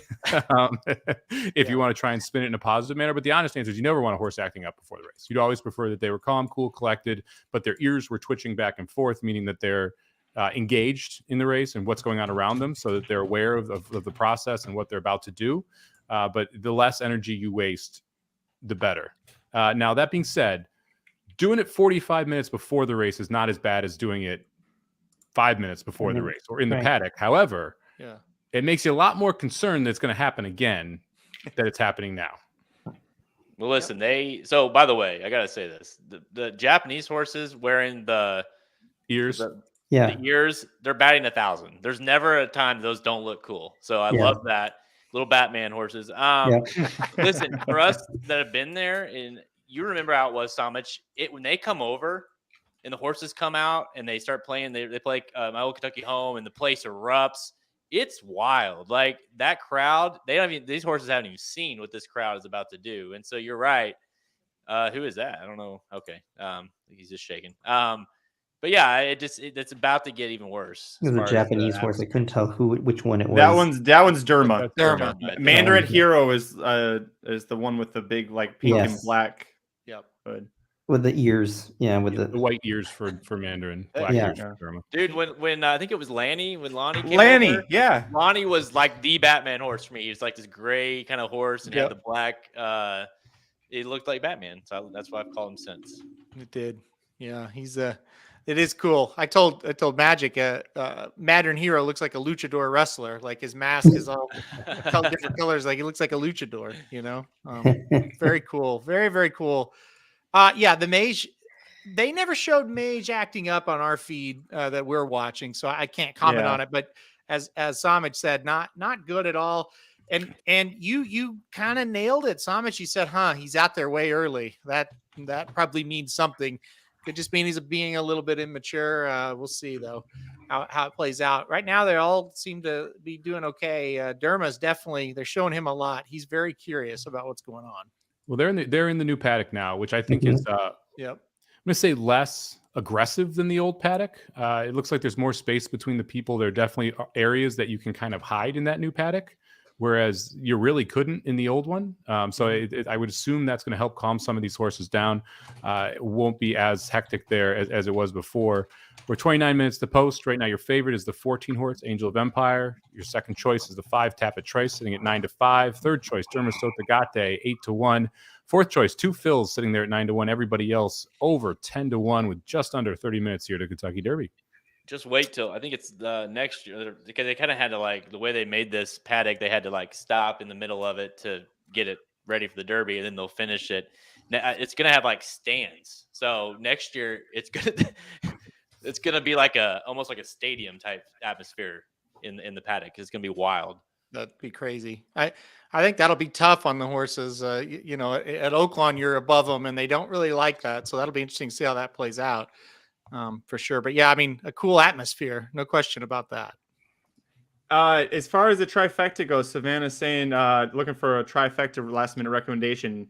Angel, Derma, and who else? I will say from having studied that 9 of the last 23 Kentucky Derbies had 2 horses in the trifecta that had double-digit final odds. I think losing Practical Move and especially Forte, you're seeing the odds kind of adjust a little bit. So we're probably just going to get 1.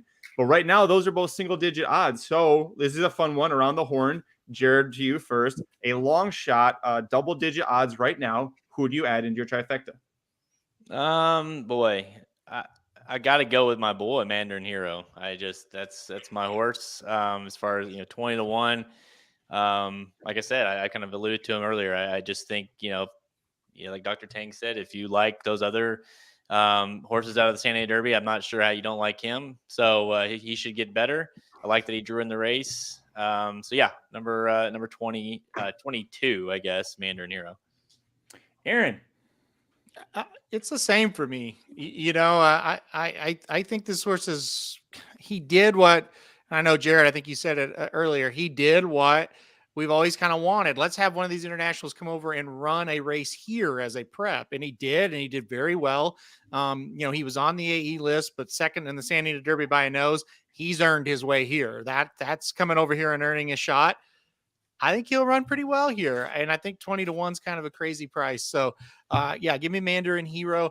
Also, by the way, if you're supporting Kings Barnes right now, I think you got to be happy with the price on him as well. I thought he was a candidate to kind of take more money with the scratch of Forte and others. Kings Barnes 11 to 1. If you like him, you're still getting well within the range of a good price on him. Well, Aaron just stole what I was going to say. Praise be to the Lord and Savior, Kings Barnes. Mike Somich, where are you going for your long shot here for a trifecta? I mean, I got Mage on top at 17 to 1, so that obviously is going to be the long shot that I would tout here. The other 2 that I would consider would be Kings Barnes 11 to 1, and I think Hit Show on the rail at 24 to 1 is a little bit interesting. I hate the draw, wouldn't put him on top, but at 24 to 1, I think that's a interesting horse in the 3rd and 4th spot. It has tactical speed, had an awful trip in the wood, seemed to want to keep going. I don't have distance concerns around Hit Show, and I think that's one of those horses that is going to be more forwardly placed and should be able to actually not get crunched on the 1 because of that early speed. So I think 24 to 1 is a little interesting there on the bottom end of a try or a super. And Doc, if the Savannah's using Angel and Derma, who's your trifecta recommendation? They took my horses. It'd be Mandarin Hero, and then I'm piggybacking on Mike on Hit Show. I was gonna play Hit Show before they drew in. I actually really liked that horse before he drew the 1 post, and that kind of changed everything. I was actually gonna put him as a possible upset winner, but with the one post, I couldn't take him. But I think he can. I think he can run 3rd or 4th. I think. In the wood was a sloppy race, but he was the only horse that was coming up against Lord Miles. And so with a better trip this time, I think he's got a shot to hit the board. Also getting, let's see, my mother-in-law's in town helping. Our son's birthday party is tomorrow. So she's in town and she is betting a horse that I thought somebody would mention. Nobody brought up Cyclone Mischief. I think especially with his odds and with the jockey, a major upgrade to Ira Ortiz Jr., 27 to 1, that he's an interesting one to use as well. So we got that going for you. So hopefully that helped you out, Savannah. We just named about half the field for you. I do like Cyclone Mischief. I told Hosmer earlier in the week, it's like, man, I hope he gets in. But I just not necessarily from a win standpoint. Underneath, I wouldn't talk you off of 3rd and 4th because he has shown that I think he is a pretty solid horse. I think he's got enough pace early on where he might be able to just kind of hang on for a little piece of it. IRAD helps, but 27 to 1 as well. That's I don't hate that if you want to put him kind of in your 3rd and 4th. I'd be shocked if he won, but 3rd and 4th, I wouldn't mind. Hey, I do have a question for you guys. I kind of asked Halterman earlier. Give me your 1 horse out of everybody on here. Who's the 1 horse, if they won, would piss you off the most? Like maybe you were on him at one point, maybe you were on the fence, but you just end up taking a stand against, you liked him, or whatever it is. Like the 1 horse that he wins, you're just like, really? Really? I'll tell you mine while you're thinking about it. Mine is Verifying. Because of how the winner I'm picking, Tapit Trice, handled him last time, right? Like he took care of him, and all by all accounts, it's like, well, if that was his chance to beat Tapit Trice. He didn't do it. So if Verifying were to somehow, go gate to wire, yes, Paul says, there you go, Verifying for me, because I'm against Verifying based on the fact I love Tapit Trice. So that's the one for me. Aaron, what about you, buddy? I think Mage is a good one, but just because. Sorry, Somich, but To Phil. No. no, Mage for me, it's like I grew to like him the more and more I really looked into it, and I think if he wins, I certainly will leave here thinking I could have played him to win, could have very easily, and just didn't, made different decisions. So I think Mage would be mine. I think he's awfully good, and Kings Barnes is another one that would just for the fact that it's like, if he wins, it's like, well, yeah, he's 3 for 3. He's trained by Pletcher. He's never really been close to getting beat. So that would be kind of sickening. Mike? It's interesting because Verifying was the first one that popped into my head. So I kind of agree with Jared there, because it's a horse that's going to be forwardly placed in a race we talked about, not thinking there's a ton of speed. Like I could see a world where I'm like, I knew he was going to be the leader. Why didn't I include him in anything? Why didn't I have him anywhere? The other for me is ironically Aaron, Tapit Trice. I'll be a little frustrated if Tapit Trice wins, because it's a horse that I think is good, but I hate where he is and what I expect him to do. And so it's a frustrating spot, because it's like, well, if I just I don't know, put the blinkers on and said, don't worry about the draw, don't worry about the fact that he can't break, the horse has talent, you believe he'll be a very good horse in this crop later, just use him, then he's easy for me to get to. But I can't get past the fact that he can't break, and the fact that there's 4 speed horses on the inside, and that he essentially is the rail horse in this field, and that if he doesn't break, he's going to be the one who rides the wave. And so Tapit Trice for me would be the most frustrating winner, because it's a really gettable horse that I like, that I'm not using anywhere because of the situation. They're doing they're showing the jockeys doing their own long walkover where they from the jockeys room all the way through. They get paraded around, and it's funny watching you can see which jockeys have personalities and which ones might as well be bumps on a log when it comes to the personality. My boy game Mahomes there. here in a second. But remind me, they showed James Graham, Jockey for Confidence game. That's my answer, because that's a horse that I thought for the last month wasn't even going to be in the race, because he didn't have a recorded workout. And we just never heard anything. It was all radio silence. And all of a sudden he shows up and he fires a bullet. And it's like, well, he's 2 for 2 at Churchill with the gate to wire wins. And he drew inside. So if I get beat, it's going to be by the nephew of Zenyatta at Churchill Downs. Yeah, that would be weird. She lost there going a mile and a quarter. Don't worry about it. Yeah. That was Keeneland. Was that here or Keeneland? No, it was here. It was here. It was here? I couldn't remember. On a cold, cold, cold November night. Very And it cold. suddenly got a lot colder. Zenyatta, lame, holds on. Lame. Silent. Silent. Silent. Silence.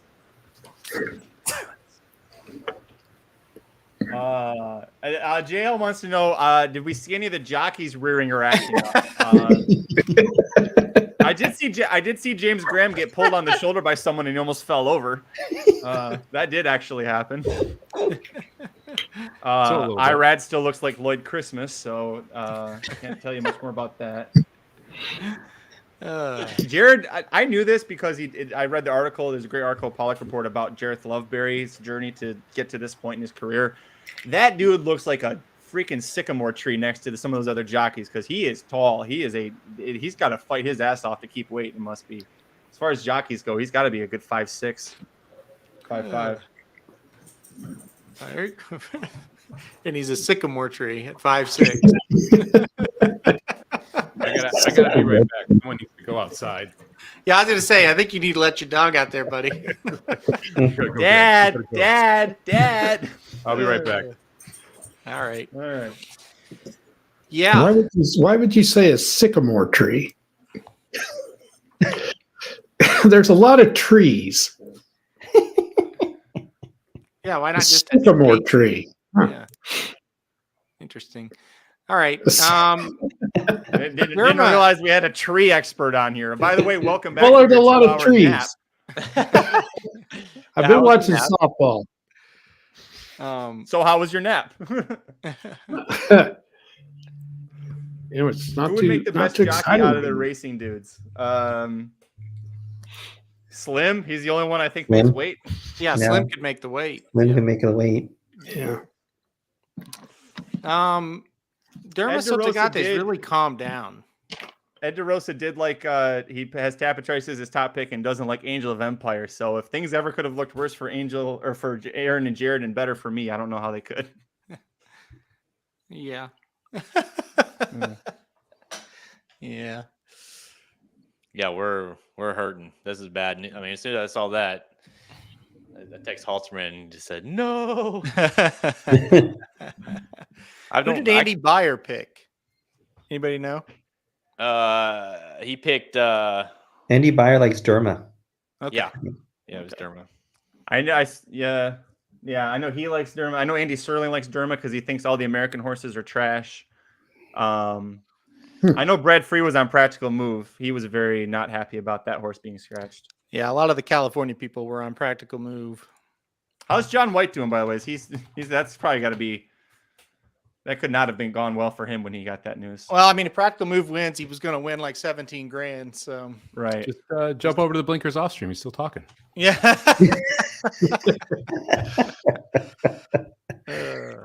Yeah.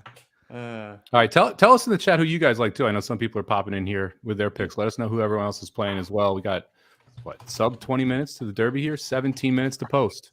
Yep. It's quickly approaching here, guys, and we're gonna find out. We're gonna find out a lot today. I think. Like I said, I keep thinking in the back of my mind, if somebody just kind of steps up here, we might see a romp and we might see something kind of special. So hopefully we see something decent in this race. It's been a tricky way of getting here. Only 18 make it into the gate this year. It's been a wild road, and we'll see. It's crazy. Angel of Empire at 7-2, so he took all that Forte money after that scratch. Unbelievable. I can't bet Angel of Empire 7-2.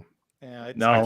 Not to win. No. I mean, I think he's got a legit shot at winning, but 7-2 is just too short for a horse that is going to be coming from off the pace here, like way off the pace. Well, as a fan of Tapatrice, I'm pleased at 9-2. I thought he would be the one that would be that 7-2 Favorite. price. So I'm actually I'm happier than I thought I would be. Let's put it that way.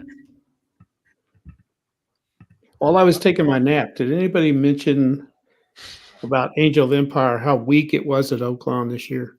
Yeah, we talked about that a little bit earlier, but not since this started. And that's going to be a factor, right?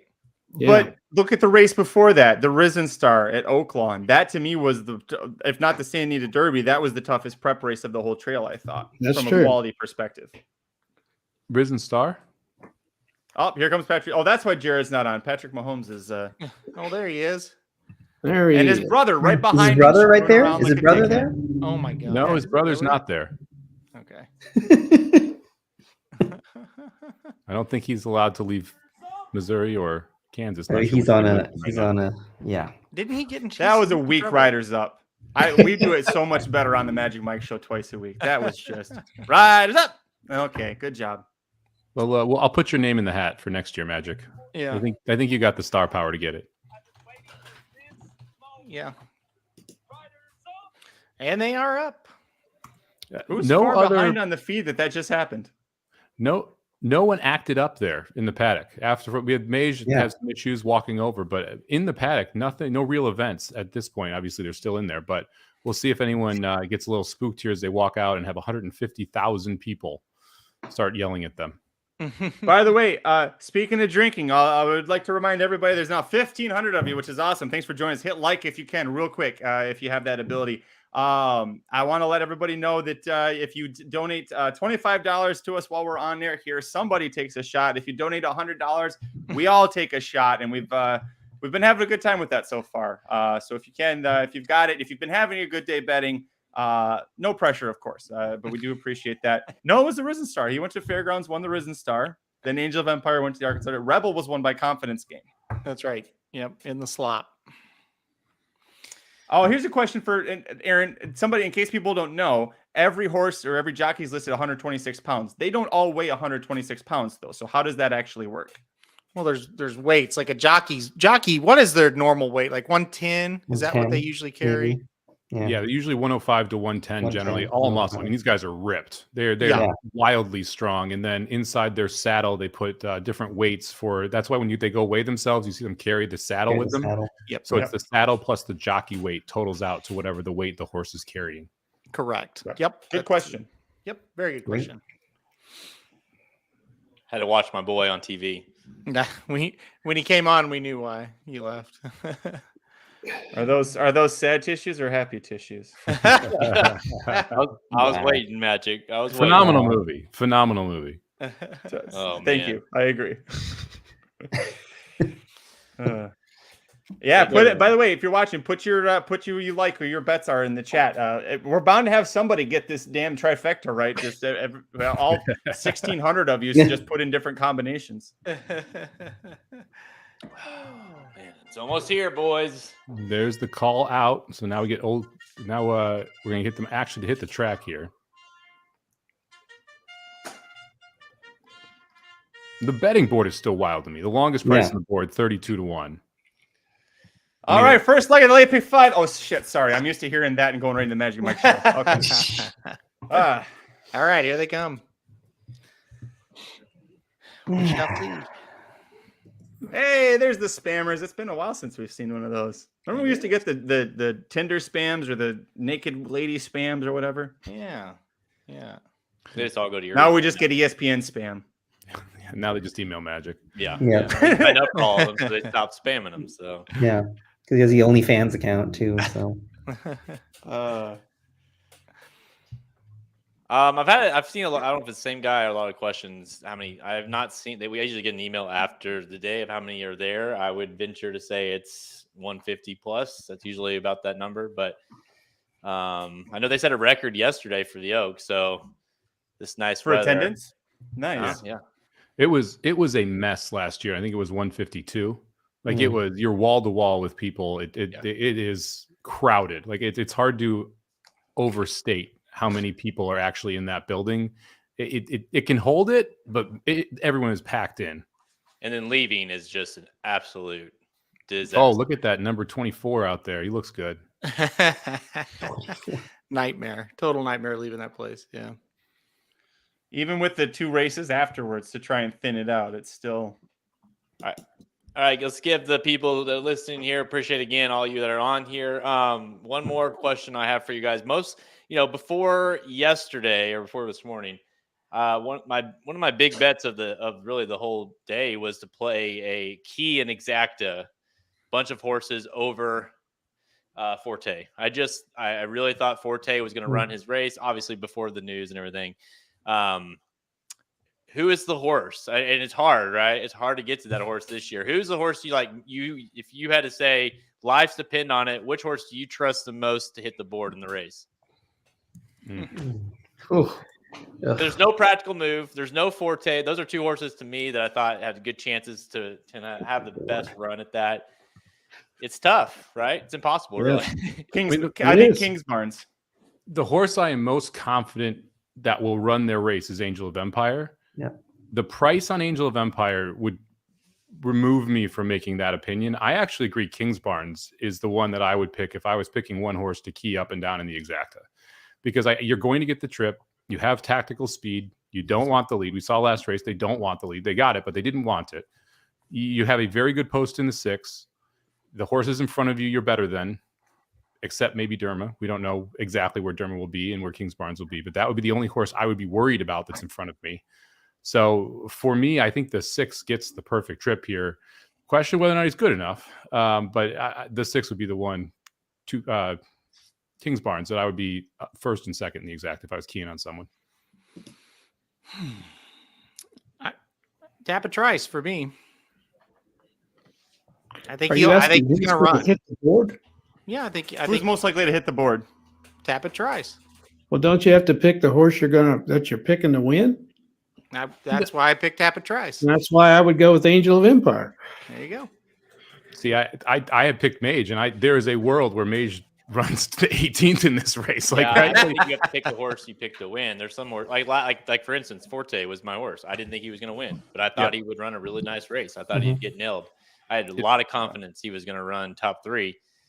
I don't know that there's a horse in here. I would tend to agree with Halterman on the 5, just because I think he's going to come. I like the 14 as well. I think that's if you're odds aside. And then I mean, you said it too, Magic Kingsbarns. I mean, I think that's a horse that is going to have everything kind of the way he wants it. We're just going to find out if he's good enough. But yeah, those are 3 that I would consider hitting the board or keying or whatever up and down. Because some of these horses are just all or nothing horses, you know. Like Dermot, some of them are just nothing. Horse. Dermot could win, or he might finish, 9th. But like Mage, Derma, Hit Show, 2 fills, confidence game, horses I would not be wheeling in the exacta, right? Because it's the ceiling is high, but the floor is a heck of a lot lower in second. Yeah. You know, so and I agree with you, Jared. I was planning on keying Forte in 2nd and 3rd in the try and the super. That because I thought he would run. I didn't think he would win. Yep. And that horse to me now would become Kingsbarns on the board. And that's I thought we had a real opportunity with that one because you can't trust the winner. I think we can all agree you can't trust the winner, but you could trust. I felt like you could trust Forte running this race. Yep. Yeah. The workouts thing is always interesting because you get horses that just get so much steam from these workouts, and this week we've been hearing that Disarm has been one of those horses. I just can't get there though, and I'm not as concerned about workouts. I got to say, this is a really well-behaved field. Yeah. Professional. Everyone's just kind of doing their thing right now. We've had no content to bring you for this paddock, post parade, nothing. I mean, they've been really, really good. So yeah, I mean, there's been some comments that Derma Sotagate might be a little bit foamy, but I really haven't seen anything, out of the ordinary for him. I think they've all been very good, and that's good. You don't want a horse to run their race in the paddock. That's always unfortunate when it's a big day like this. The weather's phenomenal. We lucked out on the weather this year. Yep. Are you guys surprised that Angel of Empire is going to go off the favorite here over Tapit Trice? Yep, I am. Yep. Yes. Yesterday we kind of found out in the double will pays that this was going to be the case, but I would have expected without Forte. If you asked me on Thursday, Forte scratches, who's the favorite? I would have said Tapit Trice with a bullet. Yeah, for sure. I think I'm just as much surprised in the lack of money on Kingsbarns after the scratch as well. I think 11-1. I thought 11-1 was a little bit of a reach with Forte in the race. Like without Forte, I can't believe he's 11-1. Yep. It's almost like Angel of Empire took all the scratch money somehow. Well, we talked about this though during the week. It's the middle horses that retain value when everyone bets the long shots because there's so many favorite bettors. They're going to take money. They're going to get bet. When you don't have a horse over 35-1, the horses that benefit are between, let's say, 8 and 20-1, because they're the ones that are not taking the money that the long shots are taking. That's where that money is missing from, and so that creates this value. I don't know, whatever you want to call it, this value circle around those horses between 8 and 20. Yep. Man, I wasn't like super hyped up, but now I'm like, it's finally hitting, right? I had that same thing. I stood up for this. I'm nervous. So Peacock is streaming the race for free for anyone who's asking. So if you are looking for somewhere to watch the race, it is available on Peacock for free. So throw that up, mute it, and leave us on, and we'll talk you through the races as they go off. But you can get it there. It's also on NBC if you have a national broadcast. However, I believe we'll be ahead of that because I think most of us are watching the direct track feed. If you have an ADW, it's available at Naira Bets and twinspires.com, so you can pull up the direct track feed on either of those sites. I'm just going to start saying yes so that everybody stays here and listens to us. I like that. Yeah. The longer we stay, the more money we make. So we'll probably be able to show the replay about 5 minutes after the race, right, Magic? Be over on RacingDudes.com's YouTube page. Yep. You betcha. YouTube.com/RacingDudes. We'll have it up first because we're the best. The fastest replay man in the South, Mr. Magic. Got those He gets those replays up before any track feed in America. So That's right. look for that on our. Just if you don't wanna- ask how. We don't. We're need to 4 know. minutes to post. I don't need to know specifics. I just need to know that they're up. We're 4 minutes to post. Let's say top pick and top 4 for who you like here. Jared, you want to start us out? Ooh. Oh, thanks. Give me Tapit Trice on top. And top 4, Tapit Trice, Angel of Empire, Mandarin Hero, and Derma Kotagaki. I'll go next since everyone else is looking down. Topic for me, I'm going to stick with Mage, the 8 horse. Hopefully we can break, rebound from that Florida Derby and get a better trip. I like Kings Barnes, the 6, the 14 Angel of Empire, and the 17 Dermasota Gate as the other 3 horses in the top 4. Aaron, who you got? Yeah, I went Tapit Trice on top. I'm going to go Angel of Empire second, and I went Mandarin Hero in third, Derma Sotogate in fourth. I'll go Angel of Empire over Kings Barnes, over Tapit Trice, over. Ooh, I'm going to go with it. Confidence Game. I'll put Confidence Game in fourth. I think he's going to run a big one here. Angel of Empire floats up to 4-1 right before we get to the gate here. Doc, 2 minutes to post. Who you got? Derma over Angel, over Mandarin, over Hit Show. And Papa Dude. I'm going to go Angel. Then I'm going to go Tapit Trice. I'm going to go, who's the other? Kings Barn. And then I'm going to go 2 Phils. And I'm going to be very, very mad if Derma wins this race. That's going to be my frustrated one right there because I want to pick it and I just can't.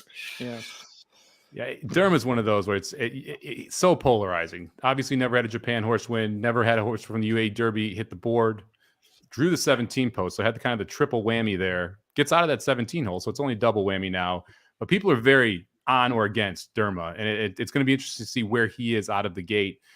Pace perspective, I think I'm expecting Verifying and Derma, possibly Cyclone Mischief to be setting the pace here early. Aaron, who do you expect to see on the lead? Yep, I'm with you on that one. I think Derma's going to go out to the front. I think Verifying is going to have to press it a little bit and go to the lead because he's drawn inside. And Jace's Road seems like he has been entered here to kind of be a horse that goes to the front and kind of press as well. So I think those horses will kind of try to set it up for an Angel of Empire type horse or, of course, Tapit Trice. Real quick, before you guys talk about the speed, hit the backstretch. Give me your last 3 horses. The backstretch. We know one of them from you, Somich. What is the other? Yeah, I mean, I'll go first. I mean, Tapit Trice, I think, is going to be at the back of this field and going to have to make a middle move if he wants to win the race. So I'll be interested to see when he gets off the rail because I think he is going to be buried around the first turn. So when he gets off the rail, I think Sun Thunder is going to be way out of this from the 13 post. And then it's a question of who misses the break on the inside because you always see someone on the inside you don't expect. I like Hit Show underneath. If he doesn't break, he could easily be that other horse. But I'll go with King Russell as the third horse. I think King Russell's going to have a tough trip from all the way on the outside. Yeah, I agree. King Russell, Race Cane, Hit Show for me. Okay. I think it's for sure. I feel really good about King Russell and Raise Cane. And then to me, it's like, it's a little bit of what maybe Sun Thunder, and maybe it's like you said, Somich, of like who misses the break, who gets a poor break. That's going to be a factor. Yeah, and that's just it. Like in Halterman, you talked a lot of it about this. Like at the end of the day, it's all about how they're going to break. I mean, even the horse we think is going to be on the lead, he doesn't break. Guess what? He's not going to be on the lead. So it's 20 horses in the field. They got to break well. They got to get in position. Don't have to be in the position they want to be in, but they got to be in some sort of a position as they make that first turn. Yep, you can lose it all right at the break. I think Mandarin Hero is going to be far behind too. I think Mandarin Hero, a Sun Thunder type, and a King Russell type. That's when they draw those outside posts. A lot of times, and they don't have early speed, they just take them right back and move over to the rail as quick as they can. I think that's what those horses are going to do. There's not a square inch of standing space left at Churchill Downs. That aerial shot was just jam-packed with people. And they're loading. Pretty wild to see the exactas they load. The 5-14 exacta pays 14-1. That seems wildly low for an 18-horse field for the two favorites. The other way, the 14-5 paying 16-1 right now. There are some very juicy exactas if you're going for any other combination but those two. Yeah, I noticed that 5 and 14 was not paying worth the damn. Sometimes in these big fields, you can get good exactas on the two favorites. This is a situation where it's the exact opposite. I mean, you get 5-1 on the horse to win. You're only getting essentially 14-1 to pick the second place horse in this big of a field. That's not wonderful. Yeah. No, I look back. The one when I was going back to some old examples, the one Nyquist and Exaggerator year. That was a year where the exacta didn't pay too much. Very two clear horses that finished 1-2 that year. All right, we have about Pharaoh's year was really short too. I would be surprised. It was Justified Good Magic too. I bet was pretty short. Yeah, that was a short try because Audible was third too. Yep. All right, we've got 80% of the field in. Everybody's being calm. I'm watching like a hawk, and they're all pretty calm in there. Yeah. Good luck, everybody that's watching. Everyone's betting. They're about to break. We're about to find out who's going to win Kentucky Derby 149. Let's go. Good luck with your bets, everybody. Guys, I'm pretty excited. All right, let's watch 5-8. Get out of the gate, guys. Come on, 5 break. That's all right. Well, he didn't get hit. No. Not yet. He's not in Look good at shape King's now. Barn sitting right off of verifying. Reincarnate's third. Jace's Road is going to track from fourth. Two Phils in Confidence Game both got good position out of the gate. They're right behind them. Tapit Trice last under the wire first time, Mike Somich. Hi, guys. Where did Mage go, Somich? Mage's about fourth to last, so not wonderful either. So we're It's not wonderful. Yeah. Mage got squeezed by 7-9. Yeah, and Tapit Trice had to back up when someone came over. I mean, that's just. I actually thought he broke well too. That's what's crazy about it. 22.35 for the opening quarter. They See are what this flying. half goes. Yeah. 45.7. They are smoking. Now this is where they need to Way. shut it down. If anyone's gonna on the front end's gonna win, you have to shut it off right here. Where is the Tapit Trice starting to 14? make a move with Mage. Angel of Empire is he's ahead of Tapit Trice right now. He's on the rail. I see. Jace's Road is already done. He's backed out of it. Kings Barnes is going to take the lead at 110.11. Reincarnate hot on his trails. Two Phils with him. Hit Show running a race of his life there, and now up to fourth. Two Phils is going to take the lead on the rail, and Come on, Two Mage. Phils just took the lead. Come on, Mage. Verifying is out. Got to have room. 14's got to get some room. Yeah. Come on, buddy. Keep the move. Angel of Empire is going to go really wide here. Two Come Phils on, has still buddy. got Keep the it lead. going. Mage is running a huge race here. Come Here on, comes buddy. Angel of Empire. Come on, buddy. Mage is going to take the lead. Can Angel of Empire catch him? Come Nope. on, buddy. Mage has got the lead. Mage is going to win the Kentucky Derby. Come on, buddy. Hold Wow. on. Angel of Empire coming late, 14 too late. seconds. It's going to be Mage, Oh. Two Phils, Angel of Empire, Disarm in third. Or in fourth, I mean. Woof. Mage, baby. Great call. Great call. 201.57.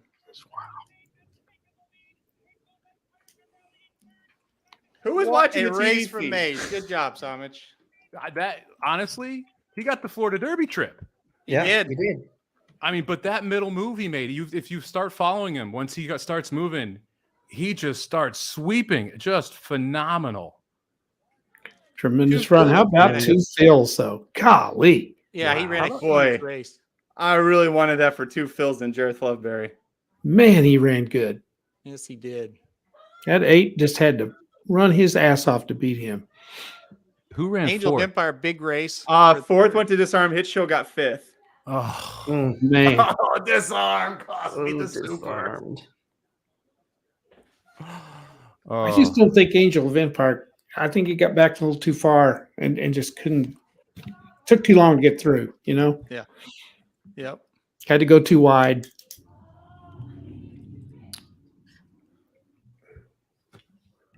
Oh.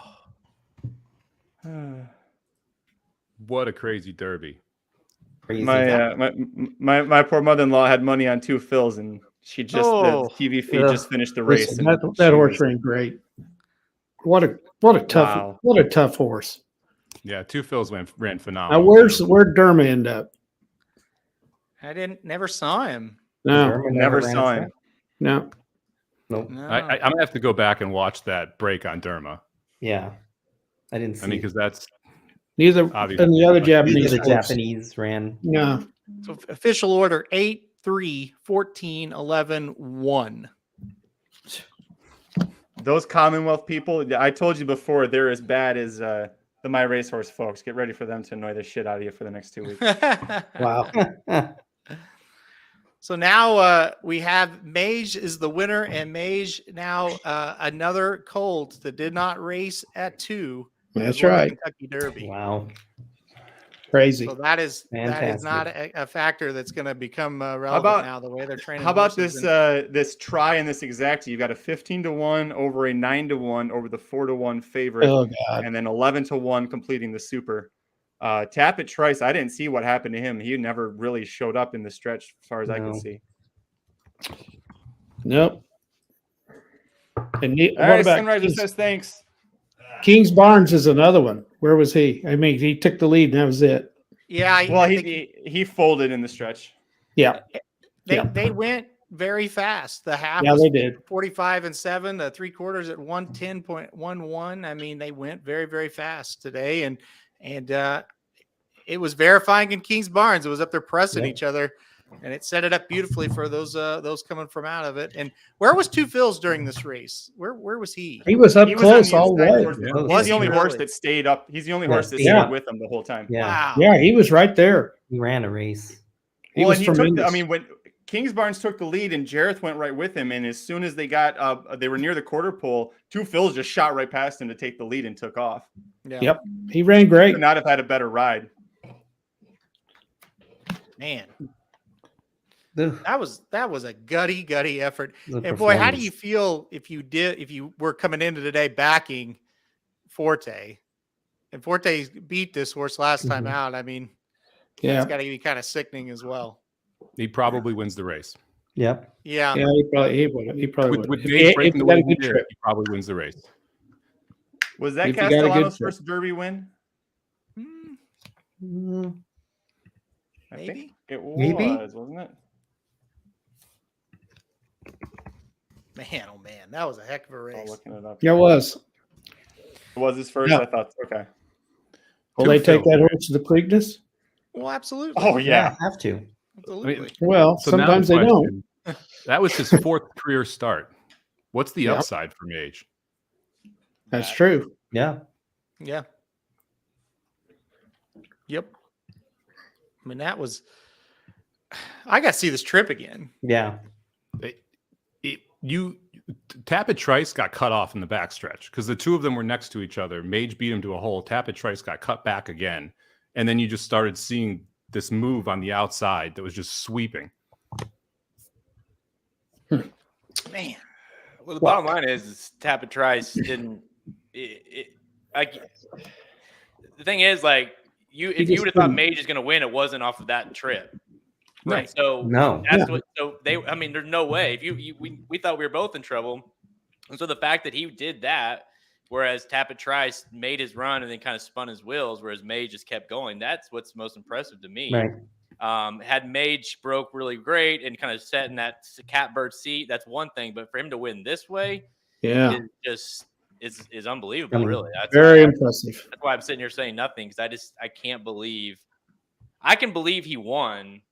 I can't believe he But won. not with like that trip. Yeah. He was ran great. the Florida Derby race, which is not, I didn't think was good enough to win, right? I mean, No. that's the same race he ran in the Florida Derby. And you figured someone would catch him because he would get tired because he had to make that massive That move. much And he- move. Nice, Did- nice of Todd Pletcher right there. He took time to shake Javier Castellano's hand for that win. there. Yep. That's class for sure. And he hasn't had a real good day. No, he hasn't. No. I want to Man, see. that- I want to see Delgado's video because he was screaming his head off at the Florida Derby. I want to see what he did on this one. Oh yeah. he may have That'll be passed worth out. watching. Wow. Little nimble horse was able to kind of work through there too. I Yep. would imagine. You know, he didn't have to swing wide, anything like that. He was just able to get through. Great win. Boy, it was. Wow. I kind of still thought mid-stretch Angel of Empire was going to get there Get as him. well. Like, Yeah. kept watching him and thinking, boy, he's moving awfully smooth, just not quite good enough. But boy, he was coming after him. Had to go too wide. Yeah. Yeah. Once people asking, once again, the official numbers 8, 3, 14, 11, and 1. Wow. Wow. Crazy. I thought Hitcho ran a really impressive race too. He's especially for a horse Yeah. that none of us were really thinking had a chance. Doc, I know you liked him before the rail draw, and maybe that would have cost him hitting the board. But he ran. He was there part of the mix for most of the race. He wasn't that far behind two fills for the whole thing. Yeah. Just brutal. I had one of I had a $5 exacta with the 8 on top but I keyed tap a trice underneath. So God, whenever I saw him squared away, I thought, just fucking get up there and get second, tap a trice. He just leveled off big time. Yeah, he definitely leveled off. He had to come very wide in that turn, and I mean, let's face it, he got the trip that Somich said he was going to get, and he had no chance. That's the reality. Somich, we were got to give credit where credit's due. We were against each other on that one, and he got the worst possible trip. And here's the thing: the first 2 seconds of the race, I was like, "Great, he broke good. Yep. He broke well. But he's just so slow. He's so slow." And then he actually would have probably been like 15th, 16th place. And then he got kind of pinched again and got taken back. And then when they hit the wire the first time, he's in last. From that point, I mean, you're not going to make up that much ground, and it's just not going to happen. So, I guess he's the perfect horse, right? I don't know where he finished, but Belmont, we'll see him in the Belmont. Yeah. People are saying Mage looks like a little horse. He is. He's a little guy. Yeah. Yeah, not a huge horse. Not a huge horse. He's got a big heart. Yep, he does. You should have said it in your horse voice, Magic. That was my horse voice. I didn't give a horse voice earlier. That wasn't my horse voice. I hope Verifying's okay. He packed it in before he got packed it in real early.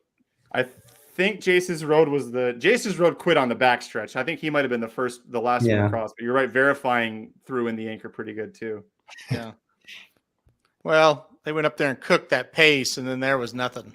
Yeah. Nothing they could do. Wow. All right, so we're official. Let's see what these exacta and trifecta payouts are. 165 for $1. Exactly. This is going to be wild. I am so. Oh, the one gets up for fourth, man. I know. Superfecta $1 pays 15,000.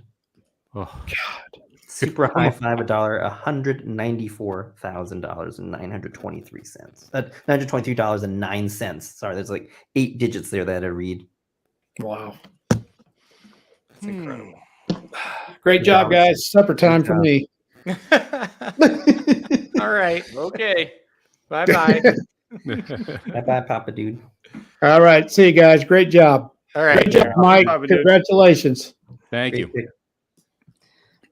Congrats to Michael and Dan too. Don't they have this horse in their fantasy league? They do. Nice. They do.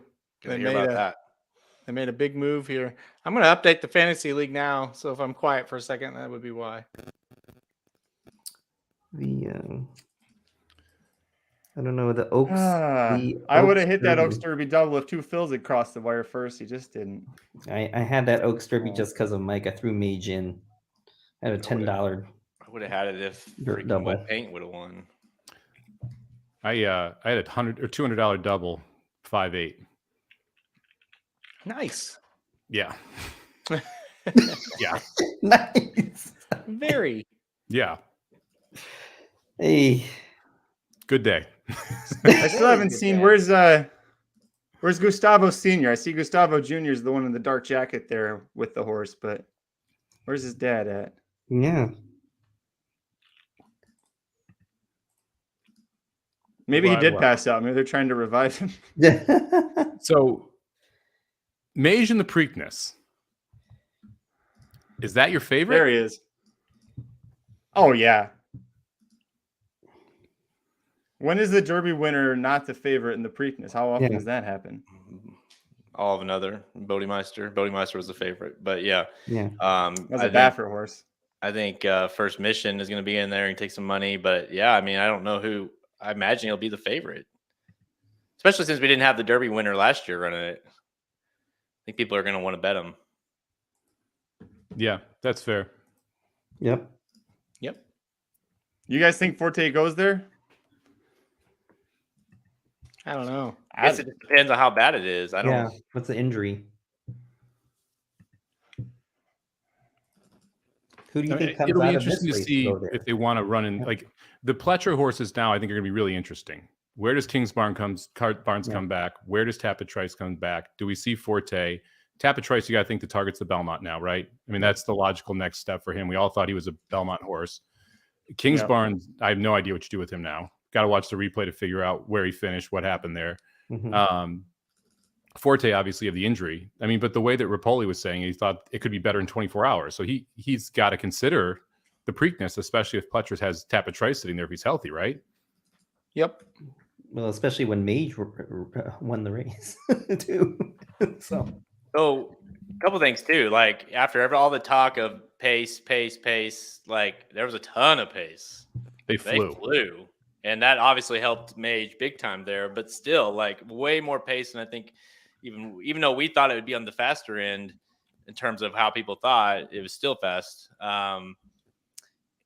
And I gotta Somich, I give you a lot of credit because I look at this and I'm not too disappointed just because like I played him on top of the exacta as a defensive play. I never would have picked him to win the race ever. Not there was 5 horses in the race. I wouldn't have picked him to win the race. And so to pick him, I wouldn't have picked Two Fields either. I would have picked Angel, but it takes some stones to pick Mage to win this race because I didn't think he had much of a chance. Couldn't get it done in 2 starts in Florida. Gets it done here. I mean, you've had a couple winners here in a couple of years with Medina Spirit, which is funny. I know that there's a lot of it you liked about Mage because of the Medina Spirit, and yet now you gotta Medina was the 8 horse too. He likes the 8 horse. What can I say? Those pink saddle cloths. I'm attracted to them. Yeah. Look, the Mage pick was. We talked about this before. Like, who did I think was the best horse in the race? The answer wasn't Mage, but I'm always going to be taking a shot in the Derby. There's to me, it's rarely a spot where you want to be playing a favorite. And when you go through everything and you watch the races, the upside for Mage is massive, right? Because of what he was able to do in the 2 Florida races. If he breaks better, he's huge. Imagine if he broke. I mean, that's the other part of this. Yeah. What is, what does he win by if he breaks? So to me, it was the upside with Mage that pointed me there in the price. We got 18 to 1 and 18. It's awesome, right? Mm-hmm. I mean, it's pretty wild. I tweeted it out. It's pretty wild when you look at it. Like Apollo, Justify, Mage. I mean, so Mage is winning the Triple Crown. Is that what I'm hearing? I mean, I don't know who Magic's talking to. Talking to my wife. Okay. I don't know. Are we able to show the replay, Magic? I don't know if we. I wouldn't show the replay on here. I'm in the middle of posting it to the YouTube channel. I wouldn't risk putting it on here. Yeah. Okay. Drop a link into the stream when it's up for the YouTube channel. Yep. In the meantime, I put there's the rest of the top 10. Dermis Sotogake 6th, Tapatrice 7th, Race Cane 8th, Rocket Can 9th, Confidence Game 10th. And then it was kind of a blanket back to the rest of the horses after that. They're all being eased because it only pays to the top 5 anyway. So don't push too hard. What do you say to something like this? And I don't think you can say this to a lot of them. I don't think Tapatrice is your Belmont winner after that. I mean, we've seen this a lot with these kind of horses. I disagree. I don't think there was anything there to say. I mean, I guess I'd ask what do you mean by that? But yeah, he got an absolute brutal trip. And, look, he was awful. But I've seen worse horses go on and win the Belmont. But the thing about it is, it's 5 weeks away. So and it's not going to be 18 horses or whatever it is. Now, hold on. When you say your horse, do you mean? I don't know what you mean by that. Oh, I think Commonwealth is one of those ones that has. Commonwealth is like my racehorse, in that you can I buy see. shares into the Oh. horses. That's why I keep Nice. saying the Commonwealth people are the new my racehorse. No, so yeah, you tweeted out, or you texted, said your share's 9,000. I got you now. I understand. Well, triple, quadruple congratulations to you. That's Yeah. amazing. Great job. Yeah, that's phenomenal. Congratulations. I I can't mean, imagine. I would have recognized that earlier if I knew what you were talking about. That's great. Great job. I mean, my dad lost his shit when Authentic won, and this is Yeah. that's much more than he got for Authentic Yeah. winning. I'll put it that way. That's amazing. That's amazing. Awesome. Yeah. Do we know who came in last place? Has anyone seen a full order? Got to be Jason's Road, right? Unless, Hold on. I mean, he quit way early. It was either him or Verifying. Somebody's a new millionaire with they hit the pick six for $1 million and 1,094,000. Wow. That person should donate $100 so we do a shot. By the way, we do have another shot that we need to take. Let's do? do it. Sunriser gave Michael Mike his needs 2 his shots. congratulations. I was going to say, I think that means Mike takes all those. Yeah, 'cause Mike Did should take all you the say you were going to shots. take a shot if you won? I think you did. I did already. I already took one. My wife walked in right afterward. Not sure if you heard the ruckus of the dog, the daughter, and the wife, and I'm taking Yeah. a shot. Are you gonna be able to get plastered tonight? That's what I want to know. 50-50. 50-50. We'll see. We're going to go out and celebrate. I mean, the double's paying 10,000, so that's the Nice. start of the Yep. payouts for that. And then, I've talked about this horse all week in a ton Yep. of places, and so just the fact that the number of people have already gotten messages from with them making money and that kind of thing is just phenomenal. I'm so happy that it actually hit and that it paid out and that people are cashing off it. And I got a couple messages already. People who had big tries with Mage over them because the top three were 3 we've been talking about a long time. So just a phenomenal ending to that 12 races, which I was getting a little salty about, especially earlier in the day. Yeah, it's one hit can turn it all around. That's for sure. Man, that was great. Great. I mean, halfway down the stretch, it's like, wow, he's going to get it. He's going to get to 2 fills. And it's just like, okay, nobody else come up and you're going to get it. And I still, I got to see this replay. This had to have been a gutty trip for him to get through. He had to have been amongst a wall of horses at some point, right? He and literally him and the 5 Tapit Trice were right next to each other in the backstretch. Right. And Tapit Trice was the inside of him, and he went 3 wide around the outside. Tapit Trice slowed down, and he never stopped running. I mean, I was worried he was going to flatten out once he made that 5 wide move, but he just, when you watch the replay, you just kind of see him just picking people off, going around the outside 5 wide, and he just kept going. Yes. Yeah, I mean, I think I'm not sure what else to say. He just kept going. Yes, he did. Yes, he did. And there was no Forte to run him down. I mean, that was... well, and to be Listen, honest, it didn't happen in 2018. It's not happening this year. Don't do that to me. that was a big reason why I like, which I don't know where did Mandarin Hero go, but why I liked him, just because I thought, well, if I liked Practical Move, I gotta like him. Well, I loved Forte, right? You got to think that Mage is going to run well enough. I thought he was a great contender to hit the board. But yeah, you're right. I'm gonna have to watch this trip, but I know one thing, when they kind of got to the first turn, I thought for us, me and you, and like, we're in trouble. Our picks are in big trouble right now. Yeah. It's just, Cyclone Mischief got last. Wow. Wow. He must have really stopped then, huh? Yeah. Not what I would have expected, especially after how well he hung With on. IRAD, yeah. Mm-hmm. Congratulations, Say Stacy. no, Ashley, on that one. There's a lot of new shooters that are, you're gonna have a fresh Tapit Trice at Belmont. You're gonna have First Mission and Preakness, amongst others. I think there's enough horses that are gonna come through that are gonna make. I mean, I don't know that Mage is. I mean, I guess he could be. He just won. Yeah. Did we do the shot? Did I miss it? I'll do it. Cheers. Cheers to you, Mike Somich, for cashing on Mage. You've been on that horse for a long time. Nice for finally get that sucker home. I bet him 3 straight races. 3rd time's charm. Highest odds. We'll take it. Mike, the people want to know, do you have any more live bets? You got 2 more races left here at Churchill. I am alive in the pick 4. Nice. Somobombs are alive in the pick 4. I'm alive in a pressed pick 4. Thank you, Sunriser. Yeah, thank you. Yeah, I'm 2x3 to close a press pick 4, and then the Somobombs are live for the pick 4 as well. So I got pick 4s out to the 2-8, to the 1, or to the 2-6, 10, 14. Nice. All right. So Dermot didn't run. I mean, he almost was. Finished 6th. He wasn't terrible there. He wasn't horrible. I just have to see how he broke, and yeah. That's the thing about the Derby. You basically you can watch one horse, the horse you picked, and that's about it. So That's it. Yeah. All right. Take a shot of sorrow here.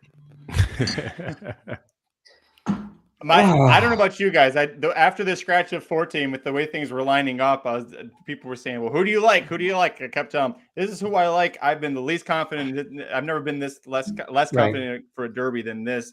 So pick a long shot if you like him, because that will probably win." So, anybody like the pink saddlecloth angle? Hopefully that cash for you. It's crazy, man. That was again. I told you so much. I like this mage. I like him, but I never would have dreamed he could have won with that trip. I still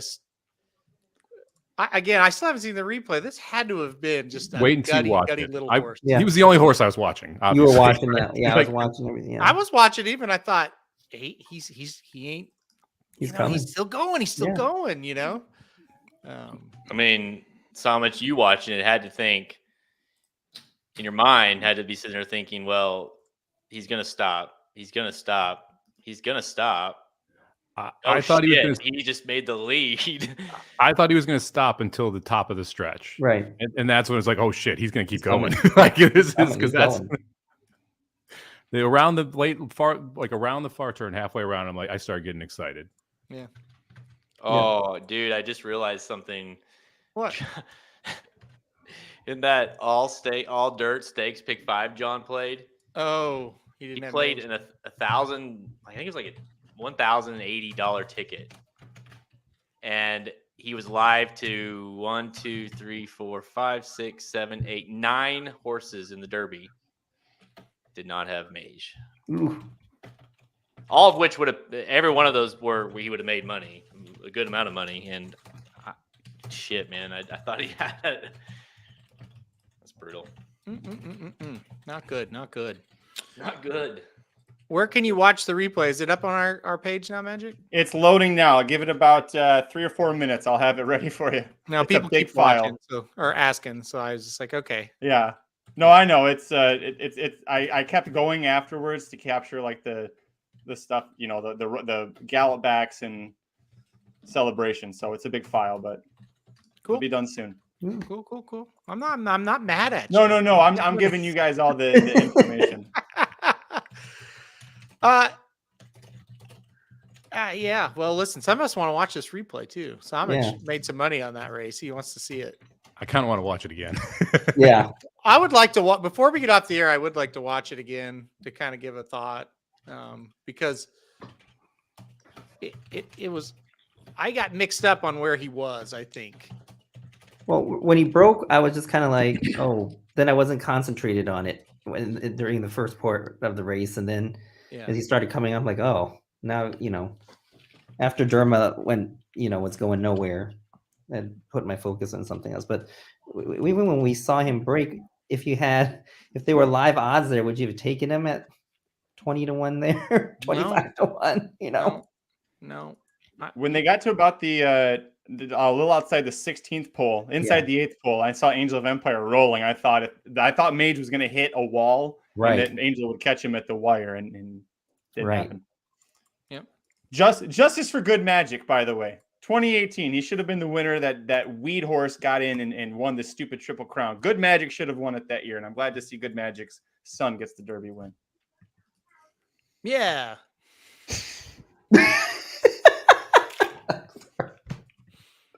Give a shit. All right, let's look at this. I'm trying to kill time while this uploads, damn it. All right, I'm gonna apologize right now. I'm going to NBC to see the replay.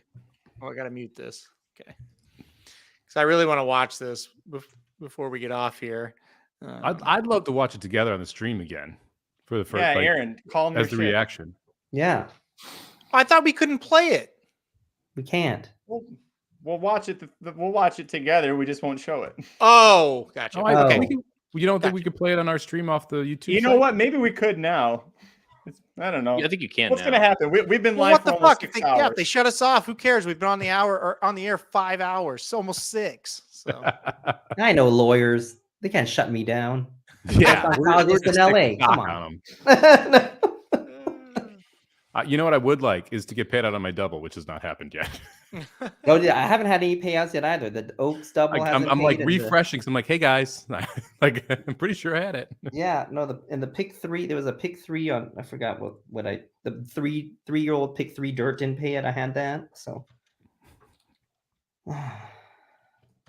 rolling. what?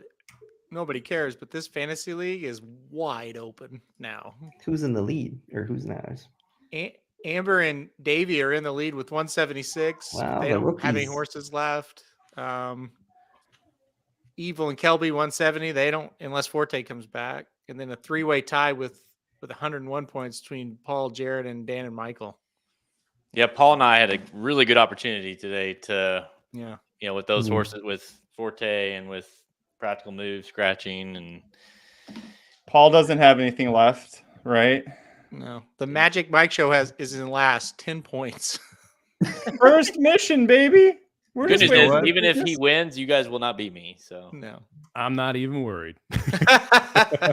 I'm sure you're not. Nope. It's hard to repeat, guys. It's hard to repeat. That's right. Yeah, all the pressure. I blame worried. Cape Rock. I blame Baffert. Little white-haired fuck. which one of you Cape wanted? Rock. Which one wanted you to draft him most? You or Somich?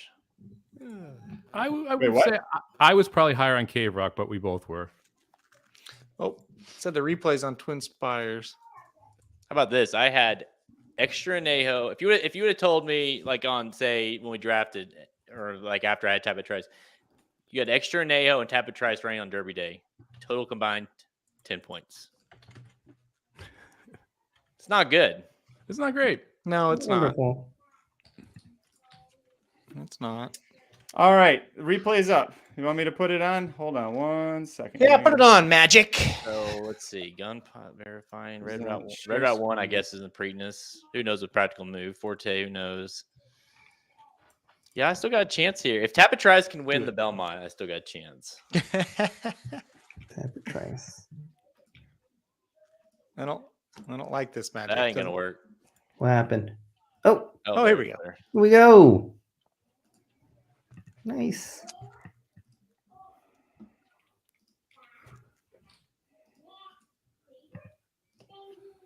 I don't know who Mike Mouse is, but he can go take a little nap on the side.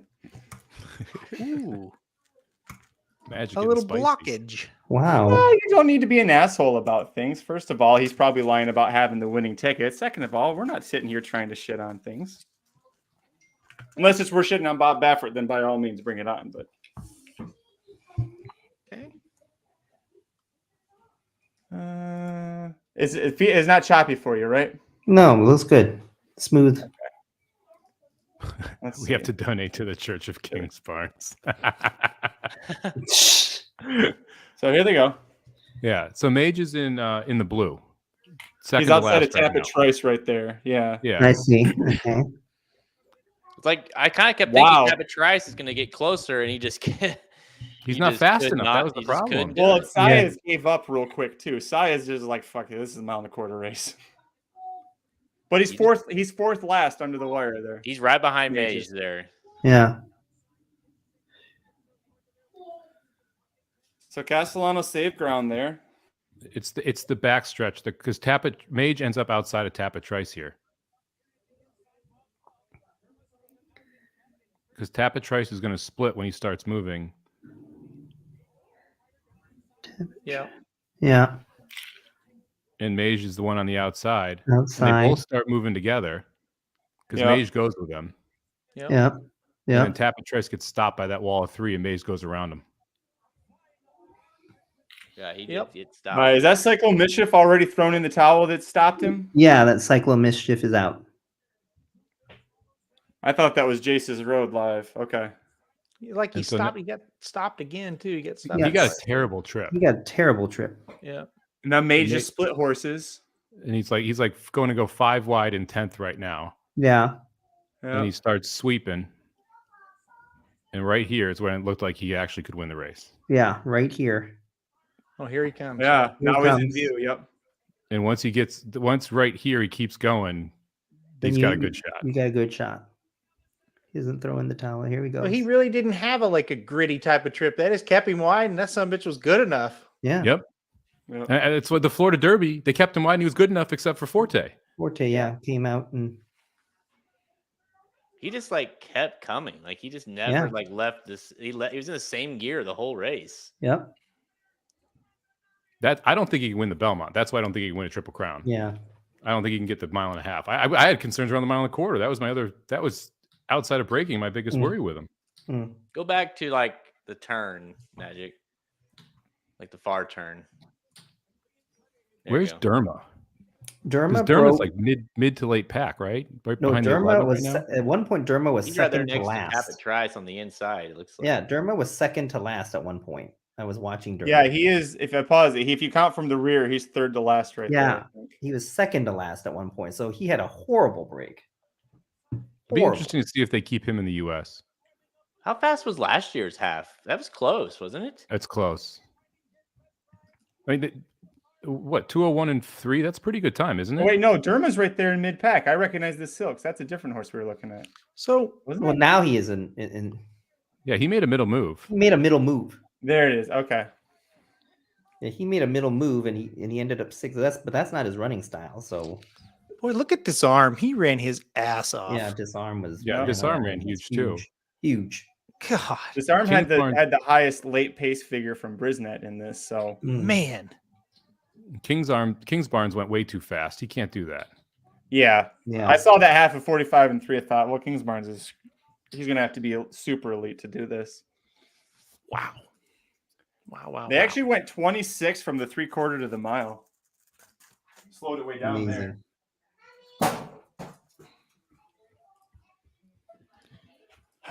All right. Well, any final thoughts, guys? Crazy. Unexpected. Unless you're Mike Somich. I want to go back and see the break again. I mean, it's Kentucky Derby Day. You're going to lose a lot of races. You got to be right once or twice. Yeah. That's really I'm all gonna it is. Watch this 17. I want to see how Derma broke. Oh, Yeah, yeah. we're waiting on the 20 on King Russell in there. He blew the brake. Oh, good He just went Lord. sideways. He blew it. Yep. So that's actually a really good run from Derma too. Yeah. Yeah. What did he end up? Sixth. Yeah, he ran good then. I think that, no shot on Mage. Over all things considered, I think Two Phil's ran about the best race too, because he's the only one that's in this top group early, and he almost won the damn thing. Yeah, he ran really well. It's what was it, Lecomte? Is that the other race where he was on that burner pace and held on for Yeah. fourth? Yeah. So I think we can definitely say, even though he lost, that Arisen that so race much, last yeah. out was legit. For Yep. Two Phils, that was a legit Mhm. race. Yep. I bet you this is a pretty solid number that Mage you got here. That you end Definitely. up getting.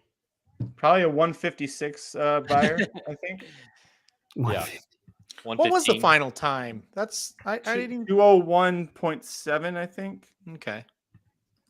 Sorry, Mike. I know you're excited by this one. Let's fast forward. 201.57. Okay. Mm-hmm. I'm good, man. I'm good. You could do anything to Mike right now. He's not Yeah. gonna care. He's got he's got tranquilizers in his body right now. Yeah, He's just right. I mean, living life. You guys, we talk about this all the time. It's the one race you're trying to get to. You get asked by more people than any other day of the year who you like, and to be right on that day, it's in that race. It like the amount of my phone is just exploding right now. You know how it is. It's just crazy. Yeah, that's unbelievable. And like I said, such a good pick. And just we talked about those Somich. We're like, he won't embarrass you. We've seen him run this kind of race where he doesn't get out of the gate, and but he always comes with a run, and that kind of felt like what you were going to get. And then, like I said, all of a sudden, man, he just kept coming, and man, just that was a really impressive race for me. You watch it back. Not a lot went right. Yeah. No. He just had to go Not at do all. it. He just had to be the best horse, and boy, was he the best horse. Man, oh man.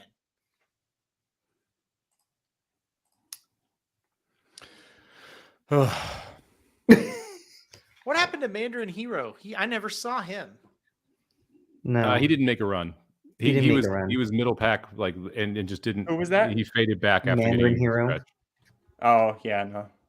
Nothing from him. I thought he'd run Nothing. better than that. I think the Practical Move probably would not have fared well in this race. No, he would drop anchor. He wouldn't like the distance, as we said. Yep. Well, he wouldn't have been able to do those fractions and hold on. He would have been No right way. there where Kings Barnes was. No way. Yeah. Boy, that was impressive. That was really Very impressive. Yeah. Huge race. All right, let's wrap this sucker up. I'm ready to go. Find the nearest building. No, I'm just kidding. Talk him off. It's been real, guys. Thank you everybody for tuning in. Man, this is easily the longest live stream I've ever been on in my life. Magic, how'd you do this last year with Slim? It was mostly just me. Slim came on for like the last hour and really maybe shouldn't have. No, I did it with a lot of breaks, lots of videos queued up. So that's how I did. No, this was a lot of fun. Thanks to everybody. I know Papa Dude wasn't able to stay till the end here. He had to go back and take another nap. Vinny, thanks to you for coming on and joining us. Dr. Tank, thanks for taking a break from curing the world of cancer. Aaron and Jared, thanks for creating this great environment. Thanks to everybody who's in the live chat. This community is a lot of fun, and we really wouldn't be doing these live shows and keep showing up here and hanging out with y'all if you weren't fun. So we appreciate that. Of course, thank you, Mike Somich, for making sure somebody on this feed gave out the damn winner for the 2023 Kentucky Derby. We'll be back in 2 weeks for another round. Not quite as long, but we'll make sure we're covering the Preakness Stakes and everything leading up to that at youtube.com/racingdudes, where you can go see the replay for the Kentucky Derby right now. And make sure you get all of our picks and previews at racingdudes.com. For Jared Welch, Aaron Haltman, Mike Somich, Dr. Tang, Vinny Blonde, Papa Dude, and Dr. Miranda, who I think was at the track, though we haven't really had much confirmation from the last 2 days. Thank you, everybody, for joining us. We'll be back at another time, and we hope to see you then. RacingDudes.com is your home for the best free picks for every race, every track across the country. We're ramping up for the 2023 Kentucky Derby, and we want you to join us in the fun. Subscribe to Racing Dudes YouTube channel and click the notification bell so you never miss a single video. Want to make money betting horses? Bet with the Racing Dudes.